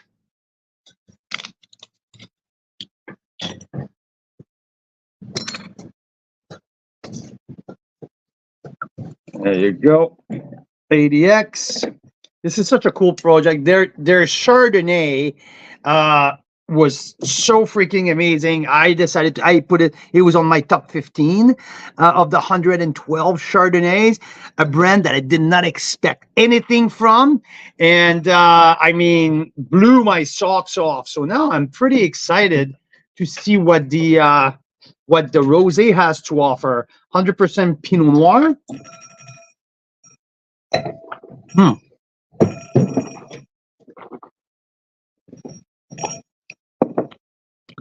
Oh, wow. This is freaking fantastic. This guy is a freaking genius. $20 on the dot. Really? Rob, you need to taste that. Okay. Like $20 on the dot, including tax. I like that. Oh, I love that. I absolutely love that. So clean, like dry.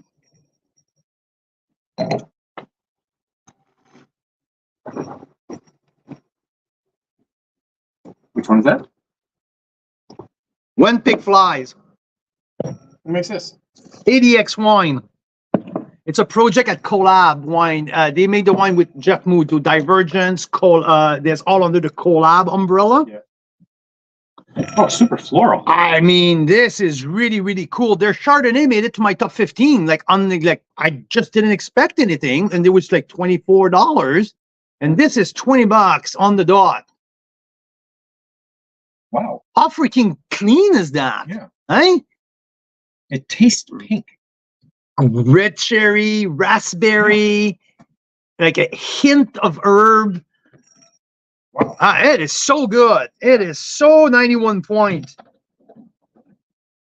I mean, when you look for value, I mean, geez moly.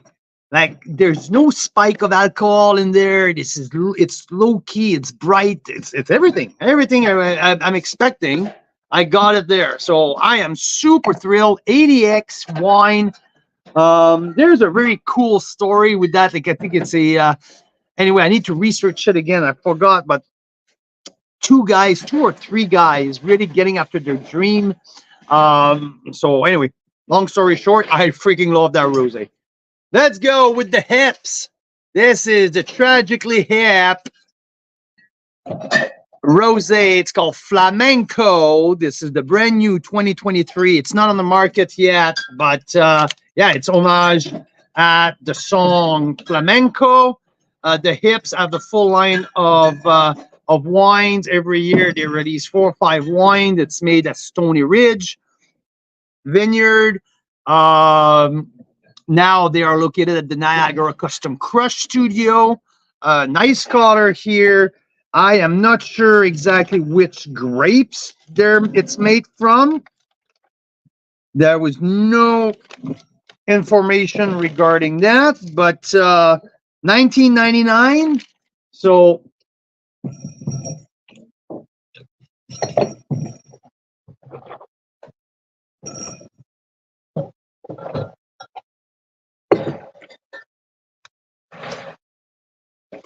it's bright, it's crisp. There's a beautiful acid to that.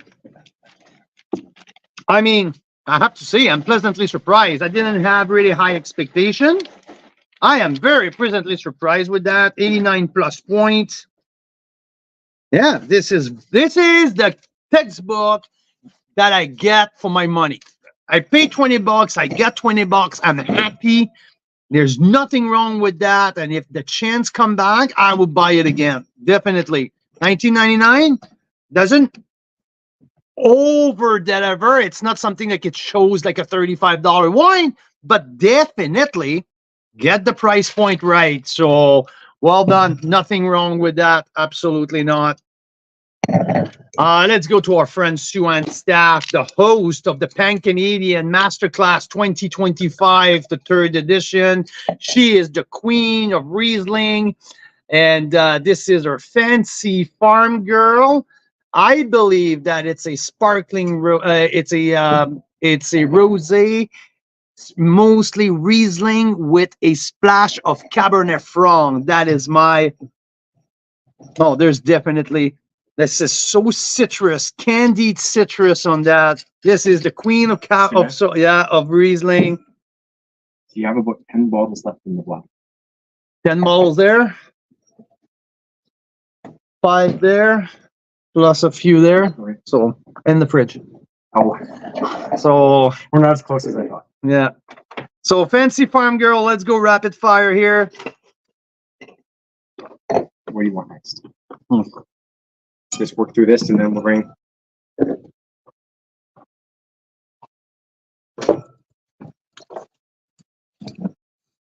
Still alive, 2021, but still rocking. 89 points here for the Fancy Farm Girl 2021. Yeah, it's a nice crisp 89, 1995, 89 plus, 89 plus. Yeah, well done, Sue-Ann. Here, let's go with 2022. This is Featherstone Rosé. Might be Cap Franc. That smells like Cap Franc. Let's see, Featherstone. Where are we here with Featherstone on term of price point? Featherstone 2022, 17.15. It's Gamay, Cabernet Sauvignon, and Pinot Noir. Gamay, Cab Sauv, Pinot Noir. Good nose.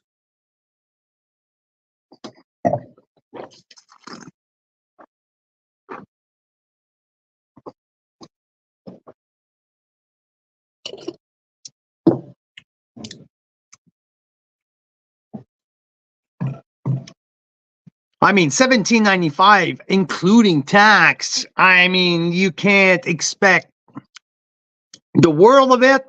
And this wine, I'm not disappointed. I mean, it's crisp. There's a little bit of residual, which is absolutely on brand with a wine that's under $18. I mean, this is not disappointing. I mean, you get that with a roasted turkey or something like that. I mean, there's a bright acid. The 2022 vintage still showing well. I mean, no issue with that. Absolutely no. How's it going? Yeah? Yeah. I will go with 89 points here. Nothing wrong with that. Nothing wrong with that. This is Featherstone 2022. Here, now, let's see what I have in the other bag here.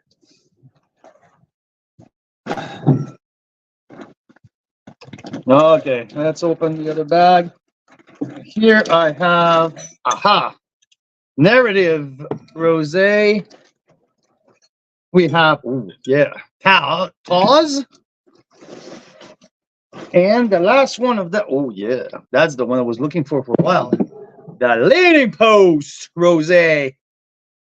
There you go. Seems like everything that the guy touches in the last couple of years turns into gold. Nadia Senchuk, if you guys are listening, good evening to you guys. It's 8:35 Eastern time. Hope you're still on. We're gonna taste your wine in a few minutes. This is empty. There's some ice in there as well. We can put some cold bottles in there. Yeah, that would be awesome. So I'm just gonna. Have you seen my business partner somewhere? She ran out to pick up something. She'll be back. So if you need anything, I'm your business partner. Okay, I need to make sure of what I ask for. Okay. I definitely don't look as good as Okay, so let's go with Narrative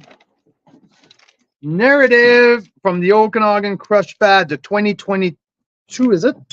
2022 Rosé. That's what I have here. Narrative Rosé.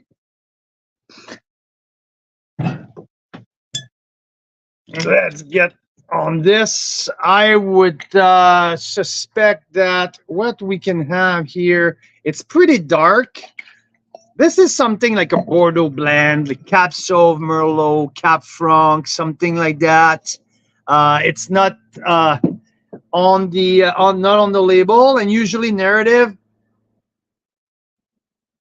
you're probably on a steel tank, right? There's usually no wood with Narrative. There's probably some concrete as well, so a blend of fermentation in concrete and tank.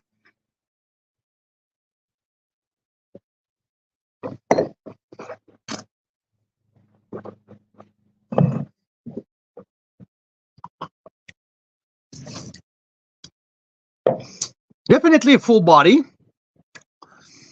Definitely well-rounded, nice mouthfeel as well. I mean, I quite appreciate that wine. I mean, yeah, I would give that wine a 89 points. This is a solid rosé. As long as it's around the $25 mark, I am all for it. Absolutely, no issue with that. Deliver. So I have two big guns here. I will go side by side, Leaning Post and Tawes. Okay, so two master of winemaking in Ontario. I am really excited to get these guys going here. These are some of my very favorite winemakers in the country. I will start with the Quarry Road Rosé. Here, I'm expecting, this is probably PI. It's Pinot Noir. It's single block from a single vineyard in the Vinemont Ridge appellation. Here you go again. Thinking of Christian here, winemaker at Mooncursor, who used to work at Tawes. So here, just gonna wipe down this a little bit, and this is absolutely solid nose. So clean. This is the brand new 2023. So I fell in love with the Chardonnay Quarry Road vineyard.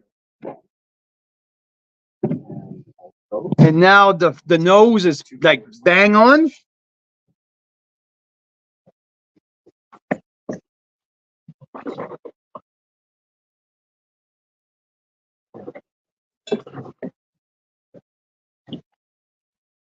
This is light, it's crisp, it's bright acid, cranberry, raspberry, savory, hint of herbaceousness. This is pinpoint precision. And I've been talking about that finish, right? That not bitterness, that little citrus peel. I got that again. Like, this is what's really pleased me here, and this is super crisp. This is a beautiful wine. Tawes, let's see what's the price point. If I get that like under $28, I am all over it with a 92 points probably. Let's see where it is.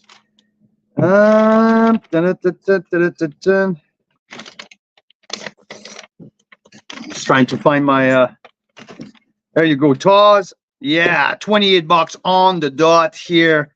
I am at 92 points. I freaking love that wine. Please and thank you.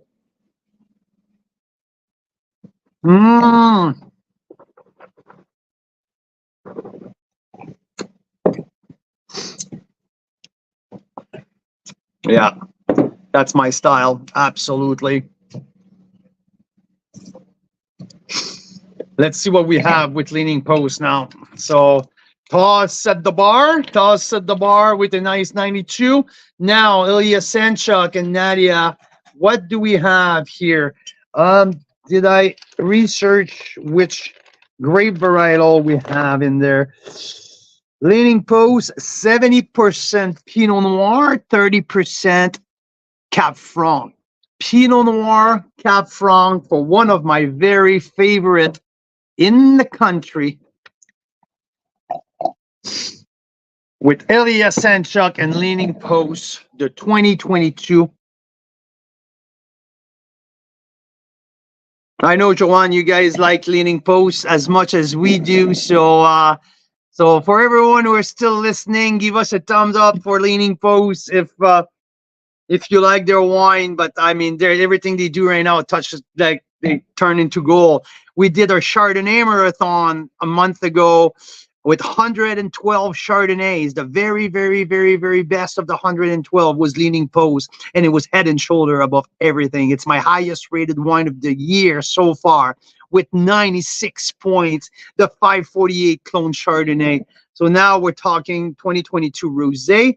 The price point on this should be fairly affordable.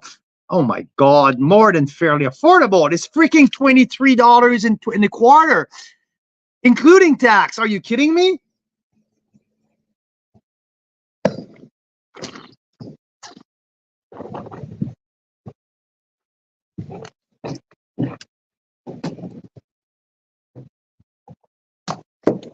A little bolder, richer, more weight than that very classic Provence style of Tawes. Yeah, much bolder, much bigger, but also $5 less, $23.20. Are you kidding me? This is absolutely fantastic. Maybe not the highest score. This is what, 90 points, but 90 plus, because damn it, like, I mean, at that price.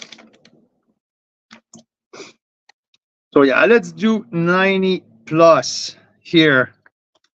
Okay, Dookie. Okay, Dookie. I can have a bite to eat. Gouda. There you go.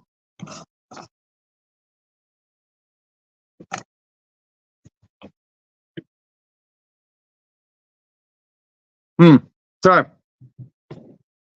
I have two cooler completely done.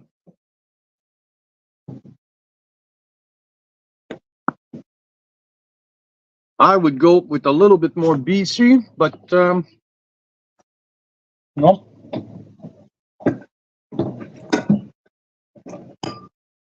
Okay, let's do.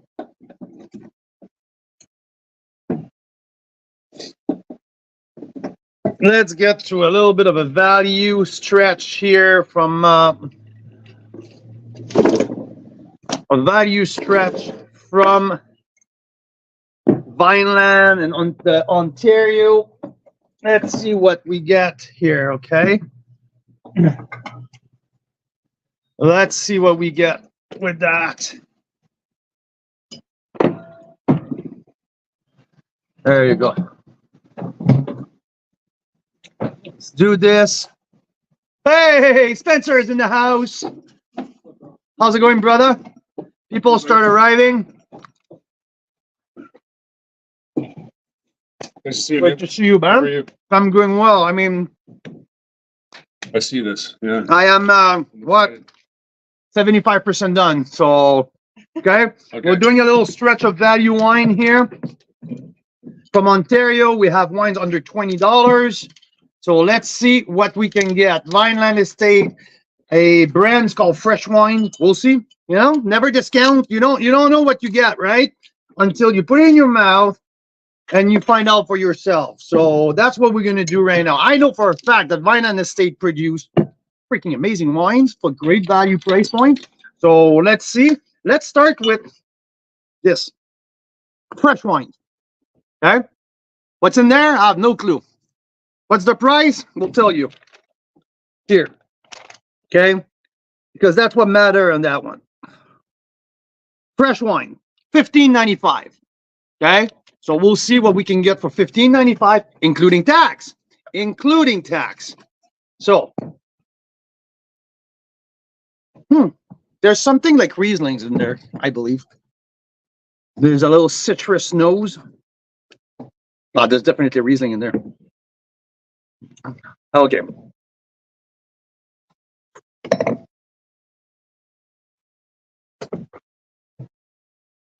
I mean, it's not the greatest wine in the world, but for $15.95, I mean, I think Mira went out, I believe, or if not, she's there.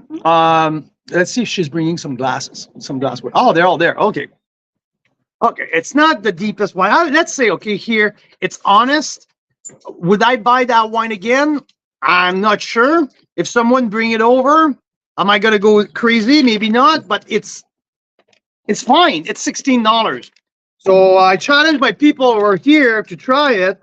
Like I said, It's not the wine of the year, but it's 88 points. Let's put it that way. 88 point fresh wine. Let's get it. Let's do it that way. Okay. Now, fresh wine. Now let's move on to the Vineland Rosé.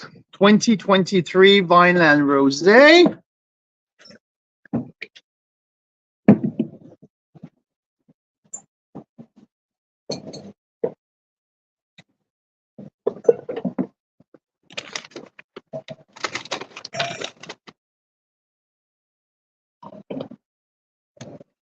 $19.95.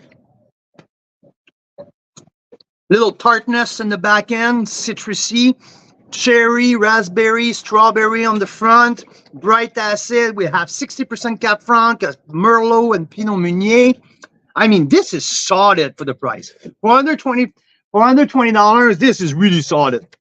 Like, really solid, and I quite enjoy that. I can drink that all day. That definitely get my price point here. It's 89 points. No issue with that at all.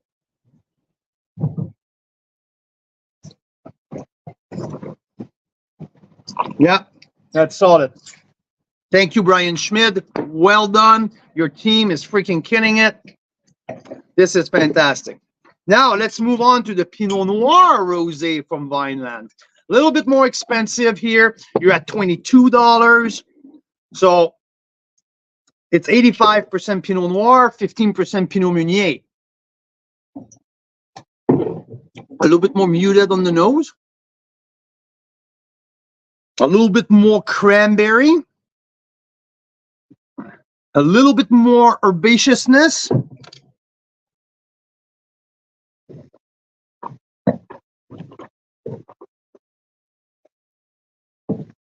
Much more precision. I mean, $3 more. 89 plus. I like that. A little bit more pinpoint on this one. I like that. So fresh, so crisp.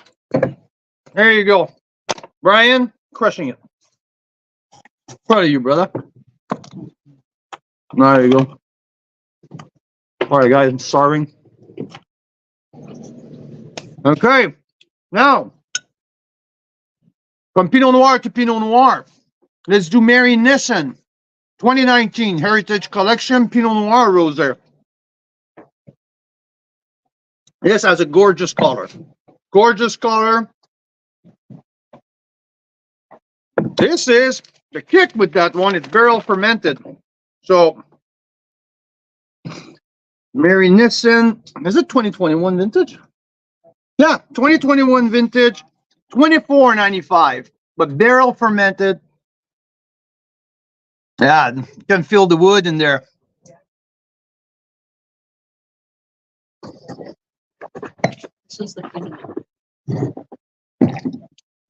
You guys, don't be shy to talk.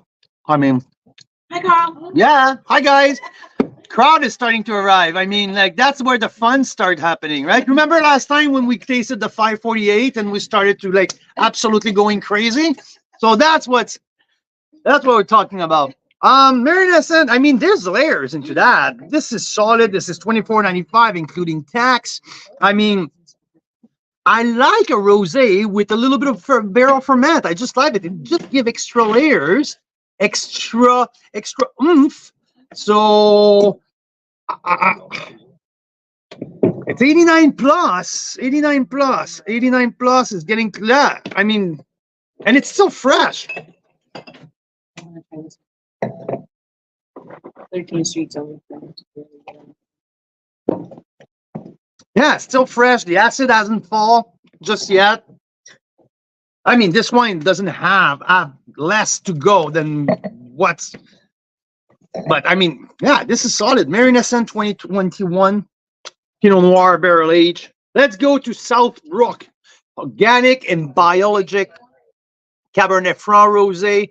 They are vegan friendly, organic biologic winery. One of the only one fully biologic. So I can't wait to taste that.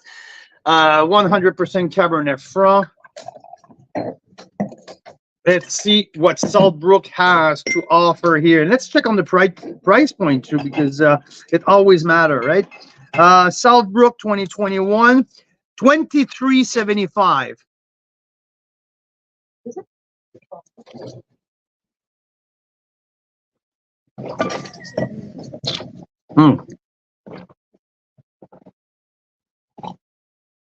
See, these ones are hot. I had one cold earlier.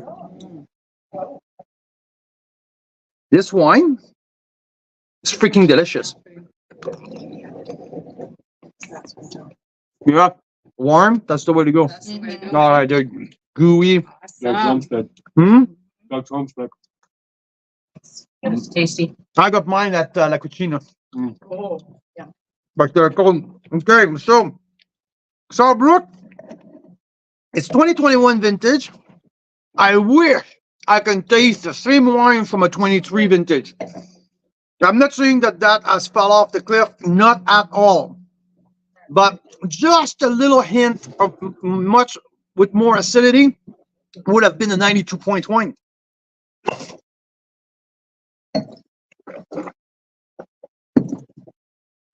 But it's still very, very delicious.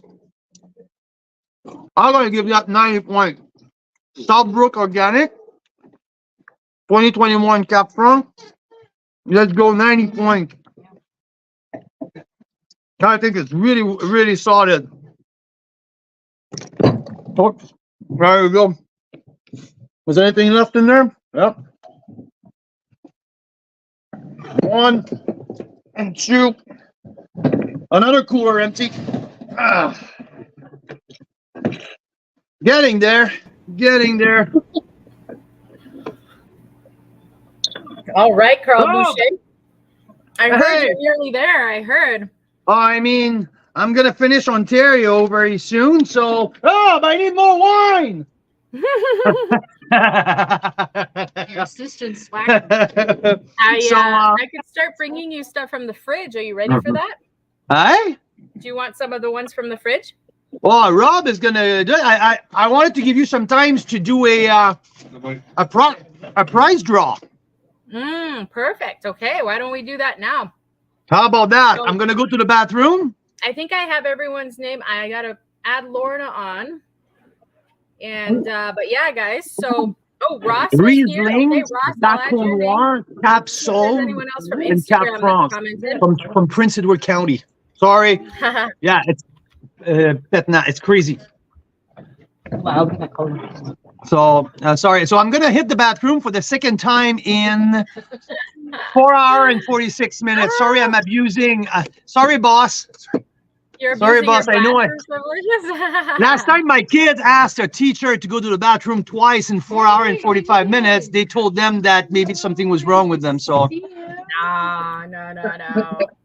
okay, All right, I'm gonna hit the men's room. Yeah, it's a nice wine. These are Okay, Carl's so- Wine Club style prizes. So Do you want go me? ahead. Do you want me to mute my side, or you want to listen to the crowd behind me? Oh, I can mute you. I'm good. Oh yeah. Okay. You're muted already. Yeah. So these are Carl's Wine Club style prizes. So we're gonna spin the wheel. Whoever's commented so far has been entered to win. If you haven't commented yet, leave a comment. I'll add you to the draw. So what's gonna happen is we will spin the wheel, and whoever wins gets to pick from an Enovino, which is our favorite wine tool. It's a wine aerator that decants your wines one glass at a time. Or you can get a surprise rosé mailed to you in the next few days so that it'll just show up at your doorstep, something Carl will choose for you. Or you can get a free shipping coupon for any Carl's Wine Club feature. Or you can get a custom t-shirt. Now, I wish I had a picture of this, because what happened was Marcel and Emily at Bella Terra Vineyards this last Christmas mailed Carl and I a t-shirt. You've probably seen it. T-shirt with Carl and I as AI cartoons on there. It's pretty fun. And then at one of these marathons, we were tasting and we gave away a t-shirt like that to someone who sent us their picture. So now it was like Carl and myself and Janice from Niagara. And so you could get a custom shirt made too, either with your picture or we'll do something cool with your name on it. If you're into rosé, it'll be rosé themed. So those are the choices for prizes. If you're here with us when we pick your name, then you might as well just tell me which one you'd like. But otherwise, I'll reach out to you later by email. So I am going to spin in just one sec. Just one sec here. Here we go. All right.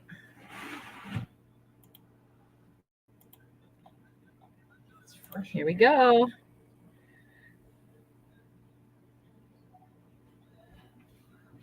Oh, it's Rob from DC, Rob Yaneda. Congrats, Rob. Thanks so much. He was just in the Okanagan, I think, recently. So He is this week.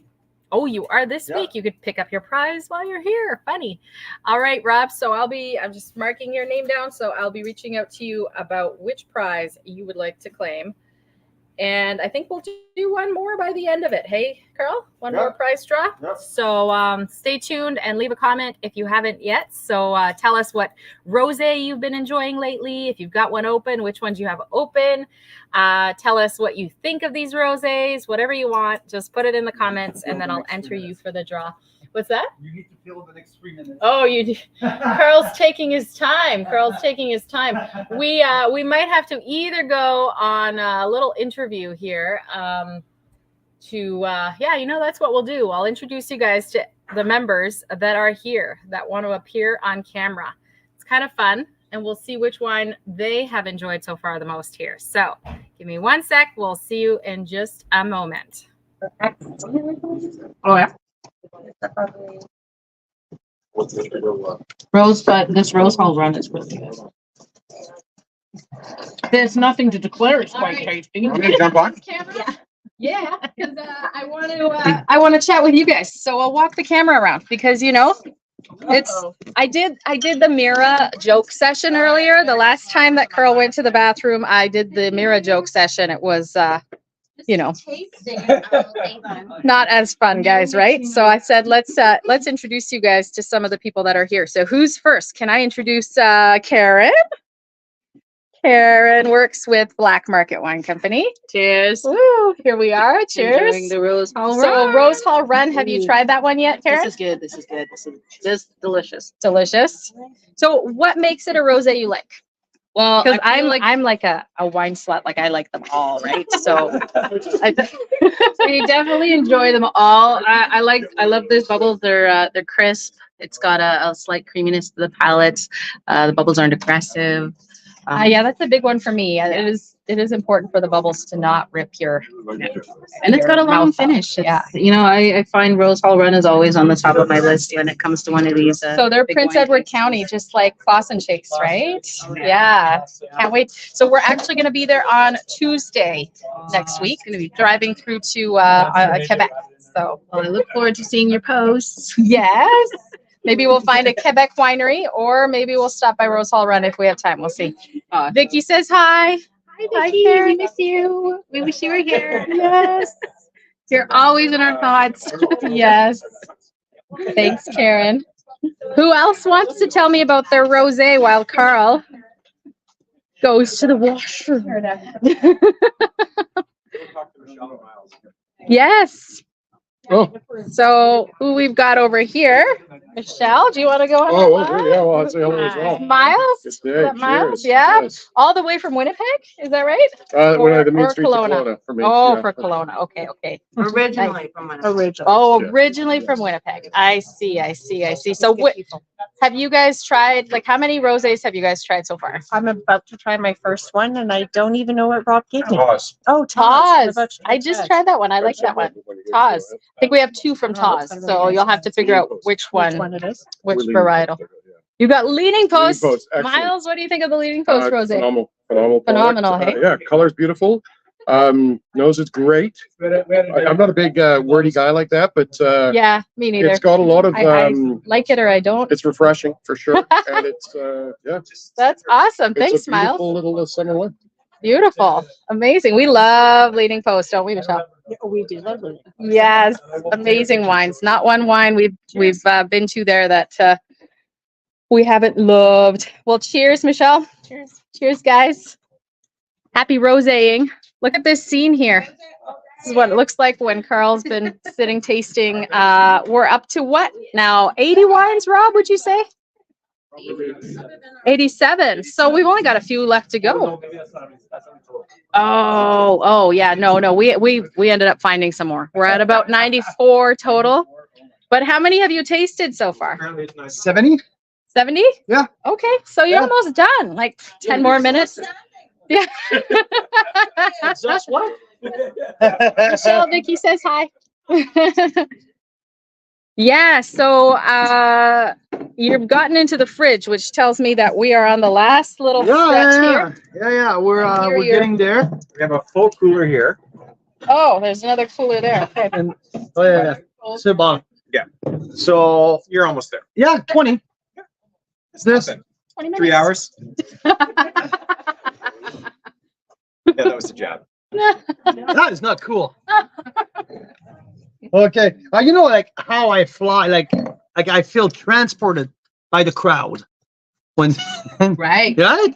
You get energized. I got energized. That's That's it. That's important you guys it. come near the end. Exactly. Otherwise, you might. Let's do Because if we started at the start, we'd all be. big, bold BC, the Similkameen Valley. This is Vanessa Vineyard with the legend winemaker, Howard Soon. When we talk big and bold, that's the quintessential big and bold rosé. I mean, 14.5% alcohol. Let's see what we get in there. It's Syrah, 100%. So, I mean, the Syrah on the nose, definitely. It's, yeah, wow. Is there any barrel in there? Yeah, water is a good idea.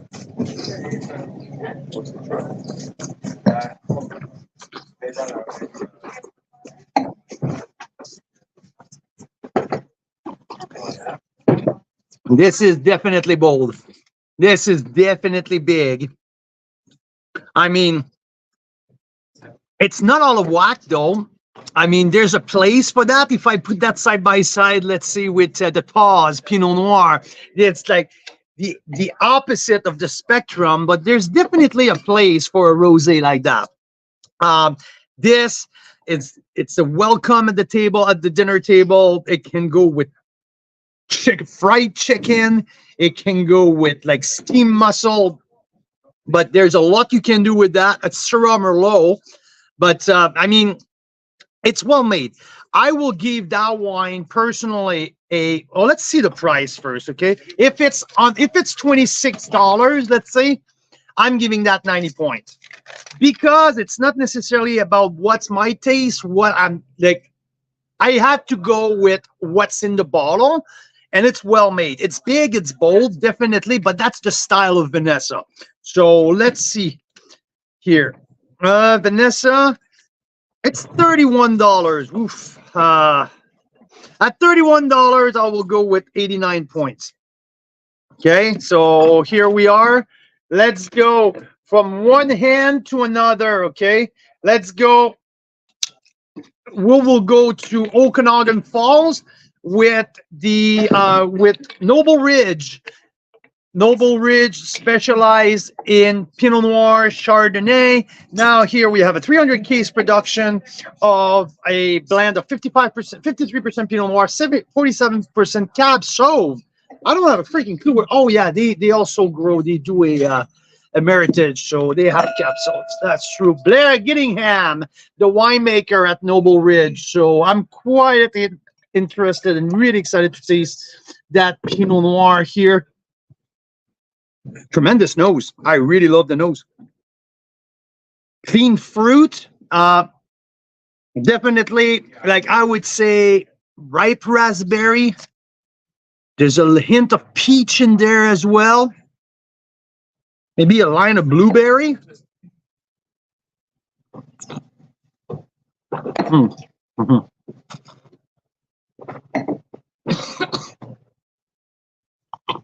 This is really good. I mean, look at the blend. Pinot Cab Sauv. Who the heck in the world will blend Pinot Noir and Cab Sauv and say, yeah, that's going to work? I mean, Blair, you have balls, man. This is, I mean, this is really fucking good. This is really, really good. I give that wine the 90 plus points. Yeah, I really enjoyed that. Pinot Cab Sauv. Who will think? Huh. Wow. Noble Ridge here. And $24.99 at $25. The price is absolutely right, my friend. Yeah, 90 plus points, definitely. Guys, you should try that. This is really freaking good. Let's go Riverstone now. Which one is it? Noble Ridge, like Pinot Noir Cab Sauv. Wow. Yeah, no, it doesn't make sense, right? But it's really good. Okay, let's go Riverstone in Oliver. Second wine, second rosé that we're tasting with them tonight. The first one was sparkling, the white Merlot sparkling. Let's now go with Malbec rosé. So Riverstone Malbec. I love the price point here. We're at the 2022 vintage. Look at that color here. So let's see. What are we doing?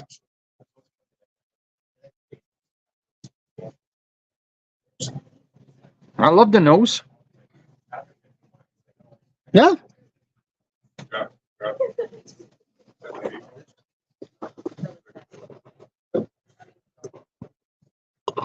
You know what?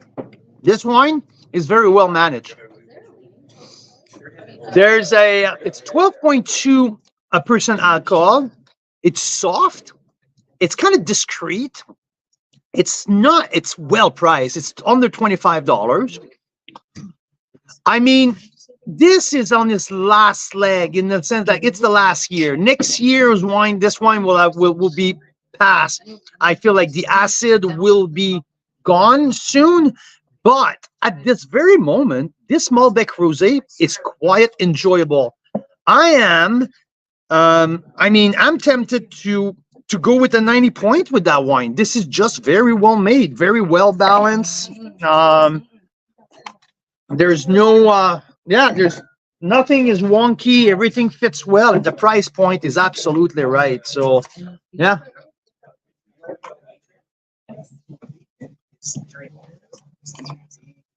Okay.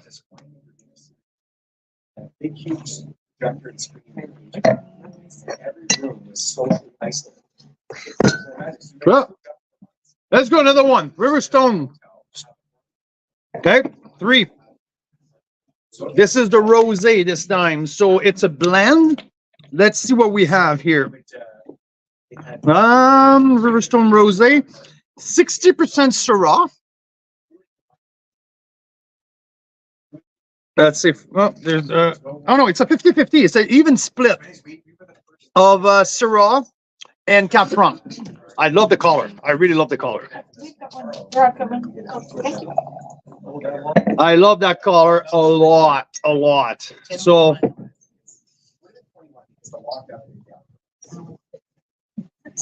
Yeah.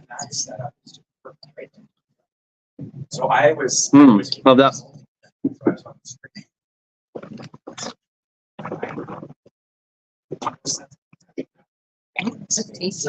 That's same here. Okay, we had the 2020. We had the 22 Malbec. Now we have the 22 rosé. It's even split. I feel like this wine will soon go over the hill. But at this very moment, if you drink this wine in the next 6 months, this is absolutely perfect. It's another very well-priced wine at $25. So, and the acids are still there. The fruit are just, the fruit is very well matched between the little light strawberry cream peach, also maybe like a hint of flower and herbaceousness. So there's a few layers, and there's a really good mid palate. So I quite enjoy that. I am even enjoying that a little bit more than the Malbec. I will go 90 plus with that. I will go 90 plus. I am super pleased with that. But if you get that wine, drink it in the next 6 months. That's my take on that.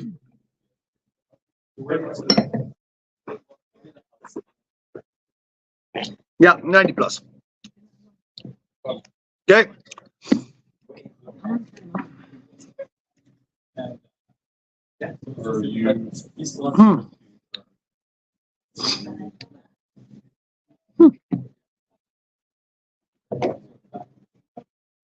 Okay. Now, Karen, would you mind to bring them? You can bring them on the table, or Absolutely. I appreciate that. Thank you so much. Another bite. Go. Perfect. Now, Cornerstone Rosé. Okay. Let's do Creekside 2022 Pinot. Okay. So this is a grape from St. David's Bench. So the extreme east of Niagara on the Lake, the very last appellation in Niagara. So 2022, we have, let's go back here, one of the last Ontario, Creekside.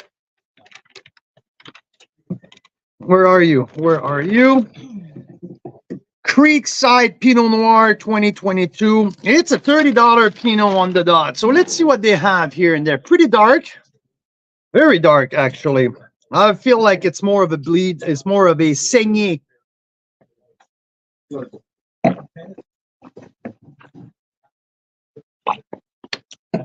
Yeah. 88 points. There you go.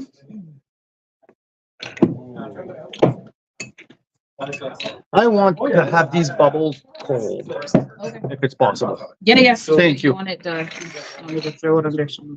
Yeah, if it's possible. Or maybe even in the freezer. Okay, let's do a run here on.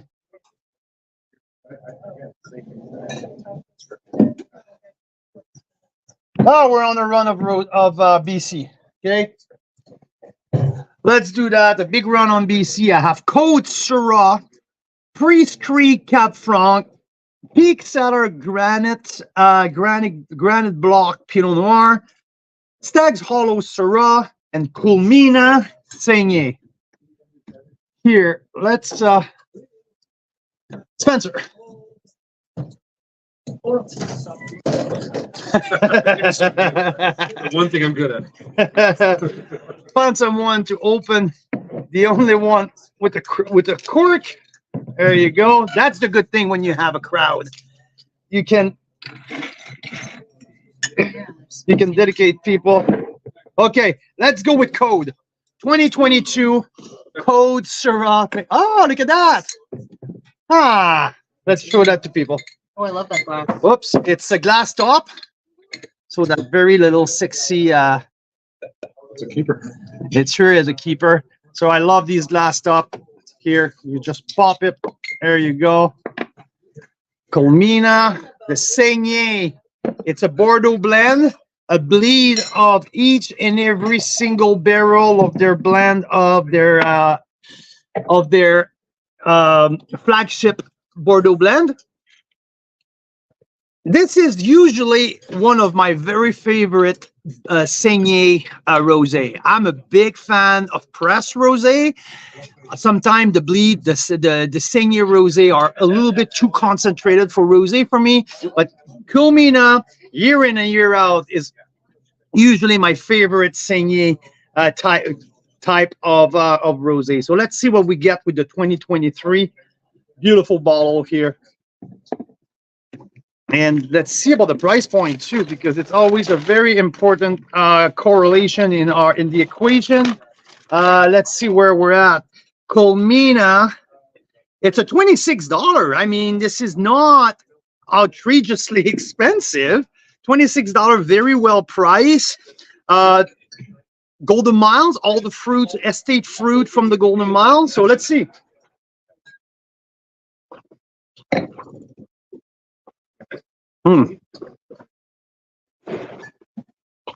I definitely enjoy that. There's a spice to it. There's a bite at the end. There's a citrus peel. There's a little minerality as well. The tannin of the red wine is there, but it's fresh. It's crisp. With Saignée, to me, it needs to be a fresh vintage to keep that acid sky high. So I really, really enjoy that. 91 points here with Colmena, the Saignée. Yeah, I am a big fan, big fan here. There you go. Okay, now let's go to the East Kelowna. So I believe, yeah, East Kelowna with Priest Creek. I believe the grapes are from the South Okanagan, though. Cap Franc, it's Southern Vineyard. Look, no, this is from their home vineyard in East Kelowna. So Priest Creek Vineyard, Cap Franc Rosé. Darren is a disciple of our friend. What's his name at Black Swift? The winemaker.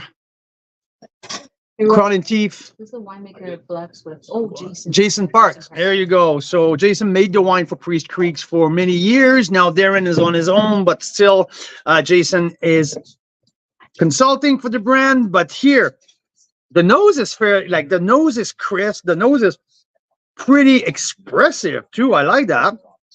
That's what.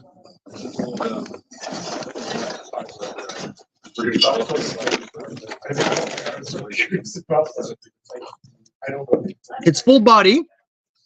It's spicy. At $28, I will go 89 plus at $28. But it's a decent showing here. Here. Now let's go. Shea Code in Okanagan Falls with cold wine, Syrah.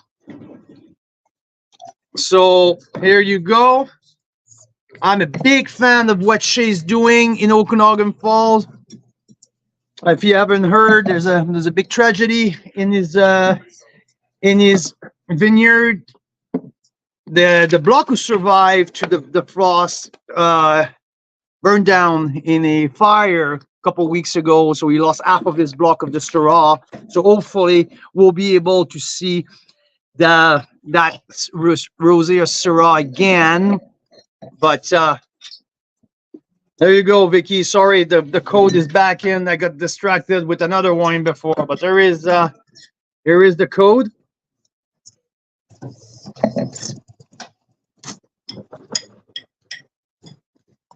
And let's not forget one thing. All of these rosés from the 2022 vintage, it's not a given that they have aged perfectly to this very vintage. Most of the rosés showing much better the year of their release. So the one from the previous year, I mean, there's some rosés who age beautifully. Some of the rosés are not necessarily made to age an extra year. So it's not a given when you get like an extra year in bottle how they survive and how they age. Code, I mean, this doesn't have that crisp, bright acidity that I had last year, but still there's a nice herbaceousness. The cherry flavors are still there. The raspberry is still there. And like I said, that little basil or maybe sage keeps popping up. So this still fairly vibrant. So let's see here at the price point. Code 22 at $26. I give it an 89 point at this stage. Let's go. Another Syrah, the fresh 2023 Stag's Hollow Syrah. So let's see what we have here with Stag's Hollow Syrah. Oh yeah, the nose is so clean here.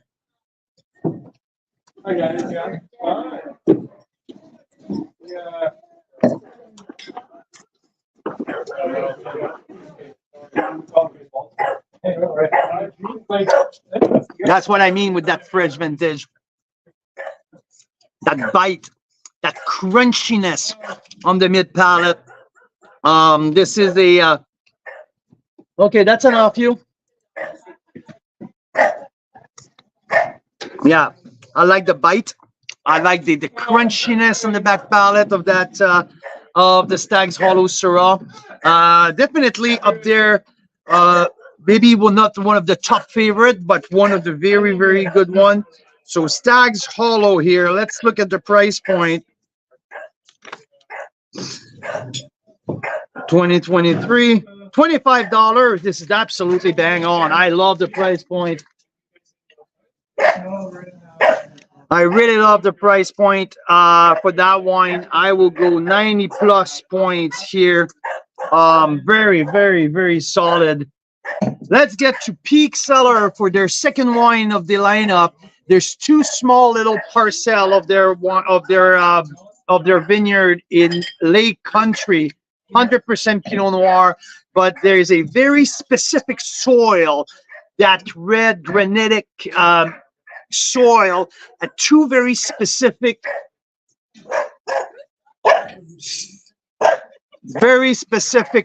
spot in the vineyard. So I can't wait to see how the precision and the delivery of that wine will show compared to the Pinot Noir generic of that. How you guys been doing?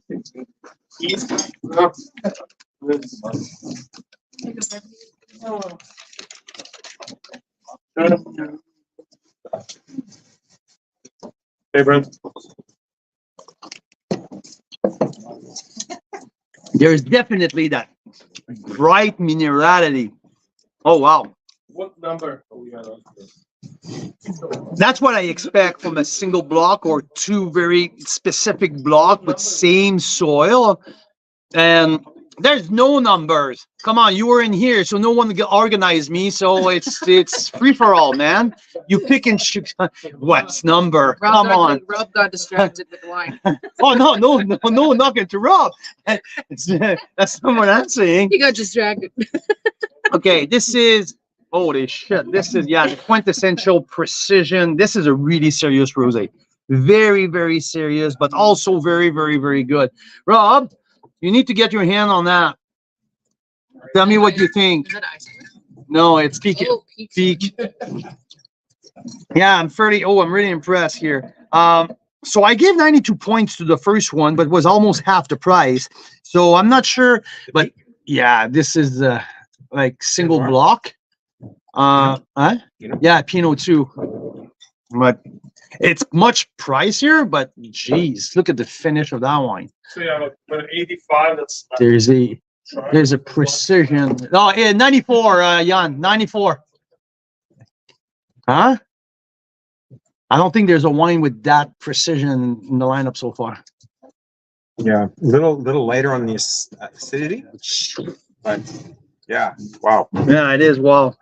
But because of the price at $37 plus tax, I will do 92 as well. Yeah, spectacular showing here with Peak Cellar. I'm very, very impressed with what they're doing right now. yeah. Okay, Mirabelle, Black Hills, Basanti, Three Sisters. I don't think You better. Helen didn't. Hurry. You know what? I'm gonna do something here. This has been the top rated Pinot Noir in my list for 3 years running now. Okay, so let's put this one side by side with the Granite Peak Cellar. That what I think it's the best wine so far. So let's see. Seven Direction. Daniel Bonterin, the Rosé Master, the 2023 Tractor and Vines, a small little plot of land, 5 minutes from here, a stone throw from here in Summerland. So let's see what the what Tractor and Vines is telling us tonight. Okay, because we just tasted a bunch of and I kept this wine for later on just to make sure that I don't forget. Okay, just to make sure that if I get a rock star, I'm gonna be able to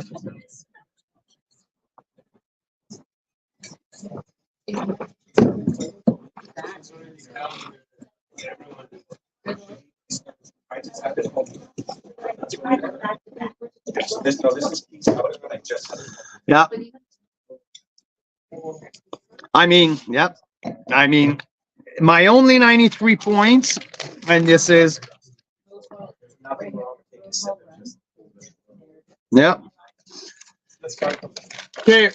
Hey, Rob, if you want to compare, okay, this is 7 Direction. You can go side by side. I just open it, and it's clearly, and it's definitely superior. With the pink sours? Yeah. Okay. Yeah. To me, I thought it was Tractor? Tractor. 23? 23. Summerland versus Lake Country. More aromatic? More aromatic, and then there's more explosion. It doesn't have that pinpoint precision, but there's more. No, but she's gonna be at school from grade 6, 7. Yeah. Mm. Yes. At least at 1 point higher. At least one. I had 93 versus 92. Yeah. See? That's all. Same page. Same page, same page. There you go. Intersection, where's Bottega? Black Hills. I don't know. Moraine. Can't find. 7 Direction. 93. Okay. Now, let's go. Moraine Reserve Cabernet Franc. Yep. Moraine is from the Naramata bench, from the 2022 vintage. This is barrel ferment. So let's see what we got here. Really dark. To me, it looks like it's a Saignée.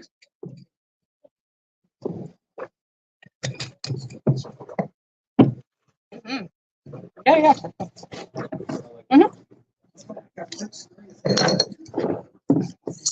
$30 plus tax. It's good. At 89 points. Okay, Vasanti 2022, a new project from the Okanagan here with Vasanti.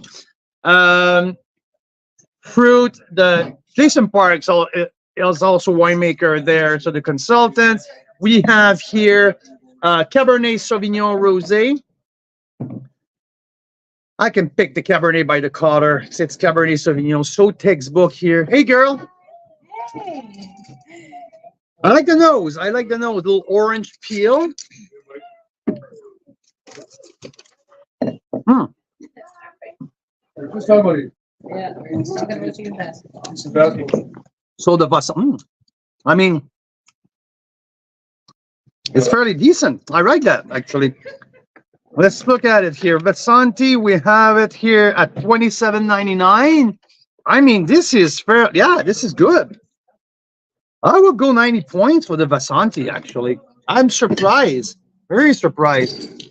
Let's go Black Hills Estate, 60% Syrah, 40% Grenache. I mean, we don't have a ton of Grenache here in the Okanagan.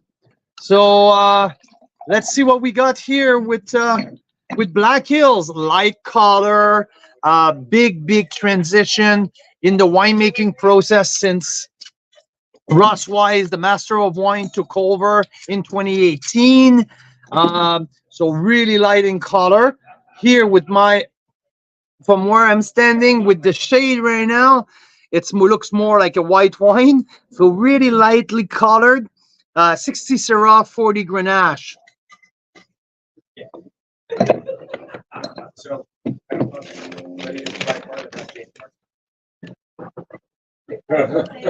Which one? It's not bad, eh? I know. I know. It's fairly good. I rarely give 90 points to these wines, and this one's a 90 point. Hey, Black Hills. Hey, how are ya? pretty good, Carl Boucher. Hey, have you tasted Code yet? Vicky's asking. Yes, I did, and I talked to her. I commented on it because you already I did? Okay. presented it, and I got sidetracked with other bottles. Oh, So that's why she was wondering, hey, what's happening now? Because I was about to taste it. It took me 3 bottles before I got back. oh no. Yeah, You did yeah. it. Nice, nice. So, Which wine are you on now, Carl Boucher? so I just did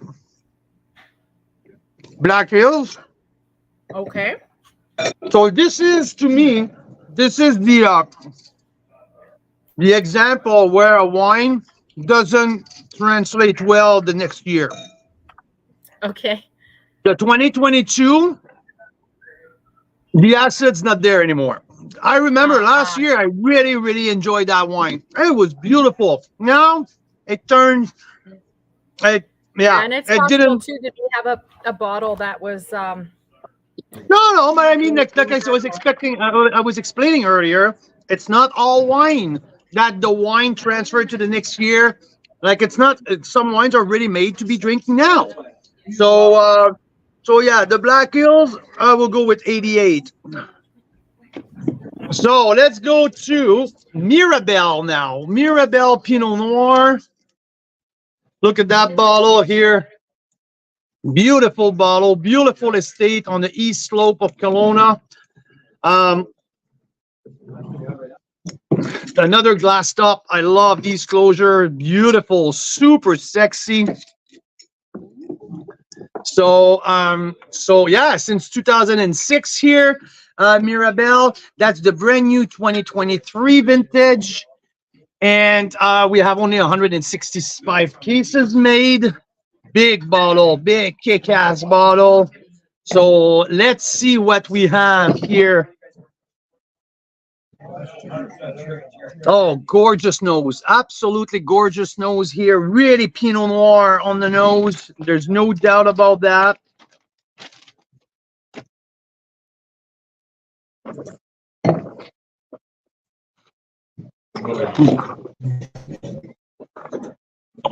Jan, Karen, I got you a, if you want to take some notes. I like that Mirabelle. Mirabelle now, let's go down here. Mirabelle, it's $28. I mean, it's not outrageous. It's very classic Pinot. I will go 90 points with the for the Mirabelle. Like it's really on par. That's a wine that I would like to taste again. So so yeah. awesome? Let's go. 2023. Three Sisters Winery. I believe that we are on another 100% Pinot Noir. Narmada Bench.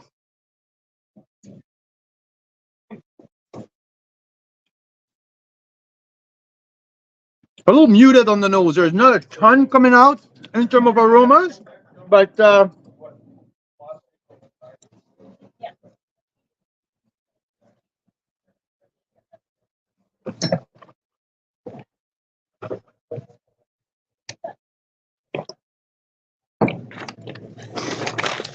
little bit more residual sugar here than the last few that we had.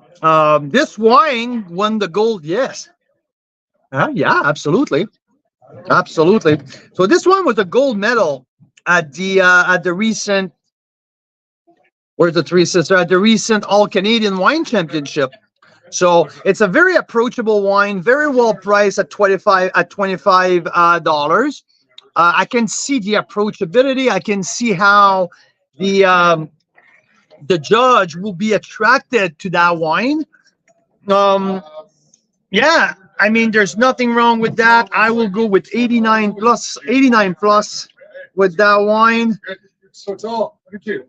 And yeah, let's move on to the next flight. Oh, As anyone can go in the fridge and bring me the rest of the wine. Rob? That's great, but I'm out of.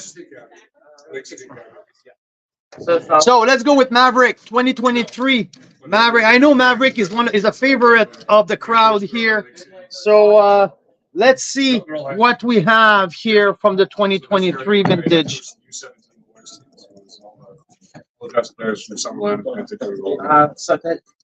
Yeah, Desi, yeah, Troy, Saxon. Nice. Great nose. I like that nose a lot. It's a little darker than what I'm used to. Maybe the last 2 years, but let's see. I know Desi. Saxon, Troy, Jack Campbell. Yeah. And Jack with the big hair, yeah. And Not then anymore, I guess. huh? Not anymore. It's nice. It's crisp. I like this one a lot. And you probably know Peter. 27.98. So let's say it's 100% Syrah.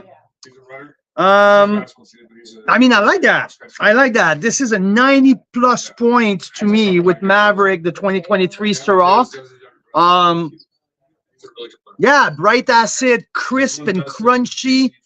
There's savory in there as well. So, I mean, yeah, I like that.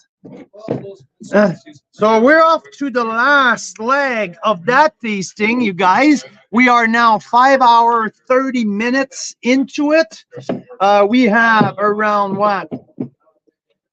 80 wines tasted.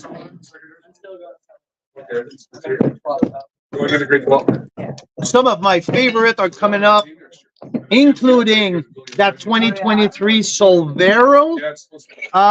358 cases made. This is a Garnet Valley fruits. So 100% Pinot Noir. Garnet Valley is one of the upcoming sub-region here, just outside of Summerland. High altitude, provide crisp and very healthy fruits. So I'm really excited to taste that. So Solvero, the winemaker is Alison Moyes, which used to be at Liquidity for years. She's one of the rock star winemaker here in the Okanagan. So let's see what she has here with Solvero 2023. Oh, gorgeous nose. Gorgeous nose, gorgeous nose.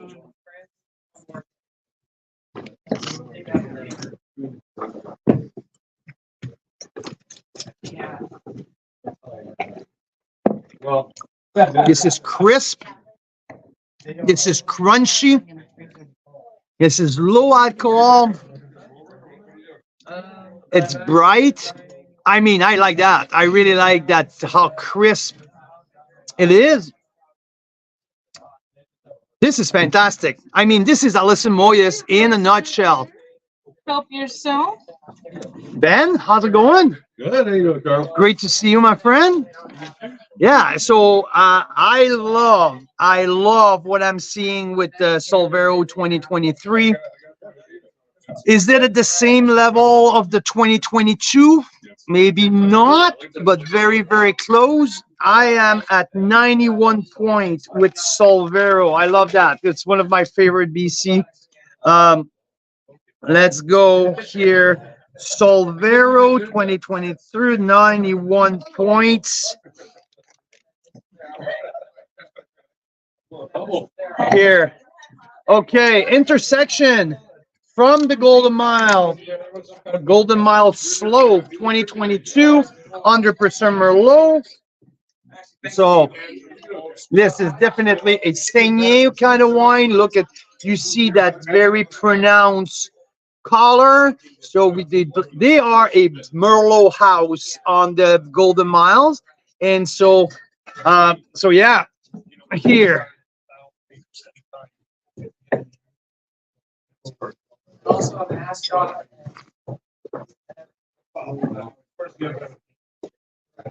This is the Vicinity. I mean, This is Alison Moyes. I believe that wine shows better than last year. I remember tasting it last year. It's the same vintage. I mean, this wine shows better this year. So I would go 89 points here with the intersection. I want to go now with Mayhem. Mayhem rosé. We are 175 cases made. A blend of Zweigel, Malbec, Pinotage, and Merlot. You heard me well. Zweigel, Malbec, Pinotage, and Merlot. 6 months in with 87% stainless steel. 12 months, 6 months, 87% stainless steel, 13% neutral oak. So let's see what AJ has in store with Mayhem Rosé here. Beautiful color. So yeah, 2.5 gram of residual sugar, so fairly dry. Oh, I like the nose. I really love the nose. I really like the nose. Mayhem 2183. Okay, this is a killer wine for the price. This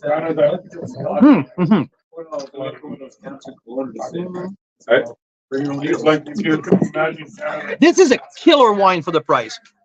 For that price point, BC, I don't think there's one BC rosé at that level today. This is absolutely spectacular for the price point. You know what? 92 points. Maybe 91 plus. 91 plus. This is a spectacular wine for $21. Let's say 22 bucks. This is fuck yeah. I love that. Wow. Well done, AJ. Yeah, well done, AJ. Absolutely killer. Okay, let's go from Mayhem in Okanagan Falls. Let's go to Lakeside Cellar in Osoyoos. This is same of last year. This is the Cinsault Rosé, 9.7% alcohol. Let's see how that wine has aged since last year. I know I saw that. The nose is great. I remember being a bit disappointed with the palate last year, so let's see how this wine has aged. You know what? Another greatly, like very well priced. So at $22 is very well priced. Lakeside. Oh, so there was really good. Wait, I have to Lakeside. No. Yeah, again. Anyway, 89 points for the Lakeside. Let's go. Pipe Dreams. This is the 2021 Rosé, a blend of Kerner, Zweigel, and Gamay. Okay, Kerner, Zweigel, Gamay. And I heard from Harshbeer at Pipe Dreams that the 2023 Zweigel is the best Zweigel that will ever be made in the Okanagan. He's extremely excited about the 2023 Zweigel, and I can't wait to give it a try. But this time around, the 2021 Rosé, let's give it a try. Huh. It's very lime.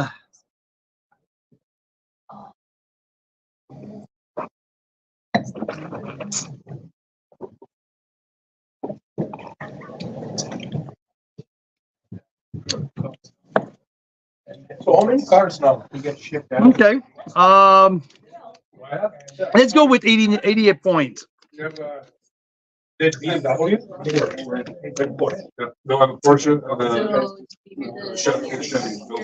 Oh, same.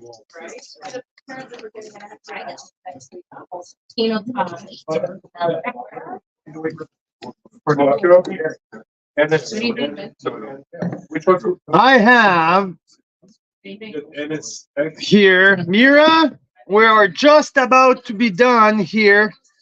We'll do 2 more, and that's it. So I'm just about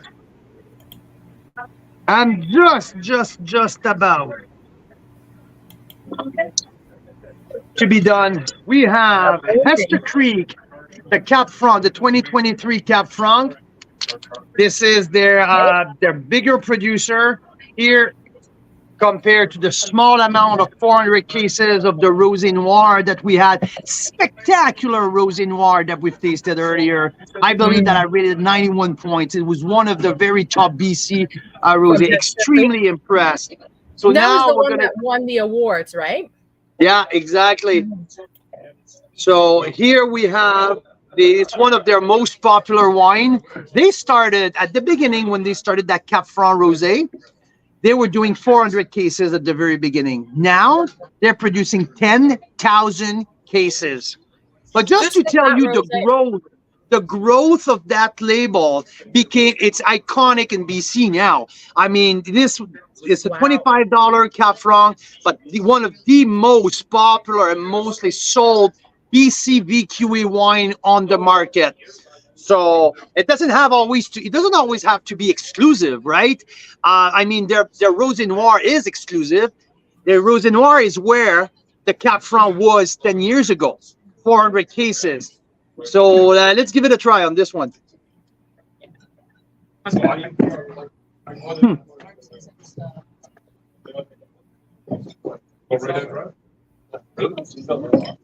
This is a solid $25 rosé. I give that one a 90 points. It's crisp, it's crunchy, it's there's pure cherry fruit, there's a hint of herbaceousness, there's also orchard fruit in there. I mean, this is very, very well done. I mean, alcohol level on that under 13 at 12.5. So this is bright, it's refreshing. There's a nice weight, there's a nice palate. So I'm all for that. I mean, once in a while, you don't always need a super geeky wine to be highly rated. So just like the Mayhem wine that I just tasted, like 91 plus for the Mayhem. Mayhem is like outstanding for $21. Now at 24, it's not that level, but it's very, very well. So 90 points here for Hester Creek. Nice. Yeah. Now we're gonna finish with the Cornerstone from Riverstone. So the Cornerstone, it's the blend of their flagship wine. So this is the rosé version. So yeah, let's give it a try here for the last wine of the day. 94, number 94. Here we are. Riverstone, Ted Kane, Noel, thank you. Thanks everyone here. Thanks for a nice 5 hour and 45 minutes. Oh, I still have one sparkling. Darn it, I'm not done yet. Never mind. Never mind. Not done yet. I'll get back to you. Thank you. Good job.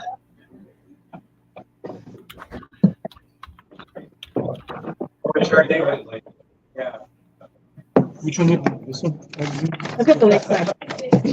I like that Riverstone, actually, that Cornerstone. There's that tannin. You know, the tannic structure that you get into a red wine? I got that. I got spice. It's literally a cold red wine, almost, with bright, fresh. I mean, it's not all rosés who has to be delicate and fresh and like light little color and fluffy and like these bold rosés have their place sometimes. And this, I mean, there's no sweetness. It's dry. It's crisp. It's crunchy.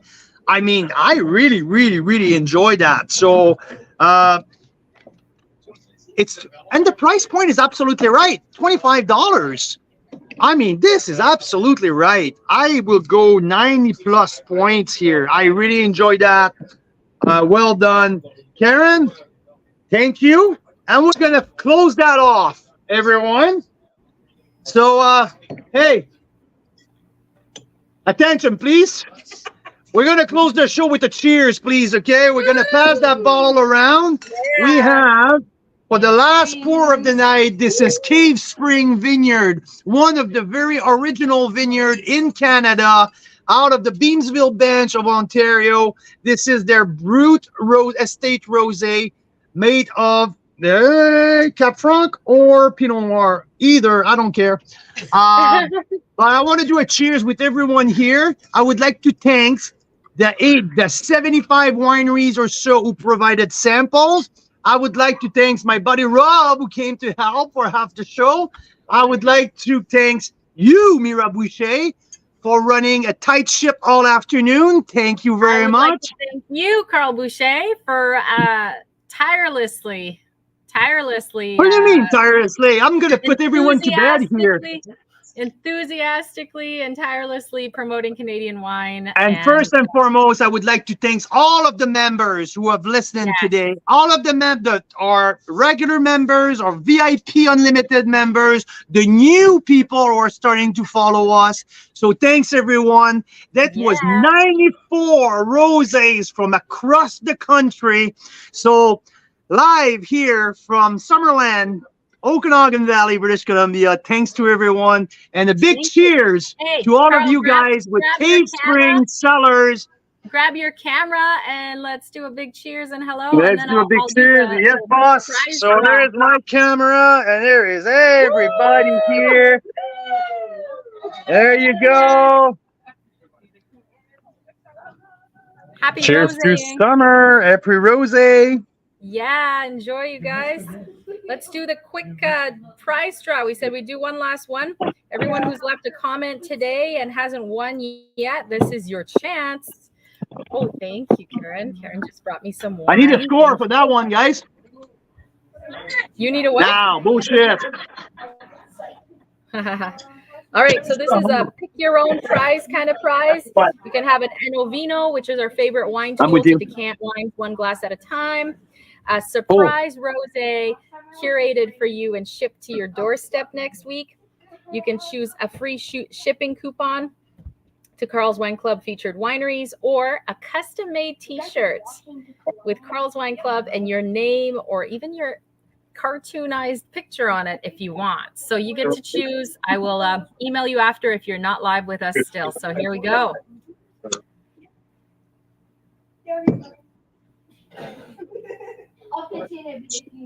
Oh, Debbie, your lucky day. There you go. She was there at the very end, and she was just about to open a bottle 15 minutes ago. I hope you opened one, Debbie. And if you had opened one, let us know which one you opened. Hey, by the way, Mira, I had a consensus score from the crowd on that very last wine for Cave Spring. So I'd like to tell Gabriel DeMarco, winemaker at the Cave Spring, that the crowd here, which is very well-rounded from industry people, collectors, college worker, everybody, 91 points. Everyone had agree on the 91 points. Delicious. So that's the consensus score for the Cave Spring Brut Rosé. So here you go. Nice. There you go. Well, have a great night, everybody. It's been fab tasting all these rosés with you. Debbie did open a rosé. She hasn't told us which one yet. Maybe she will. I'm not going anywhere until she tells me which rosé she opened. And guess what? We have the man, the myth, the legend, Richard De Silva showing up here. After the last wine was tasted, 94 wines later, he's showing up finally, celebrating his 92 points. Darn rosé. Well done, Richard. Awesome. That's awesome. Okay, well, fabulous. Now it's time to do what? What do you do after you taste 94 rosés live and you're Carl Boucher? You start all over again. You start all over again because you want to make sure that every wine you scored them properly, right? And I'm going on vacation on Monday, so I really need to get that done tonight. So now I'm done 94. I'm 94 more to go. There you go. What's that, 190? 19 is your lucky number. Just put just a little zero after it. Perfect. Well, cheers, guys. Have a fabulous night. Enjoy this gorgeous Saturday. And don't forget, we have new member events epic member events. August 30th, vineyard touring and tasting with Thomas Batchelder. We're going to rent a limo bus with about 24 members. We're going to go all around to Thomas Batchelder's famous vineyards that we love and taste wines in the vineyards. And then September 21st, Saturday, September 21st, we're going to be in Oliver, BC at our Winery of the Year here. Riverstone Estate Winery. We're doing a progressive tasting with chef stations throughout their property. And you can tack on a vertical tasting in the cellar, like a back vintage tasting in the cellar with some of the owner winemaker Ted Kane's favorite wines. So it's going to be a fabulous set of events this fall. So that invite went out to your inboxes today, members. Give that some thought, and maybe you can join us. We would absolutely love to see you. Well, there's a couple more sparkling. Thank you, Mira. What a great job. Everyone, thanks. What to see? The phone is dying again. So Canadian wine lovers, Carl's Wine Club members.